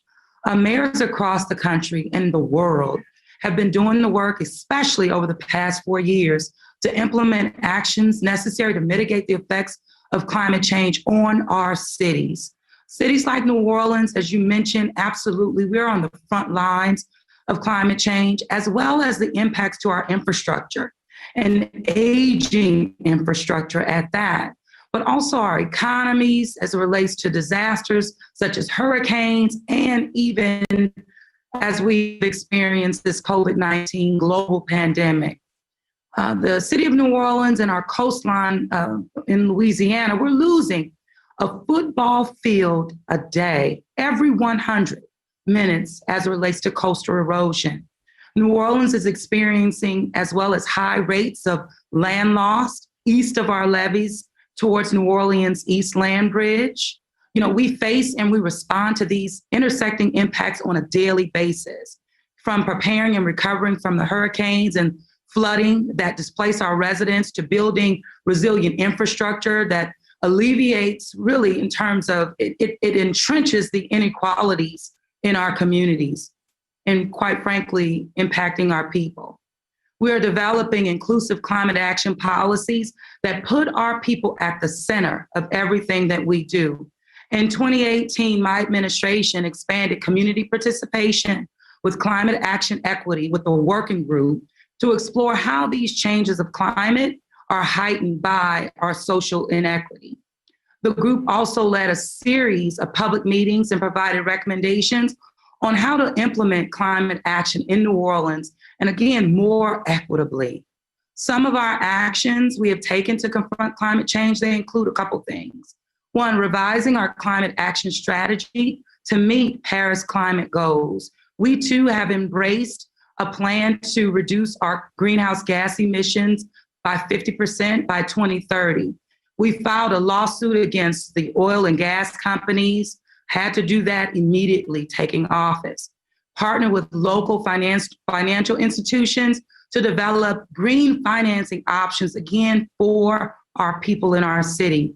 We're working with our utility office that I reinstalled as mayor to install dozens of electric vehicle charging stations, even as it relates to our city fleets, making sure that we're moving in the right direction. We have a Solar for All program that's providing solar installations for our low-income residents at no cost, which is huge. The most impactful way we're tackling the change, I have to say, is accelerating our infrastructure program, and one that the city has never seen in our history. Since taking office, I'm spending nearly $7 million a week on infrastructure projects. Now, a large part of this work is really due to our joint infrastructure program with FEMA, the Federal Emergency Management Agency. We have a joint infrastructure program that is the most comprehensive infrastructure program that we have seen in a generation.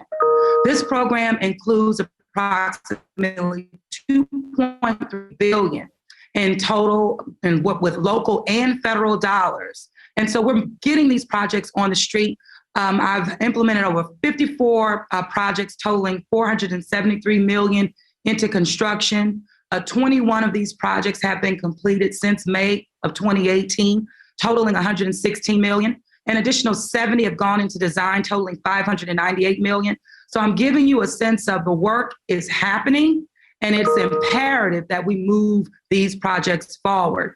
In spite of being in a pandemic, in spite of a massive economic downturn that we've experienced, and even last year, the city of New Orleans, we were in 8 storms, meaning the I in 8 storms that placed us in that cone of uncertainty. We also have a National Disaster Resiliency Grant that is with our U.S. Department of Housing and Urban Development. On yesterday, cut a ribbon on our infrastructure sustainability project, Green Infrastructure, which is the key to living with water. This project will hold an upward of 9 million gallons of water. But in addition to that, we're moving forward with a FEMA Hazard Mitigation Grant Program. And this funding, and it's in partnership again with the federal government, but we're poised to begin construction on more programs that will store 25 million gallons of stormwater, again, keeping it from running into our drains, flooding our people's homes, flooding our community. These projects are reducing our flood risk, as you know, and so we're just excited about how we're moving these projects forward, but in partnership with EPA as well. We support legislation at the state and federal level to promote coastal restoration, as we participate in regional efforts, again, to develop projects that will reverse coastal erosion due to sea level rise. Our struggle with sea level rise and coastal erosion is really a microcosm of the global fight against climate change. So New Orleans' approach to how we engage in this effort now, even before the Gulf of Mexico is really lapping, at our doorstep. It speaks to the type of unified, cooperative effort that world partners need to engage in. So I'm grateful to be here. It also speaks to how important it is for our countries, that might be feeling the direct impacts of climate change as immediately as others, but to actively contribute towards solving this problem and solving it now. We cannot wait. There are many sectors that depend on our wetlands and our delta, of course. It is a major importance to our regional culture. New Orleans and the state of Louisiana, we're becoming global leaders in climate change adaptation. How we deal with our crisis on the coast and how we work together at a regional level will set the stage for how others around the world take this big and bold action needed, again, to adapt and to mitigate the impacts of climate change. So I want to thank again our Biden and Harris administration for your commitments on fighting climate change, also with the focus on creating jobs and improving our infrastructure and restoring environmental justice. Thank you so much. Thank you so much. Thank you, Mayor Cantrell. Really appreciate you and the partnership as well. From intense drought and dry riverbeds to high temperatures and prolonged heat waves, places like Australia, California, and the Amazon are seeing surges in wildfires year after year. Indigenous communities across the Brazilian Amazon are directly feeling the effects of climate change every day. Ms. Bezerra do Vale, how are indigenous peoples from the Amazon using traditional practices to combat the climate crisis? How can we collaborate and try to mitigate the risk and disasters associated with these escalating threats globally?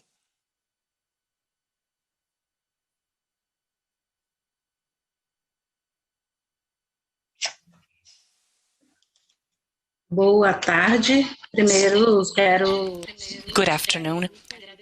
First of all, I would like to thank President Biden for this invitation so that our organization can participate and represent the indigenous peoples of Brazil, bringing you concrete information for these issues that are so important, such as climate change, indigenous peoples, resilience. These are critical topics for us, indigenous peoples, who since always have been active in conserving Mother Earth, protecting and conserving indigenous lands. So for us, public policies for climate issues are very important.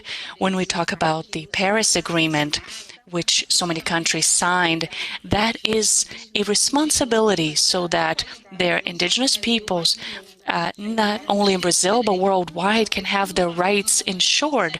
Because when we talk about forest conservation, especially in the Amazon, we are indeed speaking about most of the Amazon, which are conservation areas in indigenous lands, and the indigenous lands have served as a barrier against deforestation and degradation. However, the indigenous peoples must have their rights ensured as legislations define the strategies we need as a country. When the Agreement of Paris was signed, was that public policies indeed must reach their end, because public policies in Brazil, all technical groups on climate change, they have come to a halt. They are inactive. So it is very difficult for us when such an important discussion on climate takes place, but we lose the arenas that were once available for us to discuss and join in that dialogue, bringing ancestral knowledge, traditional knowledge. It is so important for us to consider science. Researchers, scientists Indigenous peoples are experts on climate, so our rights must be ensured. Lands and boundaries must be set out clearly. That is why we're here today, bringing you the voice of Indigenous peoples and saying that strategies for conserving forests, biomes, when we talk about a forest, we don't only care about the current situation, but long-term conservation. The Indigenous Council of Roraima, which is my organization, has been striving to carry out studies on climate change based within the organization with local Indigenous groups, and those studies show us a rise in water temperatures, regional species of fish that are disappearing. Climate change is not something that is going to happen. It has already happened. We see that in our Indigenous communities, and we have to be very aware to this agreement between all countries in the world. We must be vigilant so that all legislation in Brazil is actually implemented and carried out, because when we talk about climate, we shouldn't leave out rights. When we talk about climate, we shouldn't forget about territorial rights. So climate change, as the Paris Agreement calls this topic, we also call that the transformation of time, which has already started to have an impact on social lives, on the cultural lives of Indigenous peoples.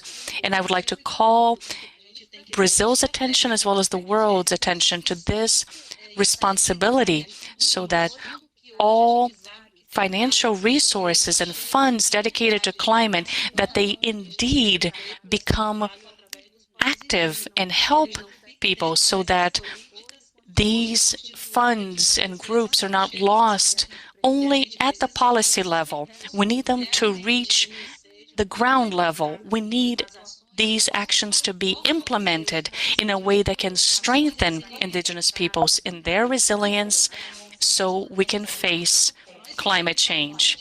We, as Indigenous peoples, we don't talk much about adaptation. That term leads us to think about adapting to things we don't want to adapt to. When we talk about climate change, we talk about fighting changes that we don't wish to see. And what have we done in that regard?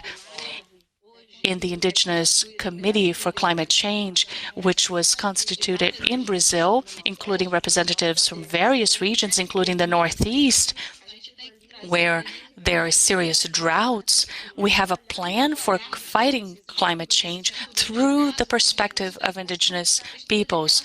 We have case studies, holistic case studies we have prepared in which we present solutions for fighting climate change. For instance, we have a solution that includes seed banks, live seed banks, so we can study and identify seeds that are most resistant to high temperatures, to low temperatures, to become better organized to fight climate issues that impact. Slow down here, but I want to thank you. The fish we count on disappear. So public policies implemented in various countries in Brazil, they need to reach the community level. So thank you for this opportunity so we can say yes to life, yes to Earth on such an important day as today, which we call Earth Day. And Earth Day for Indigenous peoples is incredibly important to us. Thank you very much. Thank you. Thank you. We greatly appreciate your leadership. Now turning to Governor Lujan Grisham. Governor, you are widely recognized as a consensus builder, and that's been critical to many of New Mexico's environmental achievements. You have done important work bridging divides and working with industry, environmental groups, and communities to address methane especially. Can you tell us about that process and share your thoughts on how the federal government can learn from states as we consider addressing methane emissions at the federal level? Well, Administrator Reagan, thank you very much for inviting me on behalf of President Biden and Vice President Harris to work with an amazing group of worldwide leaders, because that is the secret. We're all going to have to combat these issues together and leverage each other's expertise. And I took a page out of that effort when I was first elected. So like the President Biden administration, one of my first actions was to execute an executive order that established a framework for 3 critical components. One, we joined the Paris Agreement, and we set our greenhouse gas emissions reductions based on that agreement's targets. So we were very clear about what we wanted to accomplish, and we had a climate task force that included every bit of the stakeholders that you identified in your question. So the industry, consumers, utilities, environmental groups, scientists, other experts, every single economic stakeholder you could think of to make sure that we could really move on those targets. And we joined the U.S. Climate Alliance. And I really want to put into perspective that the U.S. Climate Alliance is a bipartisan group of governors that represent more than half the U.S. total population, 60% of the U.S. GDP, and we collectively are responsible for 40% of emissions. And to put that into context, the U.S., in the context of this panel, has the worst record in greenhouse gas emissions for every country represented on this panel. So we've got a long way to go. So we set an ambitious target. And as you know, we now have the leading methane rules in the country that eliminates venting and flaring by the oil and gas industry. And by 2026, requires that we are recapturing 98% of methane emissions, and we're on our way to set the very same targets for ozone rules. We didn't let the pandemic interrupt that rulemaking process and our efforts to really bring the industry together with us. And I'll tell you why that's really important, although it gets criticized. Because if you're just choosing accountability, then you are chasing that effort all of the time without getting your entire state in a leadership fashion all on the same page, and it becomes politically cyclical. And what we want to establish in both our own state work, given that we're a leading oil and gas producer in this country, is that we can show innovation, we can set incredibly ambitious standards, we can require accountability and leadership in making sure that we are addressing climate change in a comprehensive fashion by making sure it's not just government versus the industry, or the industry with government on one topic, which greenhouse gas emissions or methane, but it's every single stakeholder and every single policymaker in the state, including the entire cabinet, working together to achieve those results. And I will add one last thing, which is given that you're building that, you're using young people, everyone is at the table. We also have one of the country's most ambitious renewable portfolio standards investments. And as we move towards investing in the rescue plan and look forward to this administration's work on infrastructure, we're going to be ready to have a robust platform, as the mayor of Louisiana, in Louisiana talked about, Cantrell, that those infrastructure investments will also allow you to not only meet your current targets, but to exceed them as we work as a coalition to address climate change across the globe. Well, thank you, Governor. Thank you so much for your leadership. You know, what drives all of us to take ambitious climate action is that in doing so, we're protecting people's fundamental rights to clean air, clean water, and healthier land. But all too often, our most vulnerable communities are denied those same basic rights. Mayor Sheinbaum, you speak often about environmental protection as a basic right. How do you ensure equal protection for all people are prioritized in your decision-making when it comes to addressing climate change? Well, first of all, thank you very much for the invitation to this important summit promoted by President Biden and Vice President Harris. Thank you, Administrator Reagan, and my respect to all these wonderful women participants in this session.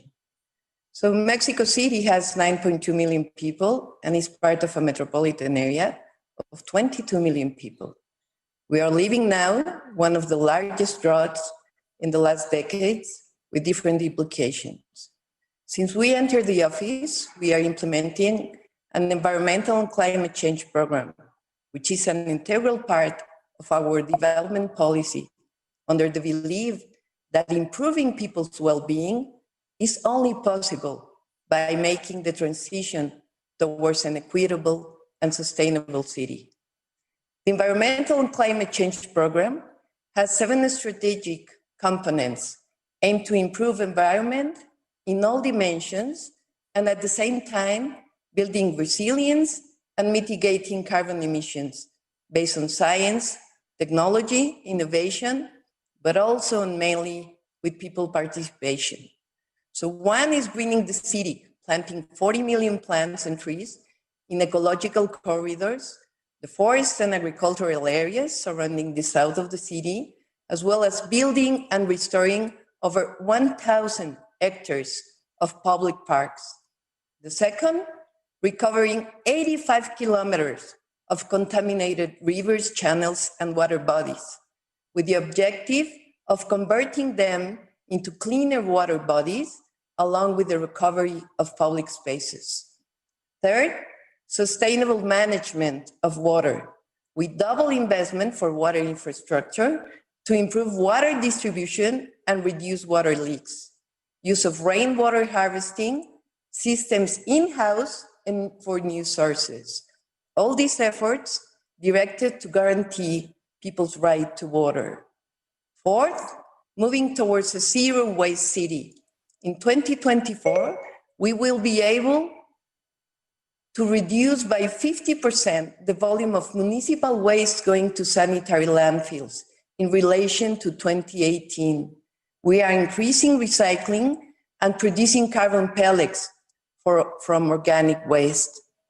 5, integrated and sustainable mobility, promoting clean public transportation. 500 modern trolleys, 30 kilometers of urban cable cars, substitution of old buses for new ones with cleaner technologies, and 80 kilometers of new bus rapid transportation system, the Mexico City Metrobus. Renovation of light train and metro, and utilization of one car to all modes. 6, improve air quality through the adoption of standards for motor vehicles. And 7, solar city. In partnership with the national government, we are building a solar plant inside the city in the roof of the main market. It will be the largest solar plant that has been built in any other city, covering 25 hectares of rooftops for a plant of 20 megawatt capacity. These 7 strategic actions will help us reduce emission and improve carbon capture and storage. The goal is that by 2024, we will be able to reduce emissions by at least 10% in relation to 2018. We are halfway through this target. We are convinced that decreasing the catastrophic impact of climate change necessarily requires a new development model where education, health, access to water, and healthy environment are part of people's rights. These are not privileged. The COVID-19 pandemic has shown us that as societies, we are able to accomplish purposes and change in our behavior that we thought they were impossible. It also shows us the importance of health as a right. But the pandemic also isolated us. Let us not elevate isolation as part of the future, but on the contrary, let us elevate solidarity and cooperation with respect to our cultures and beliefs as the essence of the present and the future of our cities and nations. We have to elevate reduction of inequalities, well-being for all, and cooperation in peace as part of the climate change goals. It is not just possible, but crucial, necessary, vital, and indispensable. From our great city, we are putting all our efforts to be part of these global goals. Well, thank you, Mayor. Thank you for those inspiring words. Tribes and indigenous communities are particularly vulnerable to the impacts of climate change. Their homelands, sacred places, and the very resources they depend on to sustain their culture and livelihoods are increasingly threatened. However, tribal communities are already taking steps to prepare for and become more resilient to these changes in our climate. President Sharp, given that indigenous peoples stand on centuries of knowledge, how do you harness that wisdom at the state and national level to ensure environmental protections for vulnerable populations?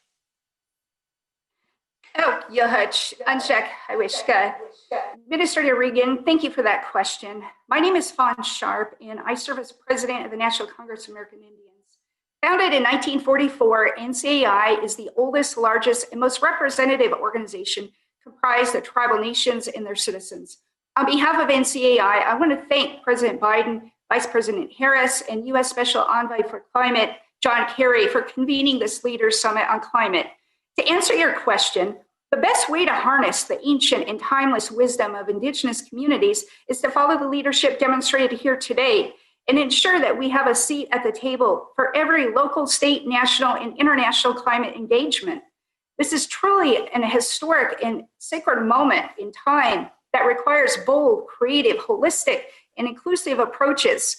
We thank you for recognizing Indian country is not only central to, but a necessary partner in developing local, national, and global climate solutions.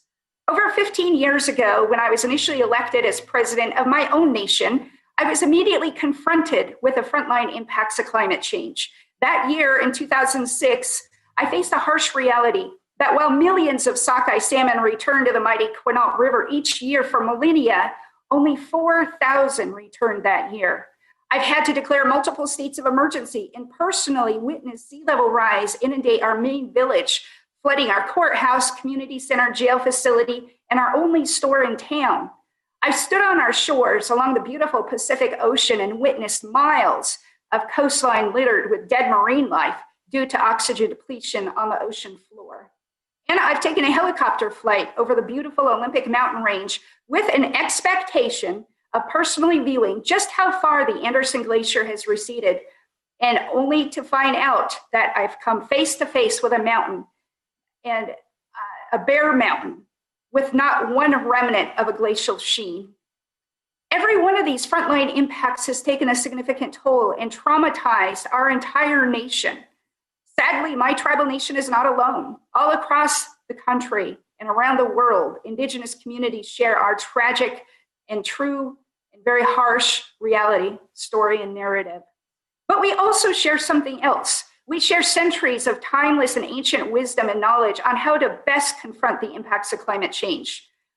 From the voices of our ancestors and from a distance, both in time and space, we have witnessed a world completely unhinged from the values, teaching, and sense of responsibility we all share in caring for our relatives in the ocean, the forests, and the skies.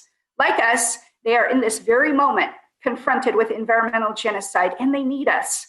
My longtime mentor and tribal elder, Billy Frank Jr., advised me at one time that we must advocate for the salmon. With a deep conviction that echoed centuries of wisdom and knowledge, he made the point that the salmon cannot emerge out of the rivers to walk in the halls of Congress or stand in a courthouse to make their case before a federal judge. We are their voice, and we have a sacred duty to not only fight to protect all of humanity, but to protect all things living. And in this moment in time, we also, as tribal nations, not only stand on centuries of knowledge and wisdom, we possess the sovereign powers and authority gifted to our peoples, not by any state or national government, but by our almighty creator, to chart our own vision for a clean, healthy, and sustainable economy. All across Indian country, with our vast and precious natural resources that we have so diligently guarded and protected, we are unlocking new and emerging opportunities for economic growth and justice. We stand poised and ready to engage in bilateral and multilateral conversations to partner with the global community in an aggressive, inclusive, strategic, and bold climate action agenda. One thing is clear: when tribal nations have the space and resources to implement their own creative solutions, they and the surrounding communities benefit. To this end, there are 4 key points I'd like to highlight as we move forward in this discussion. 1, tribal nations must continue to be integrated at all federal and international climate-based planning. 2, our involvement must meet the standards of the UN Declaration on the Rights of Indigenous Peoples. 3, tribal co-management of lands and resources can support intergovernmental approaches to climate responses. And lastly, 4, there must be parity for tribal nations in climate action funding provided at the state, national, and international levels. In conclusion, I appreciate the opportunity to share with you the broad interests and concerns of Indian country. Tribal nations and communities are truly a brain trust of millennia-old ideas and practices. I look forward to a robust discussion leading to bold, creative, holistic, and inclusive actions that protect our communities, respects and honors tribal sovereignty, and propels our economies into a bright, prosperous, and sustainable future. A future that our ancestors dreamed of, and a future that generations yet to be born deserve. Well, thank you so much, President Sharp, and we agree that tribal communities are a brain trust for us all. So thank you for your leadership. Tokyo is among one of the world's most ambitious cities in terms of its efforts to achieve zero emissions. We'll hear from the governor of Tokyo, who joins us via telecast to tell us about her vision of decarbonization in Tokyo.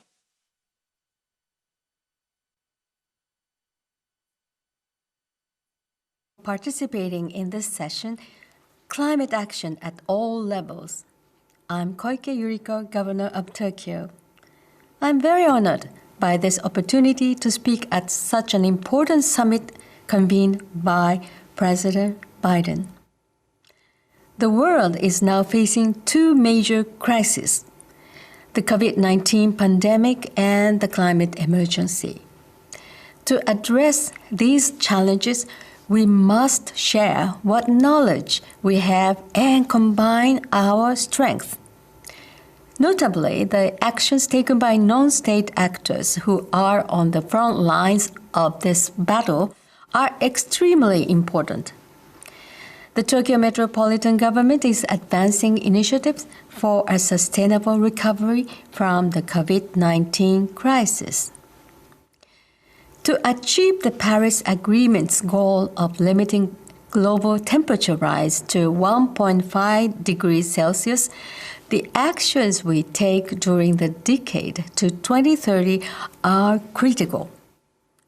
In January of this year, we announced that Tokyo will, by 2030, reduce greenhouse gas emissions by 50% from year 2000 levels and increase the use of electricity generated by renewable sources to 50%. To achieve these goals, last month, we updated the Zero Emission Tokyo strategy. Now is the time to take action. Under the rallying cry, "Time to act," I'm rolling out a global movement to address climate change. Allow me to introduce specific initiatives we are implementing to support these goals. A large portion of a city's carbon emissions originates from buildings. Achieving zero emissions from buildings is a common challenge and goal for the world's cities. Tokyo has a population of 14 million. That means we have a lot of buildings. In 2010, we launched the world's first urban cap-and-trade program requiring CO2 reductions at existing buildings, including office buildings. In fiscal 2018, the covered facilities achieved reductions of as much as 27 compared to base year emissions. We are even providing New York City with this expertise. And Tokyo is making it mandatory for more than 30,000 small and medium-sized facilities to submit energy data and other such reports. Such initiatives are drawing much attention from other cities, primarily from within Asia. In partnership with the national government, Tokyo has also been providing Kuala Lumpur with policy support concerning measures for buildings. Furthermore, with regard to promoting the use of zero-emission vehicles, we aim to phase out the sale of new gasoline-only passenger cars by 2030 and motorcycles by 2035. We will take a multifaceted approach to encourage the introduction of ZEVs. This includes greatly reducing the costs involved, including working with the national government to provide additional subsidies and tax incentives. Time to act. I hope that our effort as cities will encourage national governments to take action for even greater progress in climate actions and recovery from the COVID-19 crisis. Tokyo will continue to develop a range of measures and demonstrate leadership to contribute to global decarbonization. Thank you very much. Well, I want to thank the governor for her words. She is correct. It is time to act. For our final question, we'll hear from Mrs. Hindu Umaru Ibrahim of Chad. The world's indigenous peoples have been living in harmony with nature for centuries. Not only are they connected to their environment, they sustain many of the healthier ecosystems on Earth. Today, they make up only 5% of the global population, but effectively protect about 80% of global biodiversity and a third of the carbon stored in tropical forests. Ms. Ibrahim, how can we ensure that the commitments we heard earlier today and the innovative initiatives discussed by leaders from cities and states around the world support and include indigenous solutions to create a more sustainable future for all? Thank you very much, Mike. And I would like also to thank President Biden for this invitation and in such a very important event in this important time for all of us to think about how we can live in harmony with nature. Michael, you said your turn in the leadership on climate change, it's very important. It's really crucial. Of course, after 4 years of darkness, I must say you are all smart and lucky. You are smart because you start to understand that without indigenous peoples, there is no way we can solve these industrialized countries put us in climate change mess. I really appreciate how you invite the 3 indigenous women, give us this opportunity in these panels, and this is the starting of how we can all work together. And even we are 5% of the world population, we protect 80% of the world's biodiversity. For us, protection of nature, it is not a policy, it is our way of life. And we have concrete results. Ecosystem managed by indigenous peoples, it is much better protected than a national park. With protecting nature, we will respect the Paris Agreement. You all know that according to the IPCC, the research, they said 30% of the solution to the carbon neutrality is coming from the nature protection. Let me give you some examples. In my community, the nomadic pastoralists in the Sahel, we have an agriculture that is already net zero emission. We indigenous peoples, we respect the Paris Agreement, not in 2050, not even in 2030. We respect it right now. At the same time, in industrialized countries' agriculture that emitted 50% or 20%, in my community, we are already producing a carbon zero milk and meat. This expertise, we do have it from our traditional knowledge. That's why I say you are smart, because you realize you need us.